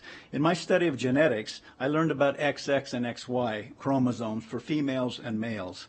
As in all of nature, there are anomalies in a small percentage of the population of all species. But the greatest percentage of every population are normal males and females. Some species, non-human species, have both sex organs, and some human beings do as well, and they're called hermaphrodites. But those are very, very rare. Therefore, the terminology that has been ascribed to males and females for thousands of years is still the most appropriate words to use when referring to both sexes. There is a meme I've seen many times that says, when archaeologists find our ancestors, there are only males and females. They're not multiple genders. There are only two sexes, and truthfully only two genders. As children grow up, many go through phases during development in which they want to play with toys of the other gender. My sisters and I played cowboys and Indians, like many members of our generation. The girls dressed up as Indians and cowboys or cowgirls, and likewise for the boys. It didn't matter, and it didn't indicate their desire to be a different sex or gender. I have a half a dozen dolls, including Raggedy Ann and Raggedy Andy, that I've put into a shadow box. I also have a Humpty Dumpty and some other stuffed animals. That didn't mean I wanted to be a girl. Children might even dress up in each other's clothes, but it's natural to experiment with different things, not a desire to change biology. Children are very susceptible to persuasion by adult figures. So if teachers and parents are planting ideas that a child may be better off as the opposite sex, they are doing irreparable harm to the child. It's child abuse. The idea that we should change terminology that has been in place for thousands of years to some new general description of a person with a penis and a person with a vulva is asinine. There are no girls with penises or boys with vulvas. There's a very small number of anatomical genetic disturbances in which a human being may have both sex organs. Please oppose these changes. Oh, the last thing, fourth graders are too young. Maybe start in the sixth grade. I remember being in the fourth and fifth grade. Too young for this kind of information. Thank you. Thank you very much. And in case it helps any other speakers, just so you know, the NRS does state that share begins in the fourth grade, but remember it's opt-in. But that is the reason why the curriculum starts at the fourth grade. No, I understand. I just wanted you to know that that's the law. Thank you so much. Alex Milham, Adrian Lowry, Jean Kramer. Hi, Alex. Welcome. Hello. Good evening, members of the board. My name is Alex Milham. I am a 17-year, I think, Washoe resident, a UNR graduate, and a math educator. I love what I do. I love teaching math, and I love working with students. I especially love helping students who have struggled with math and might think they're bad at it, realize that they can do it, and it's something they can achieve. I recently graduated from UNR with a PhD in math, one of the first cohort to do so. And I'm excited to continue doing what I love and teaching college-level mathematics. I'm a very happy person. I love my life. I have a very supportive community around me, some of whom are behind me right now. But I didn't always have that. I am a transgender man. I grew up in a very conservative environment, abstinence-only education, etc. I didn't learn that transgender people even existed until I was an adult. All I heard about any LGBT people was that being gay was a sin. This didn't stop me from feeling the pain of living as a transgender person. I knew I was different, and I thought there was something wrong with me. I could not imagine a future in which I could be happy, because the only future I'd been allowed to imagine was one where I was a woman. I'm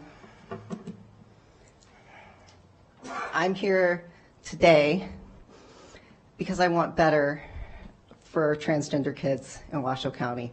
It took me 30 years to get to a place where I could accept myself and had a community that supported me. Kids should have that their entire life. You have the opportunity here to take a step in the right direction by including inclusive language in the curriculum. And I did want to address a question raised by Trustee Westlake. You asked who, besides a girl, has a uterus and ovaries. You're looking at him. I have a uterus and ovaries, and I am not a woman. Thank you for your time and consideration.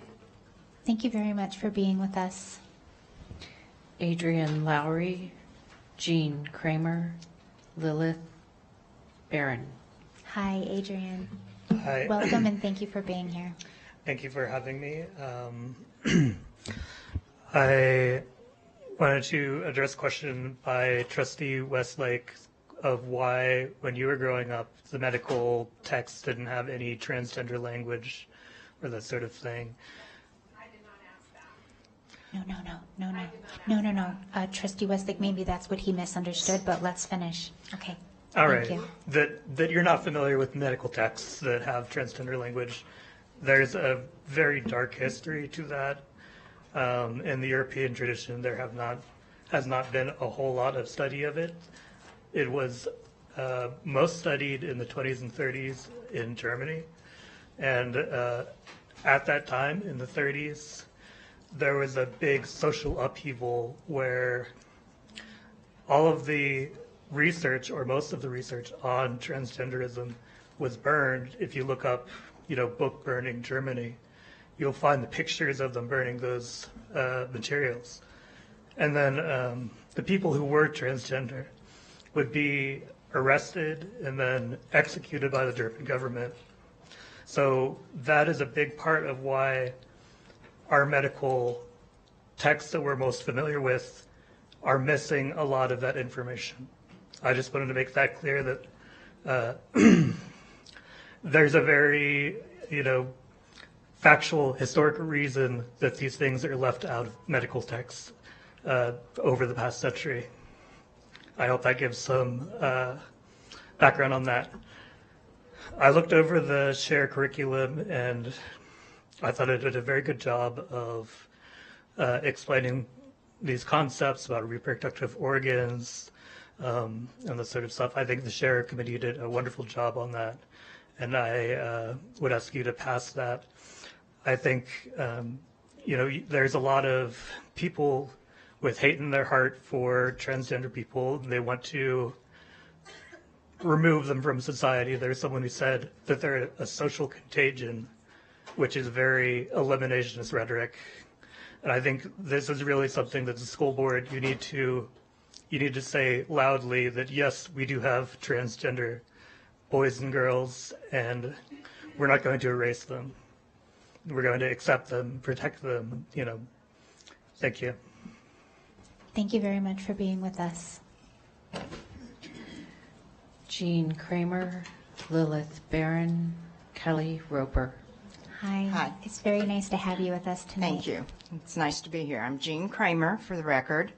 I am a retired high school teacher, and I am more concerned about our educational system than I am about the SHARE program. We are 49 in the school district, and yet we're spending a lot of time and a lot of money on the SHARE program. Our school district has failed many students. We used to, just for the high school, for example, students would take proficiency tests. If they passed all their tests, they graduated. They did away with proficiency tests. I personally feel it was a way of trying to up the stats so we would have more graduation. Well, that didn't happen. We still have problems with our schools and their education. And I just don't feel that the SHARE program and the time and the money that it takes is a good placement for replacing our reading, writing, arithmetic, civics, government, the things that are necessary for our school district. My son has already decided, he has a 10-month-old baby and another one on the way in Los Angeles, and he's already decided that he will be sending his children to private schools. He will, especially in California, he will not be sending them to public schools where all of this kind of commotion is going on. And I just think parents should be the ones working with their children, not sending them to the SHARE program when, according to your website, you don't know who's going to be teaching these children. They're not all from the SHARE program. They are counselors and teachers as well. And if the teachers have a bias, we already know what happens in that instance. So I think I just really get upset when I hear that our school system is failing us. My children all graduated. Not two of them left Reno in the senior years because they didn't feel that their education at Reno High was strong enough. That one son, when she was talking about her son, has 5 degrees, an attorney in mergers and acquisition and international law. I mean, they're all at least have a master's, but they had to leave Reno, 2 of them, to do that. Thank you. Thank you very much.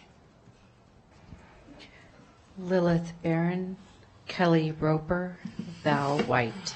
Hi, Lilith. Welcome. Thank you. Hello. Good evening. Thank you so much. My name is Lilith Barron. I'm with the ACLU of Nevada. I'm here to speak in support of the curriculum and congratulate the committee for an excellent job. I am also here to just put on the record that we live in a world with diverse gender identities and sexual orientations, and we have done so since the ancient Mesopotamian era, I believe, is when it was first documented. As you've heard from many of the medical professionals and even biologists in the room, data speaks volumes about the detrimental impact of discrimination and the mental and physical health of LGBTQIA youth. In 286 peer-reviewed studies out of 300, 95% found that anti-LGBTQIA discrimination directly contributes to harmful mental and physical health outcomes, such as depression, anxiety, suicidality, PTSD, substance use, psychological distress, physical injury, elevated stress hormone levels, and cardiovascular disease. Discrimination is linked to harmful health outcomes even for those who are not directly exposed to it, because the presence of discrimination, stigma, and prejudice creates a hostile social climate that taxes individuals' coping resources and contributes to stress of the overall community. And I'm sure if we can all just sit for one moment, we can feel that right now in this room. This is indicative of what pushing harmful discriminatory policies makes a classroom feel like. And I know that I would not want my child to feel like this when they're trying to be in an institution to learn. Comprehensive sex ed benefits children's socio-environmental and emotional development and equips them with essential knowledge about their bodies. Protective programming against the harms of discrimination and disinformation, such as the SHARE program, are imperative to a healthy education and community. When I look in the room and I hear these arguments on either side, I'm wondering how many times school boards have had to entertain arguments such as these, such as when we talked about integration. Was there perhaps one group of people who did not think that some students needed to learn with other students, that harken back to some very memorable comments that I've heard today? Maybe the ways that we speak about certain students are who are of color. Maybe that was a discussion at school boards in the past, and some of the words that we used to use in a classroom are no longer appropriate, and I don't even think we would use them now, some either on the other side. And I think that these are historically familiar, and that we know the right decisions to make and who always is on the correct side when we reflect back on history and the way that we treat people in a classroom. It's a safe place for all students. Thank you very much. Thank you for being with us tonight. Kelly Roper, Val White, Victoria Meyer. Hi, Ms. Roper. Welcome. Thank you for being with us. For the record, my name is Kelly Roper. I was a member of your SHARE committee from 2017 to 2023.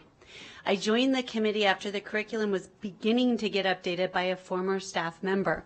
It was a curriculum that seemed almost entirely adopted from prearranged lesson plans that I thought were incredibly offensive. I became involved in meetings and made public comments. When there was an opening on the committee, I applied to fill it. Lost my place. I'm so sorry. Okay. Under Rochelle Proctor, I have seen lessons that have been created personally and with a lot of attention to detail and research to find the best resources available. She has been incredibly responsive to change based on committee discussion, requests, and vote, as well as public input. The last time we met as a committee was June 6, 2023. We had a meeting to try to address the results from the survey that was given to parents of 4th and 5th graders. We appreciated knowing places that were causes for concern, that we might talk about them again, and would have appreciated public comment to help us. Unfortunately, what we suffered through was hours of personal insults with no attempt at being solution-minded. I cannot tell you how many times I was told that I was disgusting, a pornographer, and a pedophile. While I understand sex education is incredibly emotional, it is important that people look at all the information and come prepared to help offer solutions instead of just telling committee and board members what is wrong. I have 2 daughters, and I wish this was the SHARE education that they received versus the old curriculum. Change is scary. 6 years ago, when I had young girls going through this for the first time, I did not know what I wanted them to learn from SHARE, and I was nervous. But I have learned over the course of the last 6 years, not just from being on the committee, but from watching my girls grow into strong 16 and 18-year-olds, that no matter how conservative a home is, they will hear and learn things from around them. I would rather it be factual information. I would rather them be empowered to know the changes their bodies are going through, and I would rather them be empowered to stand up for themselves. This curriculum does this. I am in favor of the 4th and 5th grade curriculum. Having all kids together, I've had the same question for my fellow committee members in regards to embarrassing information for particular genders being taught jointly in front of the other gender. And one of my colleagues who's here today shared with me her belief that knowing what is awkward to others builds compassion for each other when facing their own embarrassing changes. Learning together makes it very clear that everyone knows the same information. Thank you very much. Thank you very much. Val White, Victoria Meyer, Felicia Perez. Hi. Hi, Val. Welcome, and thank you for being here.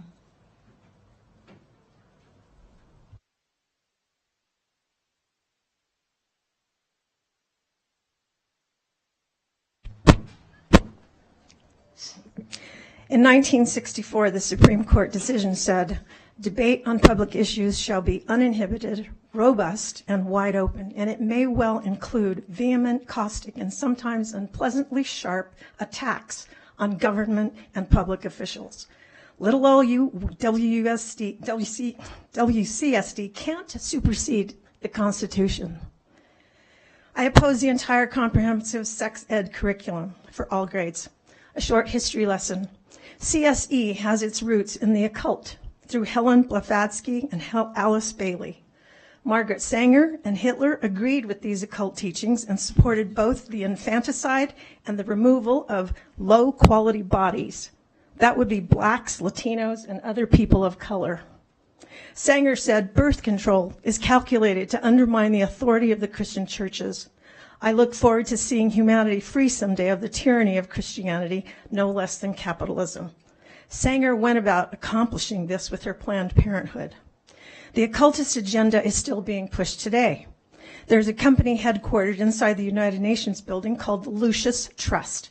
It was originally called the Lucifer Company when it was established by these occultists. The Lucis Trust now has big money donors such as the Rockefeller and the Bill and Melinda Gates Foundations. UNESCO, the United Nations Education, Scientific, and Cultural Organization, also pushes CSE in partnership with the International Planned Parenthood Foundation. It spends billions to teach the evils of CSE worldwide. UNESCO says CSE is not just about sex, it's about relationships, gender, puberty, consent, and sexual reproductive health for all young people. All young people? Is that babies and 5-year-olds? When this board approves CSE's teachings, you are acting as Lucifer's evil agents, and you do it proudly. It's sick. You're responsible for teaching children to be confused about whether they're a boy or a girl, or to call themselves and others a penis or a vulva, to falsely believe they can change their sex or gender, and to mutilate their perfect bodies, to learn about perverse sex acts and homosexuality. You're grooming children and the oncoming acceptance of pedophilia. You're hiding the facts that homosexuals die 15 to 20 years or more earlier than heterosexuals. You hide that the perversions taught in CSE will result in a lifetime of medical problems and diseases. But this is your plan. You're owned by the Luciferian Planned Parenthood, and you happily destroy the lives of the innocent children. Jesus said, if anyone causes one of these little ones, those who would believe in me, it would be better for them if a large millstone hung around their neck and they were thrown into the sea. Thank you for your comment. Victoria Meyer, Felicia Perez, Emily Hobson. Hi, Victoria. I do need to ask that everyone sits down. Oh, you can't? Okay. Can we stretch your leg in the main room? Oh, okay. All right. Thank you for that clarification. We have allowed that with other people, but I'll defer to our speaker. Are you comfortable with that? Sure. Okay. Thank you so much. Victoria Meyer, please put my comments on the record. And I just want to say wow to Valerie White for her comments. Very well thought out, very legitimate, and people need to start researching the larger issues besides this myopic vision we're having right here today, because there's a lot of bigger players and a lot of corporate money at work in these agendas, and so many people are being used by the larger agenda. Thank you, Trustee Westlake, for your very cogent comments. Appreciate the thought that went into that and the very common sense approach that you have. I urge you all to vote no on this curriculum. I'm going to focus on a very small part of this, objectification. All bodies have value. That's a quote from this curriculum. We've been talking about people with a vulva, people with a penis. Cambridge Dictionary, objectification, treating people like tools or toys as if they had no feelings or rights of their own. Pornography is often an example of the objectification of people. Wikipedia, objectification, the act of treating a person as an object or commodity or thing. I'm just a body with a vulva and a little spot there that you can touch that makes you feel all fuzzy and warm inside. That's all I am. I'm offended by this. It's objectification of children. Objectification is part of dehumanization, continuing with Wikipedia's definition. The act of disavowing the humanity of others. How about Open Education Society's definition of objectification?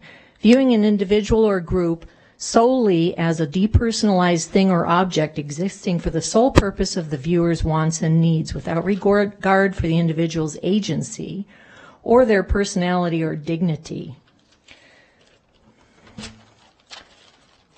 Siegel, 2013, Psychology Tomorrow. Objectification of individuals has a profound and negative effect on the psychological development of young men and women. Quote, they may also develop destructive habits involving substance abuse and self-harm. Professor Ray Langton, professor of social justice and speech at Cambridge, states objectification involves reducing a person to body parts. Thank you very much for being with us. Felicia Perez, Emily Hobson, Macy Burnt. Hi, Felicia. Thank you so much for being with us. And I'm sorry for having you sit for this long. I mean, you know it's the process, but thank you so much. Absolutely. Thank you all for your patience and for the individual who was okay with me standing behind them. I had a cortisone shot in my back yesterday. I have a herniated disc. Those of you who are disabled or have been through these kinds of things might understand my plight. I will be leaving shortly after these comments as well and be watching online with everyone else who I know is also not able to be here today, so thank you. I noticed that when I came in, my name is Felicia Perez, Felicia Perez. I'm a graduate of UC Santa Barbara with an undergraduate degree in sociology, and I have a master's in curriculum and instruction. That meant and means that I went to school for a very long time. I'm also very sick and very disabled, so I also have a lot of wisdom in that as well. And I noticed that when I came in, just about every door in the doorway had an automatic door opener. This is so that people who are disabled like myself can still access this building physically. When I see it, it communicates to me that I belong here. There's not that many disabled people in this room right now. There's 2 markers down here indicated, and I don't know if anybody in the front was actually disabled or noticed that those signs were here. There's not that many disabled parents. There's not that many disabled board members. There's not that many disabled students. Why the hell do you have those doors? Because in 1990, the American Disability Act was passed, and you were mandated to do so. Because you are mandated to be here and provide a public education to every single student. Whether by other people in the community they are going to hell, they are wrong, or they are not people or persons at all. My 23-year-old niece lives in the state of Nevada, and she has a disease called endometriosis. She no longer has reproductive organs, but she has a vulva, and she wants to be a mother someday. And if her children go through this shared curriculum as is, she will get to say, I am that person with a vulva next to the word girls. And if we have an issue with consistency, then say female or person with a vulva. Put male and person with a penis for consistency's sake. Because the last I checked, my mother, who raised me as a Catholic, and I went to Catholic school from kindergarten to 8th grade, I am a person. And singular, that's how you say it.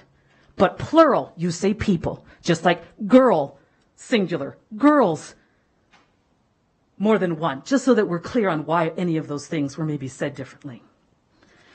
And what I want to say is that I identify also as a person with a vulva. Why? Because many of you probably see me now, or saw me walking in, or will see me when I pass and not be clear that I am a girl. So I matter. And I looked just like this, believe it or not, in the 4th and 5th grade. And it would have been nice to have known that I belong, because I do. And if that's all we are teaching our young people, is that we are human beings, then that's worth teaching. Thank you very much for your comment. We appreciate you being here. Emily Hobson, Macy Burnt, Rabbi Benjamin Zober. Hi, Emily. Thank you Hi. for being here and welcome. Yes. Good evening. My name is Emily Hobson. I am a professor and a department chair at UNR, and I'm here to speak in support of the SHARE curriculum. The SHARE curriculum helps to protect children by teaching them basic and accurate information about gender and sexual health to support their safety and well-being across their lives. This includes by speaking to and about intersex children and children who are or come to identify as transgender or non-binary. As noted by a few people, including the OBGYN nurse who spoke, there are in fact more than 2 anatomies, as well as more than 2 genders. About anatomy alone, there are 30 variations of intersex conditions that represent about 2% of the global population. So within our district of about 60,000 students, we can anticipate that about 1,200 students have some form of intersex condition. That's a fair number of students at any given time. Intersex people vary in their chromosomes. They can be XX, XY, XXY, and other variations. They vary in their anatomy, their puberty, and their reproductive potential. There is no human being who has 2 full sets of both typically male and typically female organs. This exists in some animals, but not in people. As among people, intersex conditions are more mixed and complex. That's the science. And if Nevada wants to improve in state education rankings and performance, we should bring ourselves to the standards of states that have inclusive and scientific curriculum, which have stronger educational performance. The political backlash against this curriculum is part of a long history of reactionary organizing by people whose agendas deeply undercut learning and a just society for everyone, including but not limited to students of color, students in poverty, and students who are LGBTQIA or questioning. The attacks on SHARE are historically tied from the 1950s forward to backlash against racial integration and against women's rising leadership in education, among other issues. You have heard these voices today. You have heard the rhetoric they used. You have heard the dog whistles they use about our national heritage. You have heard their echoes of white nationalism, and you have heard their hatred and desire for transgender and intersex children to not exist, and even implicitly for many other kinds of people to not exist, to not be present. These voices are wrong. They are immoral. I'd like to conclude by telling you about what my 82-year-old father, himself an educator, has taught me about parenting, listening to elders, and being an ally to queer and trans people. His favorite motto about parenting is, "It's so interesting to be a parent because I get to learn from my children," and about his mother, that she grew with her times. I urge the opponents of the SHARE curriculum to be open to learn from our children and to grow with our times. Thank you. Thank you very much for your comment. We appreciate you. Macy Burnt, Rabbi Benjamin Zober, Andrea Thompson. Hi, Macy. Welcome. Thank you for being here. My name is Macy Barrett. I'm a future mother of the Washoe County School District. Parents are supposed to trust that their child's school system teaches them math, writing, and science, but more importantly, to trust that they are preparing their child for a future of academic success, as well as trust the child and their ideologies that they are success, as well as trust their child and the ideologies that they hold are being respected. Sex education is not a curriculum that should be taken lightly or evolved to fit into harmful ideologies. Sex education should be about providing factual and comprehensive medical information about human sexuality, anatomy, reproduction, and healthy relationships. Sex education should not be about affirming the constructed ideologies that harm, confuse, and leave the children of this country with more questions than answers. By removing the terms boy and girl, we run the risk of blurring the lines between the biological differences that exist between males and females, the 2 genders that God put on this earth. The concepts of biological sex are integral parts of human identity. Shielding students from such fundamental realities, such as the stark differences between a biological male and a biological female, may lead to confusion and a lack of understanding about their own bodies and those of others. The confusion that I have seen in the young minds of this country has been astronomical. You say you want to be inclusive. Well, what about the inclusivity of those that oppose transgender ideologies? What about the inclusivity of religions and religious beliefs? If this new curriculum passes, then the schools of Washoe County will be even more like social laboratories where students from devout faiths will feel further ostracized and isolated. Isn't that the opposite of inclusivity? The inconsistencies of this proposed curricula are concerning, confusing, and scientifically inaccurate. Let's focus on funding on getting Nevada's rank higher in core academics instead. I urge you to help put a stop to the confusion and vote no on the new proposed shares agenda. Thank you.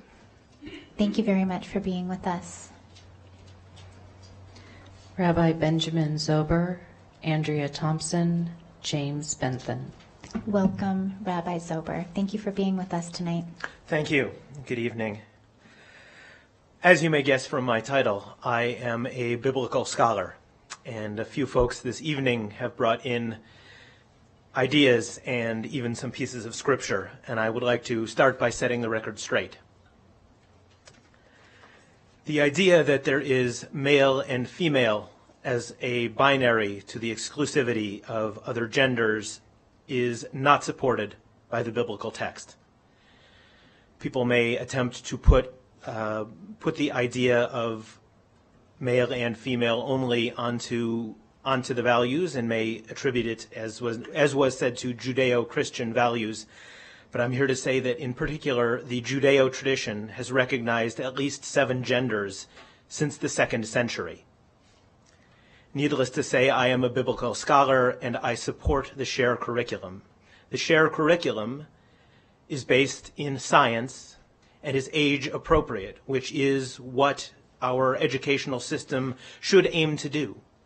And while some of the things that science now says are not the case for even a few years ago, that is the way that both time and science work. There are people alive today who lived before we understood or even knew the existence of DNA, and now it is something that is part of almost everyday conversation. So to recognize that we understand sex and gender differently than even happened when we were children is not that the science now is wrong, but the science is growing, and we owe our students the opportunity to grow and learn with that. This curriculum is, as I said, science-based, and it is age-appropriate. I am also a member of the SHARE board, and I am very privileged to work with people who are versed in science and education and health, and I know that they have worked tirelessly to make sure that this curriculum reflects science and appropriate educational standards. And the last thing I would like to say is that the young person, Arabelle, who was here earlier, also happens to be my neighbor. And I know her family, and I know where they worship. And I know that in their church, they often teach things that are a bit different in terms of values of tolerance and inclusion and acceptance than I teach to the people in my community. But I heard her here today standing up and defending my non-binary child. And if that is what the SHARE curriculum and the Washoe County schools are encouraging, then I urge you to accept this curriculum and continue the excellent and wonderful work that you are doing. Thank you. Thank you very much, Rabbi. I appreciate you being here. Andrea Thompson, James Bentham, Tyler Pacheco. Hi, Andrea. Thank you for being with us tonight. Good evening. Thanks for having me. I had a few things to say, but I'm going to go off the cuff to make sure I can answer your questions. So I am a dual certified family practice and psychiatric provider in this community, and I focus specifically on reproductive psychiatry. I've also been appointed to the SHARE committee since 2019, where I have been hopefully an integral role in the healthcare provider piece in this. I really wanted to address your particular question regarding what does it mean to have this from a healthcare standpoint or a scientific standpoint to say body with a vulva. And what that means is that there are young people who may be exploring different genders. And as a healthcare provider, I need that person to know if they have a vulva or a uterus that they can get pregnant, even if they identify as a boy. Or they could get cervical cancer. Or if they have a penis, they have a prostate. And they could get prostate cancer. And that's important as a healthcare provider. So that's why we did that particular language. I know we've heard a lot about Nevada being 49. We're number 1 at syphilis. That is a sexually transmitted infection that can at one point ravage your brain to the point where in the last 30 days, I have seen someone in the emergency department with psychosis. What we've been doing in Nevada for the last 20 years isn't working. We have high teenage pregnancy rates, high STD rates, and we need to set up our community to improve the sexual health education to give them a better chance. And I do psychiatric consults in most of the emergency departments, and I can tell you that it is rough right now in mental health. I am in one-on-one combat every day. And there is something about, as a healthcare provider, where we have to find something where in the system that is very broken, we can move the needle. This is how we move the needle, so that in 20 years, when these kids are older, they actually know their body parts. And until you have sat in a room in the emergency department with an 8-year-old who tried to kill themselves because they have been sexually assaulted over and over by a family member or a close friend, don't tell me this isn't important. It is so important. These kids matter. And we have to do something to help them. And it's not going to necessarily happen in their home. And this is the only place that you can get free education that is accurate. The internet is a cesspool. And if we expect our young people to find all their information from just their parents or just the internet, we're in trouble. Of course, I feel very confident in talking to my 3 boys about periods, and some of them are as young as 2, okay? So I know that I feel comfortable having these conversations with my kids, but there is still something amazing about them getting this information from someone like a trusted counselor and then coming to talk to me about it. So please, let's move Nevada forward. We have worked so hard on this, and this is how we make a big change in our community. You can do that here tonight by saying yes. So thank you so much. Thank you very much for being with us, Andrea.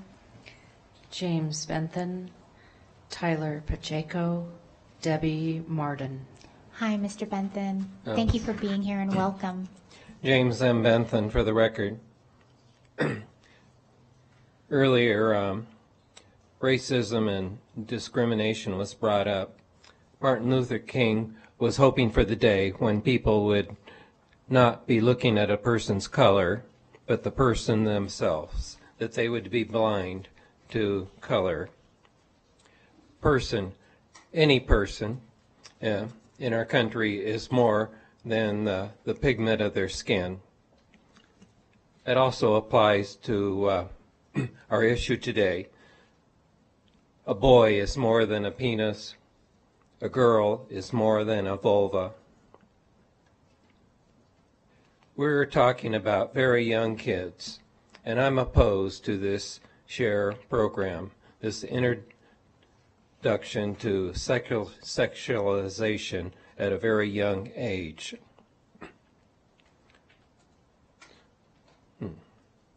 Love doesn't require the approval of actions, but in our culture, it is beginning to require that love gives approval to anyone, lest you hurt their feelings. As a parent, will you approve of everything your teenager wants to do? Of course not. Loving is not automatic approval. Love protects and rejoices in the truth. When evil wants to attack, groom, brainwash, violate innocence, you have to call it out as it is. People should speak out. Children are innocent and should not be sexualized at this young age. Can a minor give informed consent for radical medical drugs or surgeries? These are life-changing. Puberty blockers, cross-sex hormones, surgeries, sterilizing. We cannot do this and allow it to happen to kids. People need to speak up. There are numerous genders. Well, I have a math problem. On an island, if there are 100 women and 10 men, how many people would there be in 100 years? Hundreds, thousands maybe? On that same island, if there were 100 genders and 10 men, How many people would there be in 100 years?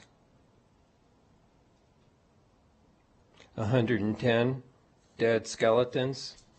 This is a backdoor to over-sexualization of our kids, and I oppose it. Thank you. Thank you very much for being with us tonight. Tyler Pacheco, Debbie Mardon, John Eppolito. Hi, Tyler. Welcome. Thank you for being with us. Thank you. My name is Tyler Pacheco, Pacheco. I'm here to support the share changes. Every time I come to one of these or a library board meeting, I'm always usually one of the last because I work. And I just write down any inaccuracies and I correct them afterward as kind of a fact checker. As someone who has some education in poli-sci, sociology, and things like that, one thing that I wanted to mention for the man on the screen, I forget his name, being compliant with the standards is supposed to be a bare minimum, and striving for a bare minimum shouldn't happen. And I also want to say that 32% of trans people say that they realized they were trans before 5 years old, and then another 28% between 6 and 10. That's 60% of trans individuals realize they are trans during this time of 4th and 5th grade. There were mention about medical definitions and medical records. I'll give you a list of places of medical organizations that recognize trans individuals. The American Psychological Association, American Academy of Pediatrics, American College of Osteopathic Pediatricians, American Psychoanalytic Association. I also have multiple massive meta-analyses and longitudinal studies and other studies that are on the National Library of Medicine that I can provide you if you ask.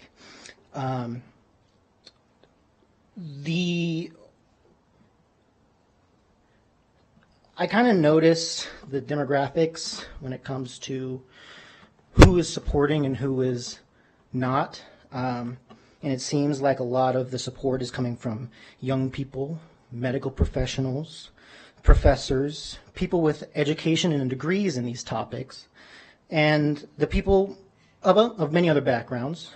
And the people who oppose are people who haven't seen a classroom in decades. So I would rather put my trust in the people who have been in the classrooms for decades or who have recently come out of those classrooms than people who most likely have lead poisoning from their early lives. And just like Adrian said, the Nazis did burn, it was one of the first things that they burned, transgender studies and things like that, and they've existed for centuries. Thank you. Thank you very much for being with us.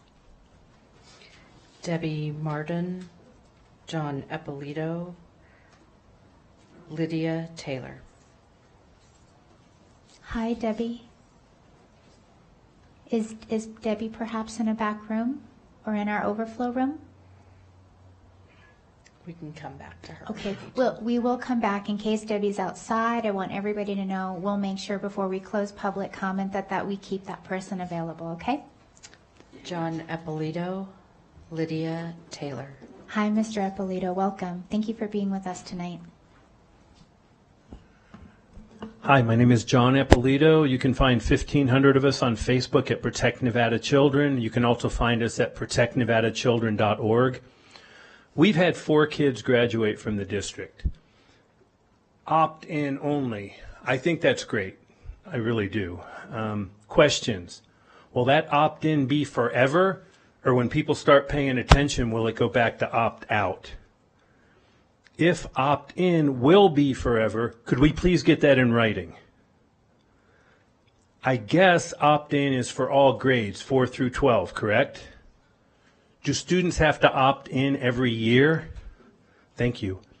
Do the kids who opt out of this comprehensive sex education get any sex education? If not, could they at least get some type of risk avoidance sex education? I read the proposed curriculum, and I believe the way AIDS is covered is terrible.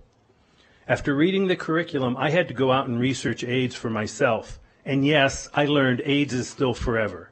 It can be controlled with drugs for the rest of your life, but I don't think anyone really knows all the side effects of taking these drugs, and or if someone with AIDS will have a shorter life. The new curriculum should be modified to give students all facts available about AIDS.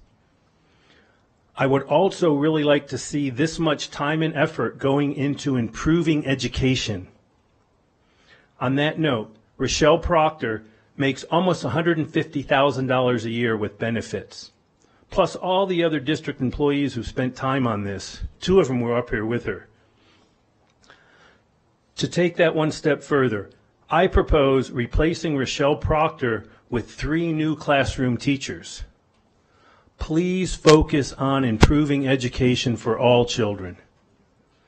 My oldest child graduated from Washoe County School District in 2016, and my youngest children just graduated last month.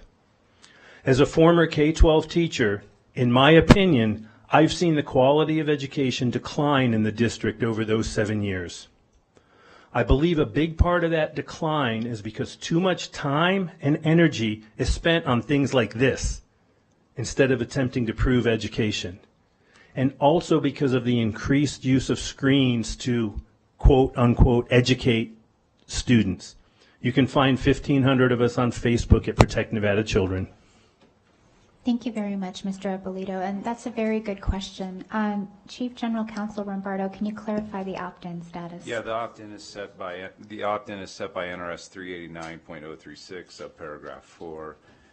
The legislature has made it clear that this is an opt-in program. If a parent fails to opt in or fails to respond, then the child does not get to attend the program, and we do it on a yearly basis. It also states that this curriculum is not required for the student to graduate, and the students who are not opt-in are allowed to attend other courses shall be provided, and that is all required by state law. Thank you very much. An excellent question, Mr. Ippolito. Thank you. Lydia Taylor, Erica Minenberry. Hi, Lydia. Thank you for being with us tonight. I appreciate you being here. Thank you very much. I'm happy to be here. Hi, I'm Lydia Taylor, and thank you so much for hearing what I have to say. I want to talk today in support of the proposed shared curriculum for 4th and 5th grade. As the parent of LGBTQI+ students in Washoe County, I have had the unfortunate experience of witnessing the devastating impact of anti-LGBTQI+ bullying and exclusion, and have faced the very real possibility of losing a child as a direct result. This curriculum update is of utmost importance to me personally because of the additional information it allows to be explained to students. A simple acknowledgement of the variations in gender identity and sexual orientation will make a significant difference in students' social experiences at school. I want to extend my sincere appreciation to my local elementary school for going above and beyond to create the safest environment possible for my student, despite not having this tool at their disposal. To be clear, this curriculum does not promote LGBTQI+ identities or values, nor does it explore any details beyond definition of terms. It simply acknowledges that they exist, leaving any further discussion up to parents. Since the currently used curriculum was created, we have seen significant advancement in healthcare and reproductive research that makes such an update to our curriculum long overdue. My favorite part of the proposed curriculum is the heartwarming video titled My Reflection that addresses self-love. So cute. The included lessons are of immense value to students today, given the complex social environment they must navigate, reaching from the playground to their gaming accounts at home. If you're uncomfortable with your student being exposed to LGBTQI+ terms and definitions at school, I want you to know that I hear you. I am not here to discount your opinions or views. Rather, I want to encourage you to consider whether the benefits of this curriculum to all students who are entering into the most difficult years of social turmoil are high enough to outweigh the risk of students interpreting these lessons as pro-LGBTQI+. However, if you conclude the risk is still too great, no problem. You're not required to act in any way to prevent your student from being exposed to Washoe County School District shared curriculum. Parents must grant permission for their students to receive share lessons at Washoe County School District schools when registering students online. In conclusion, let me summarize. I support the proposed curriculum because it is factual, up-to-date, and scientifically accurate and age-appropriate, and is presented in an unbiased manner. It includes very important mental health-focused lessons that will increase student safety and serve the required purpose of reducing high-risk behaviors. Additionally, this curriculum can be expected. I ran out of time, sorry. Thank you very much. We really appreciate you being here. Thank you. Erica Minaberry, Debbie Mardon. Hi, Erica. Thank you for being with us tonight. Hello, thank you for having me. My name is Erica Minaberry. I am a mother of 3 children in the Washoe County School District. I am in favor of this curriculum. I am also a benefactor of the former share curriculum, and with STI rates in Nevada what they are, we know how the former curriculum plays out. And with the way the discourse has played out today, it is made especially clear how badly we need accurate and comprehensive education.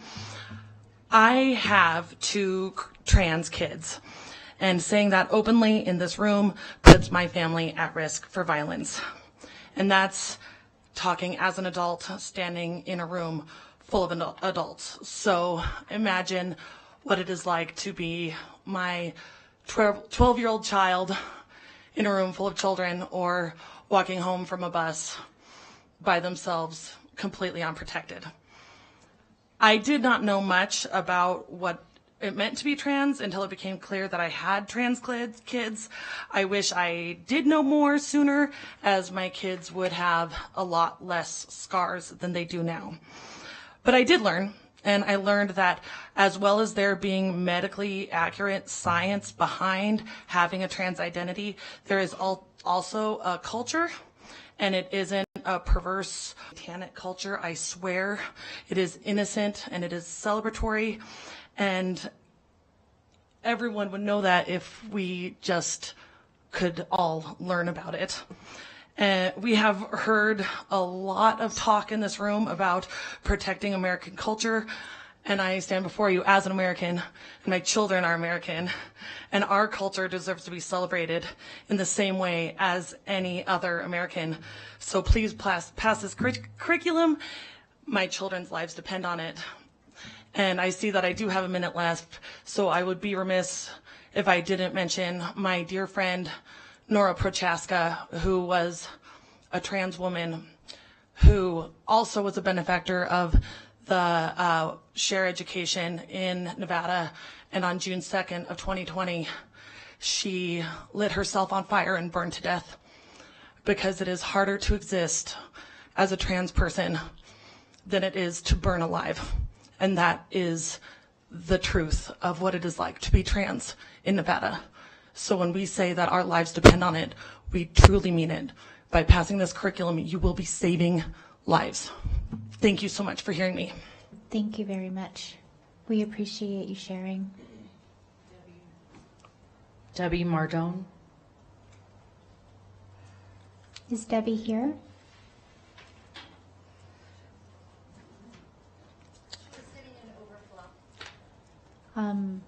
Is she possibly in overflow or outside now? That would be good, because I think we're about to close public comment, so I'd rather just be 100% sure so that no one is left behind.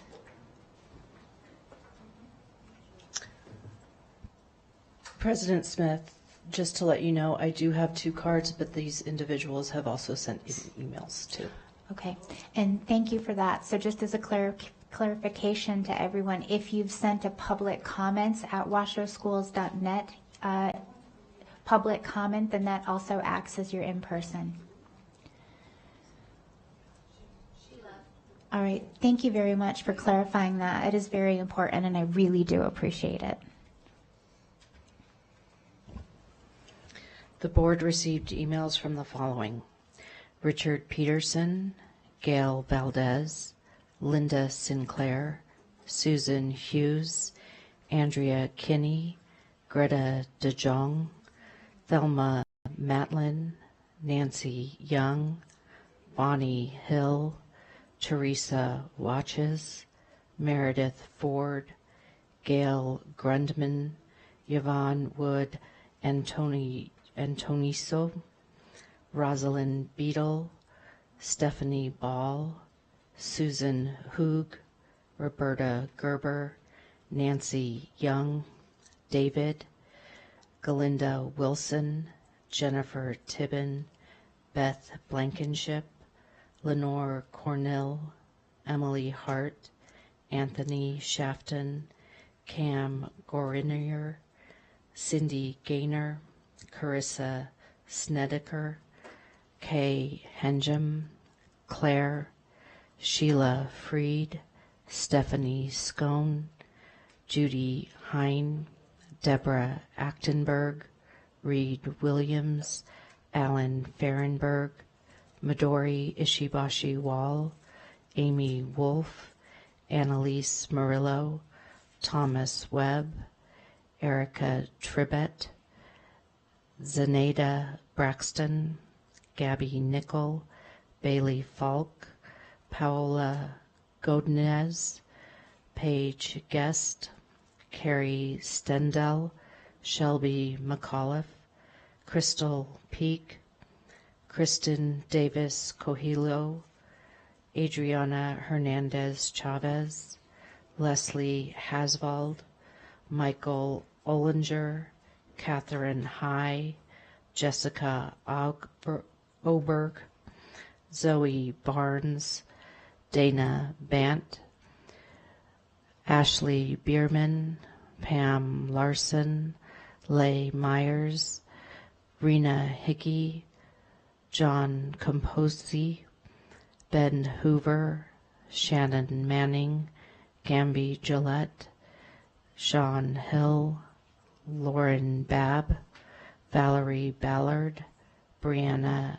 Escamilla, Jenna Dewar, Danielle Kanakoa, Meredith Tanzer, Jill Pellicerini, Callie George, Maria Krista Phillips, Rami Walken, Josh Reed, Ryan Richardson, Emily Rankin, Britt, Cynthia Cooper, Aaron Dewar, Kay Winchester, Donnie-Lynn Curtis, Bruce Foster, Jennifer Mortensen, Pamela Payne, Lois Bianchi, David Bianchi, Lynn Kocher, Krista Ramon, Gaia Brown, Sarah Gobbs, David Tidstell, Carol Chenard, Jasmine Horton, Josh Richmond, Kelly Sherman,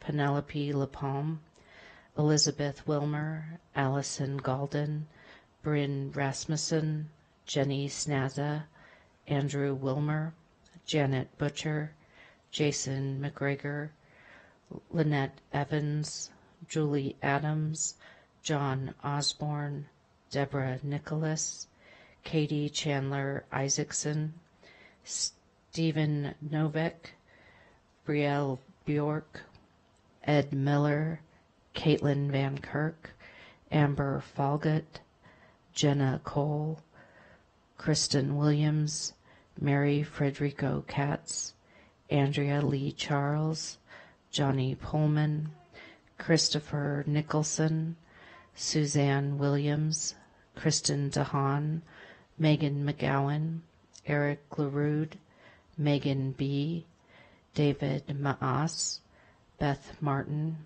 Charles Elliott, Nancy Lindsley, Karen, Elizabeth Burton, Haley Lindsley, Carol Cook, Joyce Newman, Graham Reed, Megan Mather, Serena Williams, Chelsea Hansen, Lee Moser, Heather Carpenter, Molly Willoughby, G. Russell, Barbara Twitchell, Janice Flanagan, Sarah Working, Show, Ethan Clift, Lori Katzmere, Yvonne Allen, Ariel Van Cleve, Emily Freeman, Ethan B., Philip Moore, Casey Cooper, Cara Dyson, Robin Turner, Therese and Patrick Class, Rocky Polatio, Jill Ratsunenzer, Kelly C., Lori Menendez, Mariko Rajamond, Scott Kraus, and Yolanda Ortega Gamil. Thank you very much, JJ. And just so everyone knows, a vast majority of that public comment came before today's meeting. Only a small percentage of that came in while we were in the public comment and in this meeting. So what we will do right now, so that all of those messages that did come in during the public comment, we're going to take a short recess. I anticipate around 5 minutes or so to allow the trustees to read those messages that came in most recently, and then we will reconvene very shortly. Thank you so much, everyone, and thank you very much for what we demonstrated here right now. Thank you.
Okay, everyone. I'm going to give everybody a 30 to 60 minute, or minute. No. Second. Heads up. We're going to go ahead and get ready to reconvene here in just a moment. So very shortly we'll be coming back on. Thank you, Trustee Church. I see you there. And just for the record, can we verify just for the record whether Alex is there since we don't see his smiling face? Yes, we certainly Paul, can. I'm here. Yes. There's So your smiling. just a moment. There's your smiling face. I'm in the airport. Oh my goodness.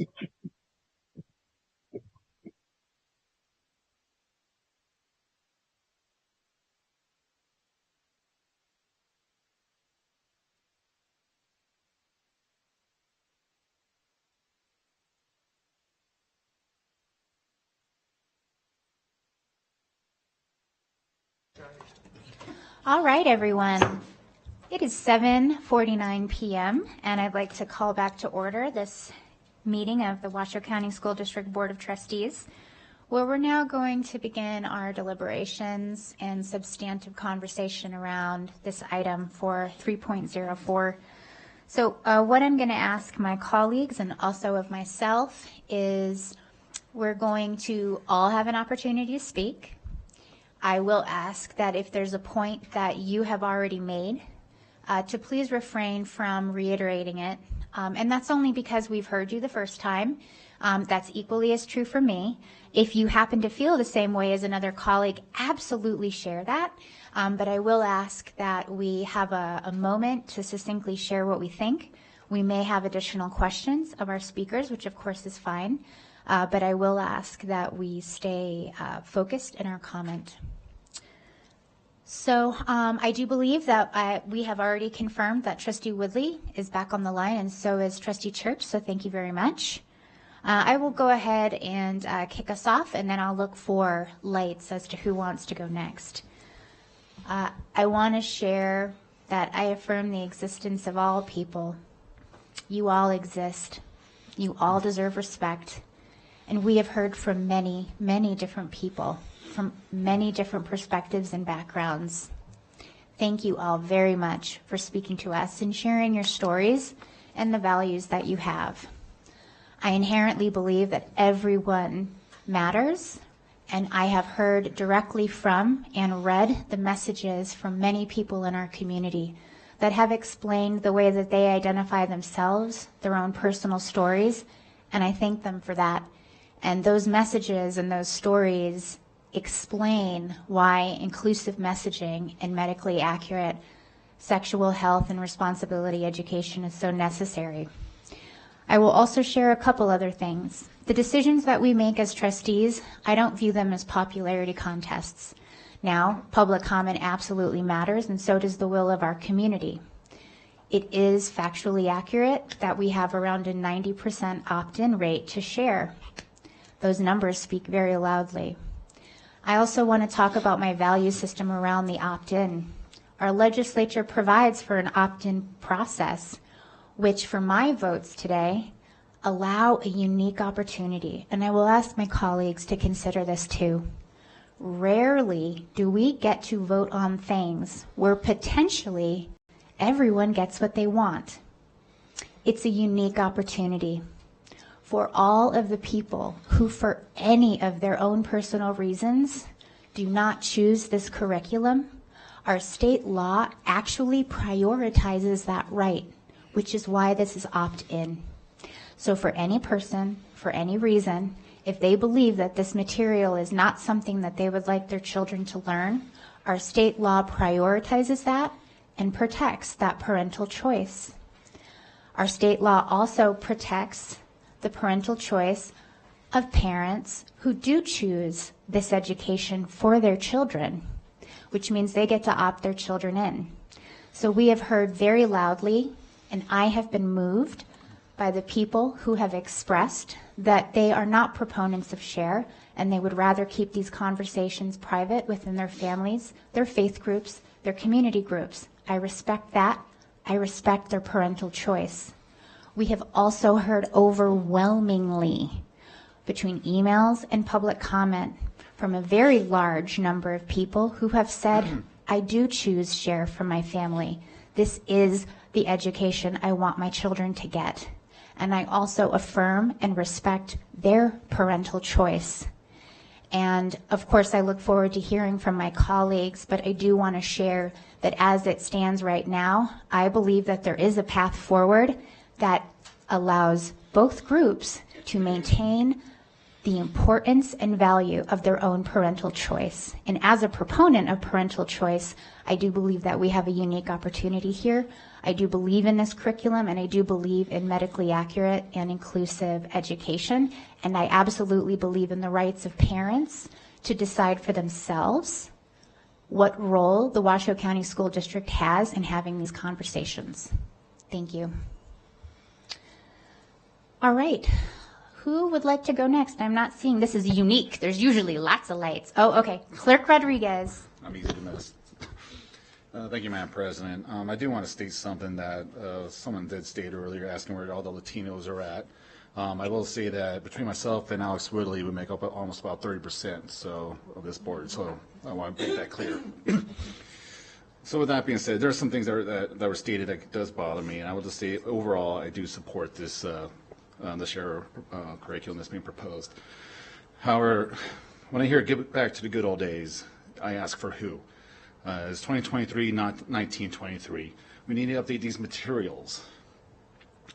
I mean, the last time this stuff was up in, the war on terror, so obviously this stuff needs to be updated. So with that being said, I do believe that our students need to learn together. We have male and female serve in the military. I had the privilege of serving women in the military.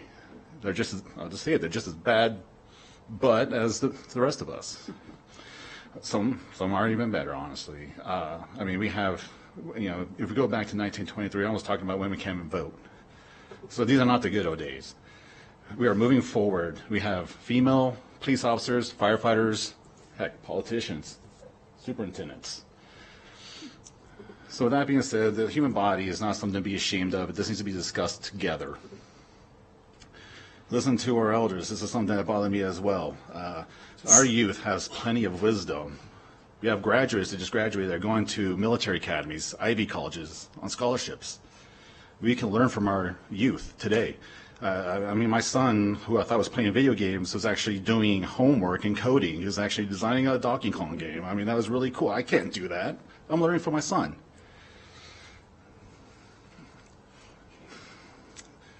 Today's youth is our future. And having served in combat overseas, where I see elders followed without question, I've seen them fight and die and kill. And it's without question. So I do want to hear our children question us. I mean, heck, we just had about 3 hours of people questioning their government, their representatives. This is what I fought for. So with that being said, I will say and correct the record as well that my daughter, who just took 5th grade share but a couple months ago, over and over and over again, I got that form. It was really annoying. I thought my wife filled it out, apparently not, to opt in. I got emails, I got text messages, hey, share's coming up. Here's where you can find the curriculum. Here's where you see the lessons plans. So it's pretty much put in your face until you decide not to fill it out, and then your child doesn't take it. So again, going back to opting in. Finally, I will say one thing about the share curriculum that I'm not really happy about. I would like to see more grooming awareness. Human trafficking is a problem in this community and the state, unfortunately. So that's something I would like to see. I know President Smith and I have talked about this. We've talked with the district. If I have one critical, is that. Other than that, I know President Smith and I plan to work on this together to get this education as far as recognizing being groomed and being victimized into our schools. So other than that, I do completely share this. It's 2023. We need our computer screens, and we're planning a mission to Mars. Heck, so I just pretty passionate about that. So sorry. So again, I do support this plan, and I want to thank everyone for their public comments, and thank you for your work. Thank you. I'm going to invite Superintendent Enfield to comment, then we're going to go to Trustee Woodley, followed by Vice President Nicolette. Just in response to Clerk Rodriguez's concern about grooming and trafficking, I met with the director of Awaken at the end of the last school year. And, they've been going into schools, but it's been somewhat on an ad hoc basis. And I committed that we would help. They're going to circle back with me in August, and we're going to help act intentionally scheduling them in our schools so that we can provide that awareness to all of our students and not leave it to chance. So I just wanted you to know that. And can you clarify which schools we mean by all, like the middle school level? We're starting with middle, yes. Thank you. Trustee Woodley. Yes, thank you. Can you hear me okay? Yes, we can. Okay, great. So first I want to reiterate the fact that this education is in fact mandatory under NRS Chapter 389. I know this is a sensitive subject. I'm sorry, this is the airport. I personally appreciate and respect parents wanting to be responsible for the sex education of their child, but I also know there are many households like mine where I was growing up where I received no education on the subject. Can you still hear me okay? Yes, we can. Okay, great. So I was happy to see the expanded scope of what was covered under this sex education. Something that stood out to me was the education related to hygiene. I think hygiene is very important. I wish I knew when I was a preteen that someone had educated me on the need for clean socks every morning. It stood out to me. That was very interesting, and I think it's important. Also, self-esteem, negative and positive communication are also very important parts. So with that being said, I am in full support. I do appreciate the abstinence-based approach. There's a statement in there regarding postponing or waiting for sexual intercourse until you are in a mature, committed, long-term relationship, such as marriage. In my religion, we were married in the church, and I think that that's very important. I'm a person who prays before he puts anything in his mouth. So that's very important to me. I'm very happy to see I did not feel that there was anything in there that was concern or disrespect to my religion. And I appreciate that it was, and it appears to be very encompassing of all people, all humans. So I appreciate that. And the only recommendation I have is for the 4th and 5th graders, I would like to see at least one day where the male and the females are separated, just to give them the opportunity to ask questions where they feel comfortable, because I believe that a 5th grade female will not be comfortable talking about menstruation or asking questions in front of boys in her class. I also believe a 5th grade boy probably wouldn't feel comfortable about asking questions related to hormones or what we refer to as wet dreams in front of girls in their class. So I'd like to see at least one day where they had the opportunity to have a more comfortable environment to ask those things, especially for 4th and 5th graders. So, and that's all I have. Thank you. Thank you very much, Trustee Woodley. Vice President Nicolette. Yes, thank you. And I will not repeat anything that's said because I know you're listening. Everyone's listening. I want to say that the public voices are as diverse as our students, and that is a wonderful thing. I spent 30-plus hours reviewing and reading every word and watched every video more than once. And so I'm going to start with my negative comments about what I learned. And then I'll go into the positive. I think we need a total review of all the videos.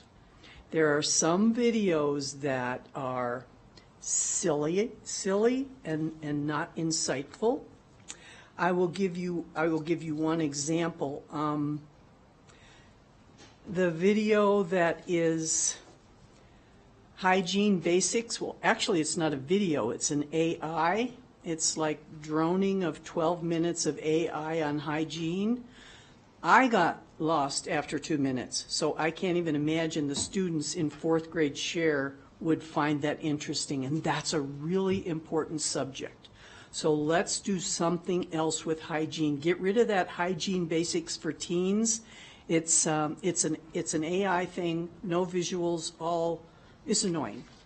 And then I will say that I really appreciate throughout all of the 4th and 5th grade share curriculum, it's a reminder about slang, which is extremely important if we're going to keep this scientific, appropriate, and students are comfortable talking with other people. let us dump in the 4th grade share the video, Everybody Curious Puberty. And I'm going to tell you why. Because they refer to breasts in different sizes, which there are different sized breasts. The small ones are grapes, the next size is plums, the next one is oranges, and the next one is melons. That's not scientific. So that's my criticism on some of the negatives. Let's just review all these videos. There's some great videos. Here's an example. Like the young lady said, the reflection in me is absolutely divine. That story and the art, the animation is elegant.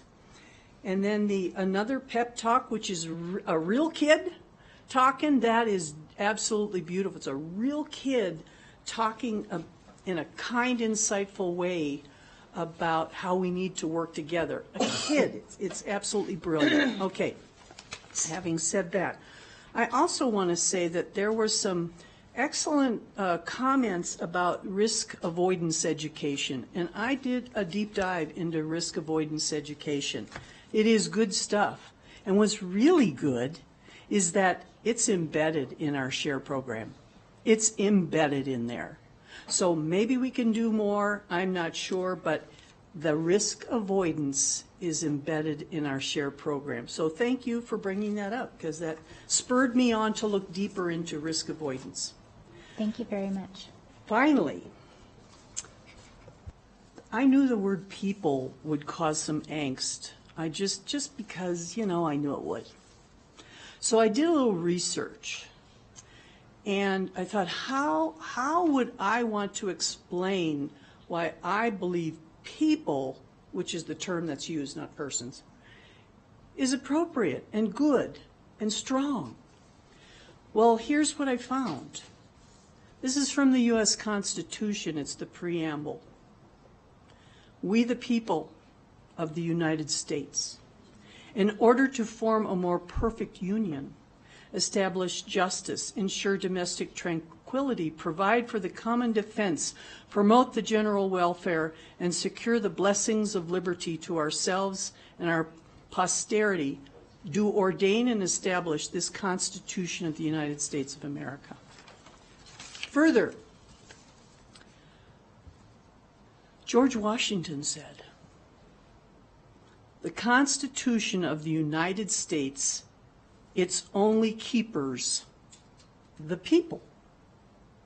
Beautiful word. And then lastly, our former president, Abraham Lincoln, on November 19th, 1863, he delivered one of the most famous speeches in American history, the Gettysburg Address.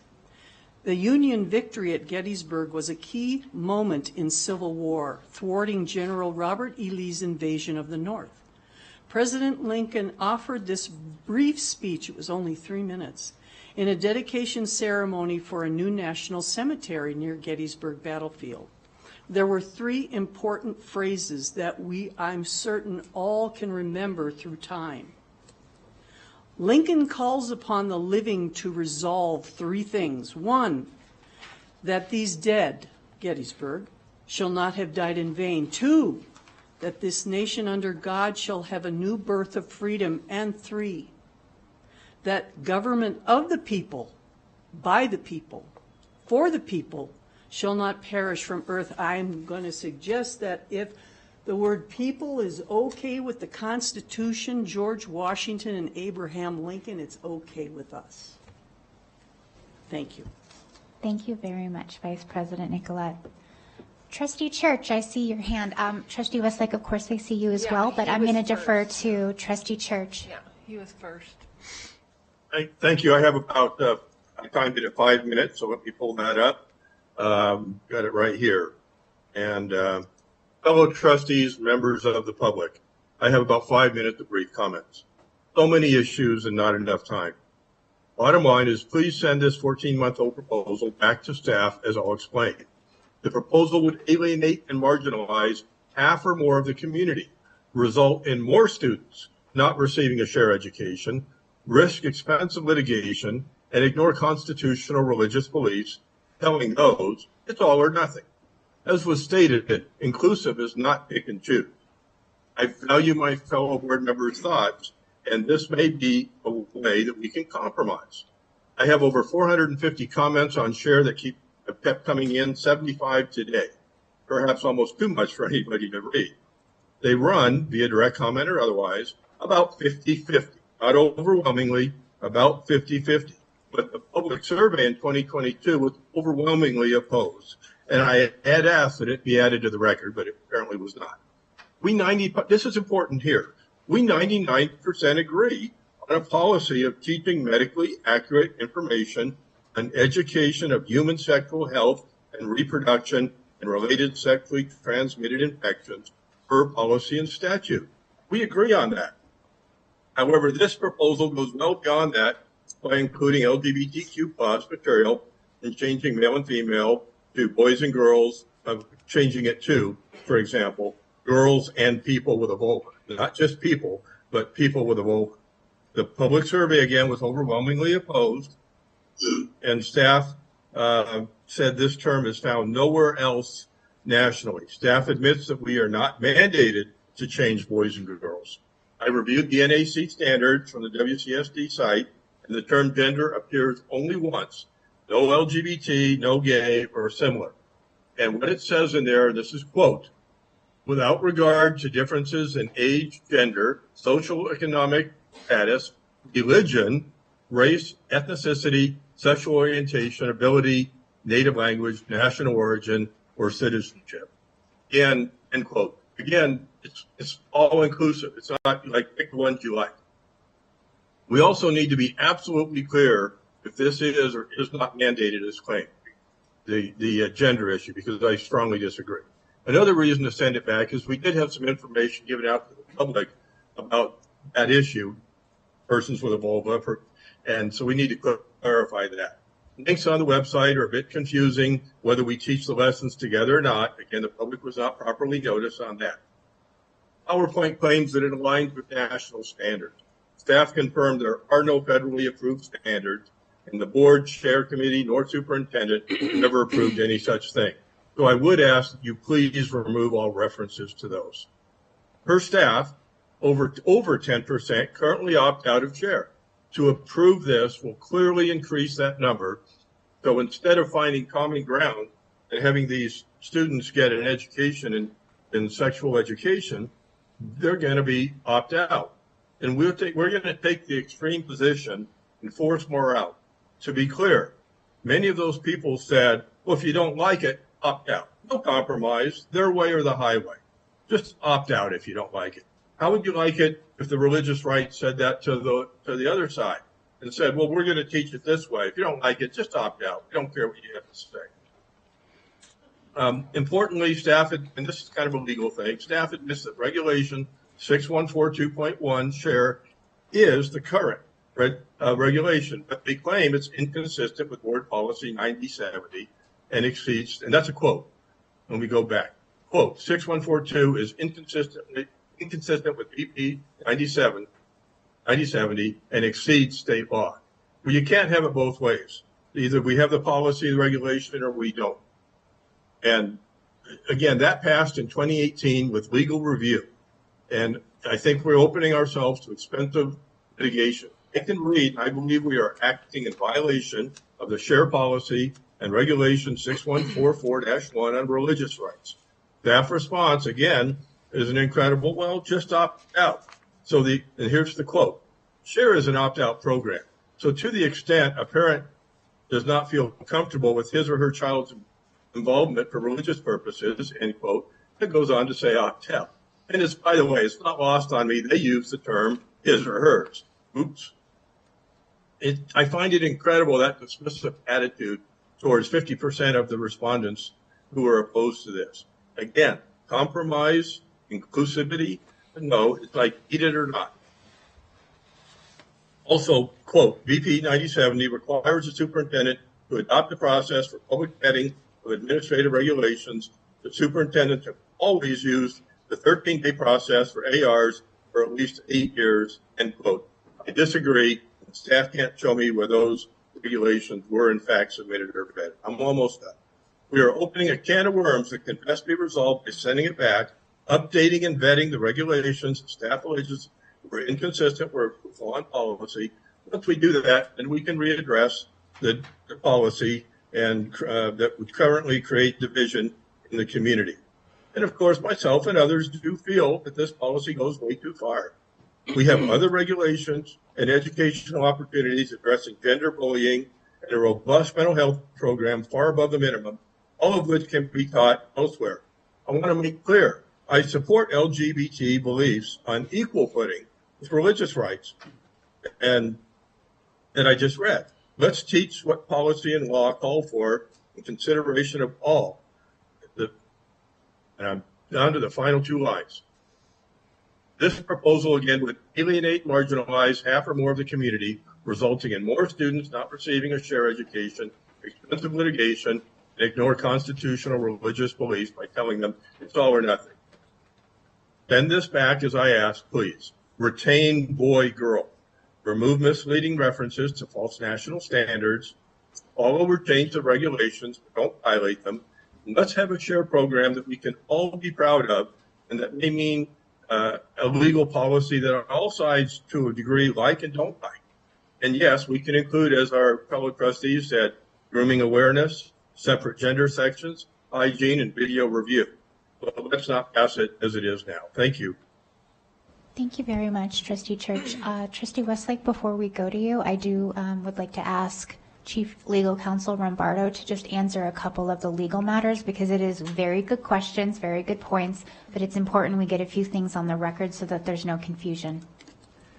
Yeah, because I'm concerned about the record, I'd offer the following is that first, state law requires that we teach a shared curriculum. It does not require that we teach a religious curriculum. In fact, the First Amendment of the Constitution prohibits us from doing such. It is a, excuse me, it's a misrepresentation of our regulation 6144.1 to say that it is required that all of our policies and regulations must go through some type of vetting process for religious purposes. What that regulation actually says is that we shall have no entanglement with religion, and we shall only teach it from a sectarian point of view. So that is completely incorrect. And then also, so I'm not worried about litigation. I want to make that very clear to this board. And in fact, interestingly enough, this is a hot topic issue right now.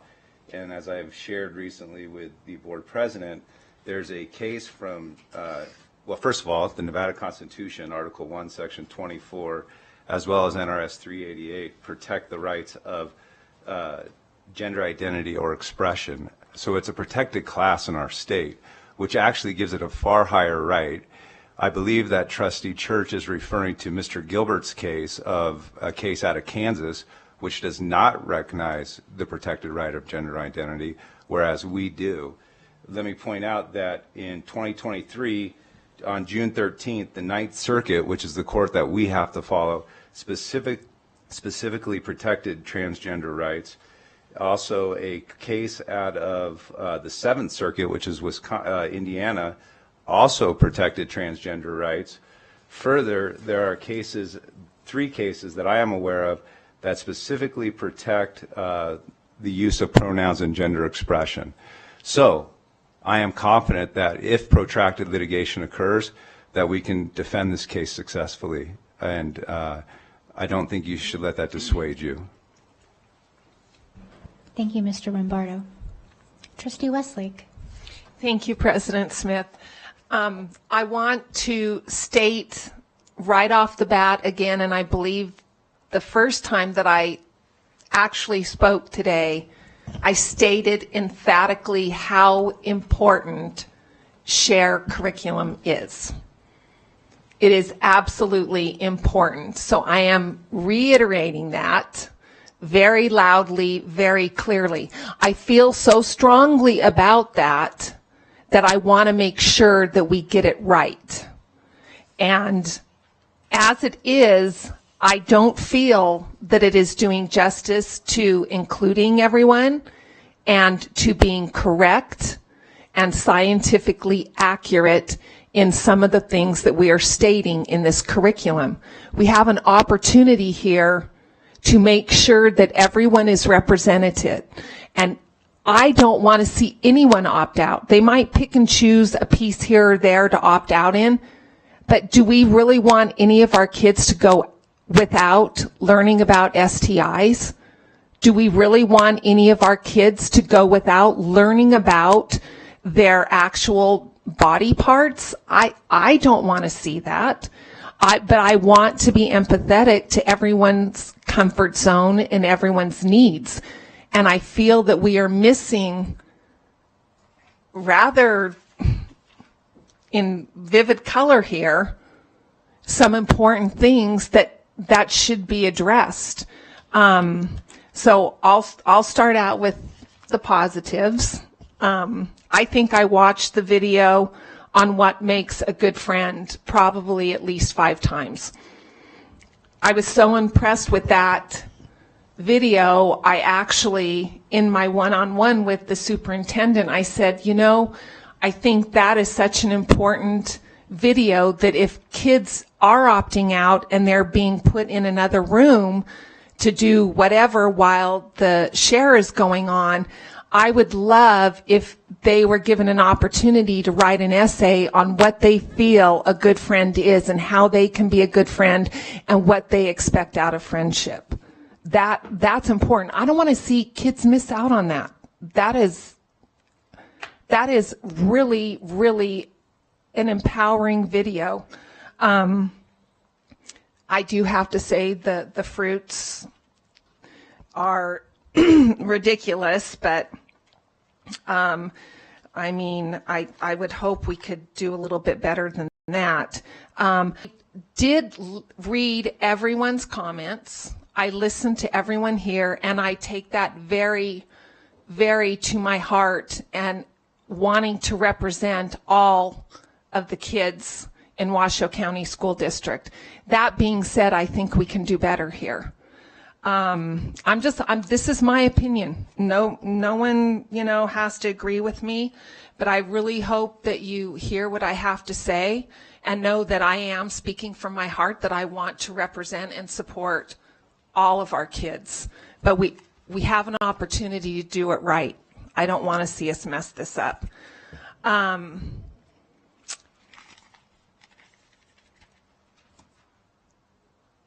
Being accurate, I'm going to give a few examples that I saw, and it's not coming from the videos. It's coming from us trying to kind of cover all the bases, and it's putting misinformation out. The growing breasts on page 6, most girls and people with vulvas develop breasts. That's false. Female hormones develop breasts, whether your body is producing them naturally or if they are being administered medically. Female hormones are what develop breasts, not a vulva. Just because you have a vulva does not make you grow breasts. Female hormones do. Menstruation. Body with a vulva goes through menstruating or getting a period. Only people with female intact anatomy have periods. When you have ovaries and a uterus, you have a period. It even goes into detail what happens during that process. The uterus sloughs off when an egg isn't fertilized. So I think we need to be accurate here and not put out false information. Wet dreams, page 8. Boys and people with penises start producing semen. That is not true. You cannot attach a penis to a female and have semen. It's the male hormones. So we should be mindful of science here. If we're saying we're being mindful of science, page 8, hips widen, girls and people with vulvas. Again, female hormones start that process. And also boys with penises experience more muscle growth. The penis is not growing the muscle. the male hormones are. Page 10, boys and people with a penis, girls and people with a vulva.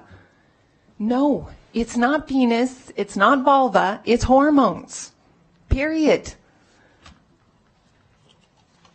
I just want to see us be truthful to all kids and not teach false expectations.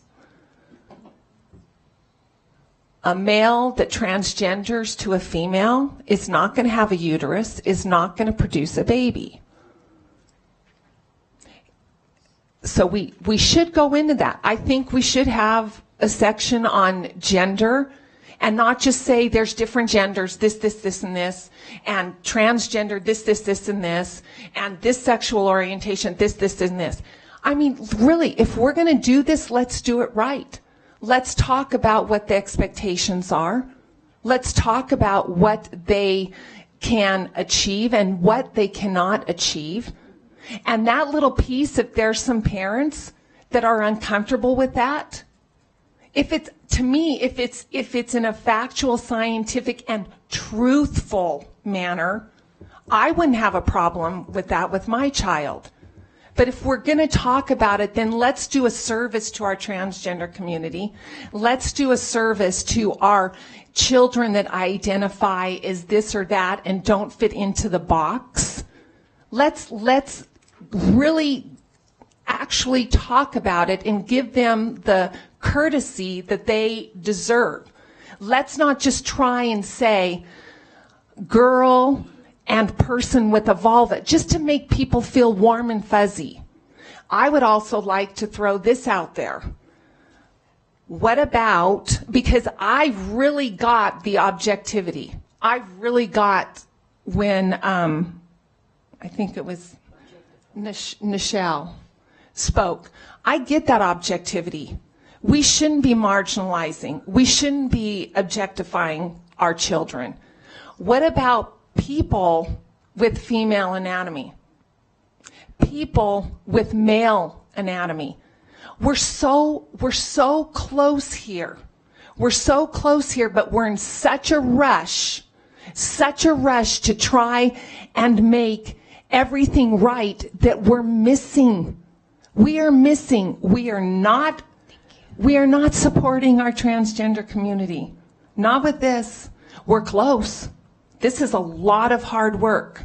This is a lot of hard work, and I appreciate the one gentleman that said, you know, we have state standards, and we shouldn't just be shooting for the bare minimum of what the NRS code is. Thank you. We need to shoot higher, and we're not there. We're just not there. Thank you. Thank you very much, Trustee Westlake. Trustee Mayberry. Thank you, Madam President. I'll try to be brief. Just speaking from the heart, God bless America. I don't know where to start. But I do want to thank the staff, too, for the hard work. It's, you know, it's been a journey for sure. You know, it's befuddling to me a little bit that, you know, we're almost a quarter through the 21st century and we're still talking about sex ed, right? I thought we've kind of gotten over that. But this is where we are. And, you know, if I would have had to take this up a couple of weeks ago, I probably would have been a no. Mainly because we have a program already, and it seemed adequate to me. You know, I grew up in the 70s and 80s, and so it was a time where this world that we live in now really didn't exist. And, you know, all of our, you know, laws and institutions and education lessons, you know, I think ultimately they have to go hand in hand with the progress of the human mind. And you know, I've certainly have evolved. And, you know, when I hear stories like Alex, it is inspiring to me, and it resonates with me. There are some areas that give me some pause. You know, I know these content standards are fairly broad, and I think some of the lessons, I think there's some overthinking on how they're trying to align some of the lessons with the content standards. I'm not quite sure I see the alignment, but I don't see this as a gender curriculum. I don't see this as an LGBTQ ideology agenda at all. I mean, it just simply acknowledges that that all these gender identities, all these gender expressions exist, and I think we have to embrace that. So that's sort of an overview of my thoughts. Thank you. Thank you. And as a child born in the 70s that also grew up in the 80s, I can really relate to the generational differences to this education. And I want you to know that what you shared really touched me, and I appreciate you opening up like that. All right, colleagues. So a couple things that we touched on just so that we understand. We have the ability to, in a motion, remove a video. We can do that. We can do that now. I do want my colleagues to know that if we request that a video be replaced, but that video would have to come back to us, not the whole curriculum, not whatever else is approved, but an individual video. Okay, and by the way, we can do that. We cannot do that. I just want everyone to know that we wouldn't make a motion that says, you know, find a video that's more medically accurate, and then they just do that. That video would come back to us, which is absolutely okay. But I just want everybody to understand. And we can make that kind of direction right now. Just know that that would come back, and we can also request that a video come out. Okay? I see Superintendent Enfield's light on, and then let's start seeing where we can move towards action, because we've all had the opportunity to share, and I believe that that was very effective. Superintendent Enfield. Thank you, President Smith. I just want to say, in the interest of time, since it is 8:30 and you still need to make your motions and hear public comment, I have already, upon hearing some of the concerns from Vice President Nicolette from Trustee Westlake, directed our staff to review every single video, okay, and to come back and say we do think these should be removed. So in the interest of time, if it's sufficient to the trustees, we will take that upon ourselves and come back with any recommended changes, rather than tonight going through separate ones. Or if you do want to do that, but I just want to put that on the table.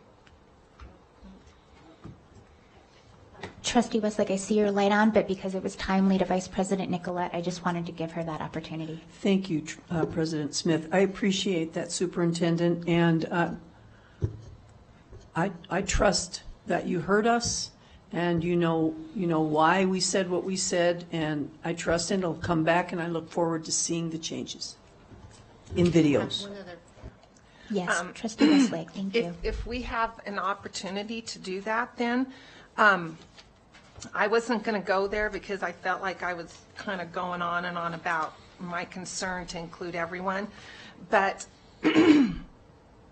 the like versus love, I think, is extremely subjective. I would personally rather see that as more getting into different genders and things like that, and having more explanation on that and including that with more scientific information. And we just kind of glossed over that. So I think the like love is very subjective. I certainly wouldn't want someone telling me that when I say, oh, I love Joe. No, you just like him because it's this box we're checking off. That means like, this means very subjective. So I would rather see that used better in including everybody in the community. Thank you. Thank you very much, Trustee Westlake. And so through the process of this public experience, those are things that are heard and that future share committees can absolutely look at, because the committee stays on, just so everybody knows. It's not like they disband after this. So thank you very much for that. Clerk Rodriguez. Thank you, Madam President. I would like to make a motion, but I do want to state one thing, that I do know this is something that's been in the works for a long time, honestly, I kind of disagree a little bit with one of my colleagues. I know this has been working. There's nothing that's being rushed, and I do appreciate that. I know we've had plenty of time to review this material, And with that, I will make a motion, noting that Superintendent has heard our comments and feedback. I move that the Board of Trustees approves the proposed 4th and 5th grade Sexuality, Health, and Responsibility Education SHARE curriculum as recommended by the SHARE Advisory Committee. We have a motion by Clerk Rodriguez. Second. Seconded by Vice President Nicolette. Seeing no lights on, all those in favor of the motion, please say aye. Aye. Aye. All those opposed, nay. Nay. All right, the motion carries 5-2. Thank you very much to my colleagues, to the committee, to the district staff, and to every single community member that came out to speak to us. Your voice was heard. We appreciate you, and we thank every single person that took the time to help have this dialogue with us. Thank you very, very much. And thank you very much to the staff. Fireworks for staff, and please extend our thanks to the SHARE committee as well, too. Thank you very much. You heard that directly from the boss. Not you, Troy, but those. Thank you very much, everyone.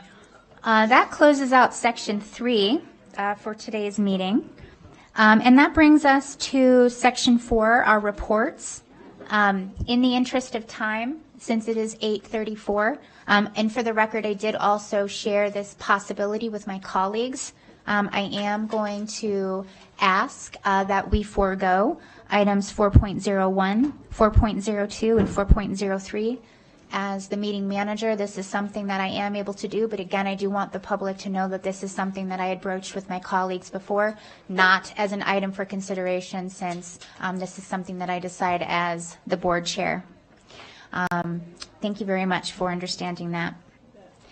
All right, that closes out section 4 and brings us to our closing items. Item 5.01 is our closing public comment, and we welcome those who are interested in speaking. William Stewart.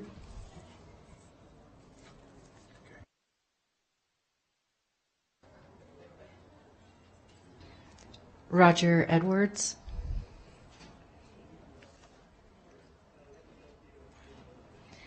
Sandy Tibbett.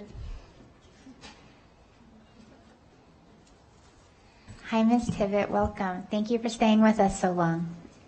Sandy Tibbett for the record. At the 6:13 meeting during public comment, I did, as President Smith pointed out at a later meeting, and again today, because she had to make a point to scold me publicly. Did it make you feel good? Did you feel better scolding me publicly like a leader? So I did call Superintendent Infield a derogatory word, which was not my intention when I came to the mic that day. I looked up, saw her smirk, and proceeded to go off script, which I regret. I come to the mic to speak truth and to shed light on critical issues occurring in our schools. I come to talk about things other people don't or can't talk about due to their life situations, like the parents who do not want their kids retaliated against, or the teachers who fear to lose their jobs by speaking up. I admit I don't say the nicest things when I'm up here, but I'm not here to make friends or to stroke egos. My intent is to protect childhood innocence and to push back against radical and progressive agendas so kids can be kids.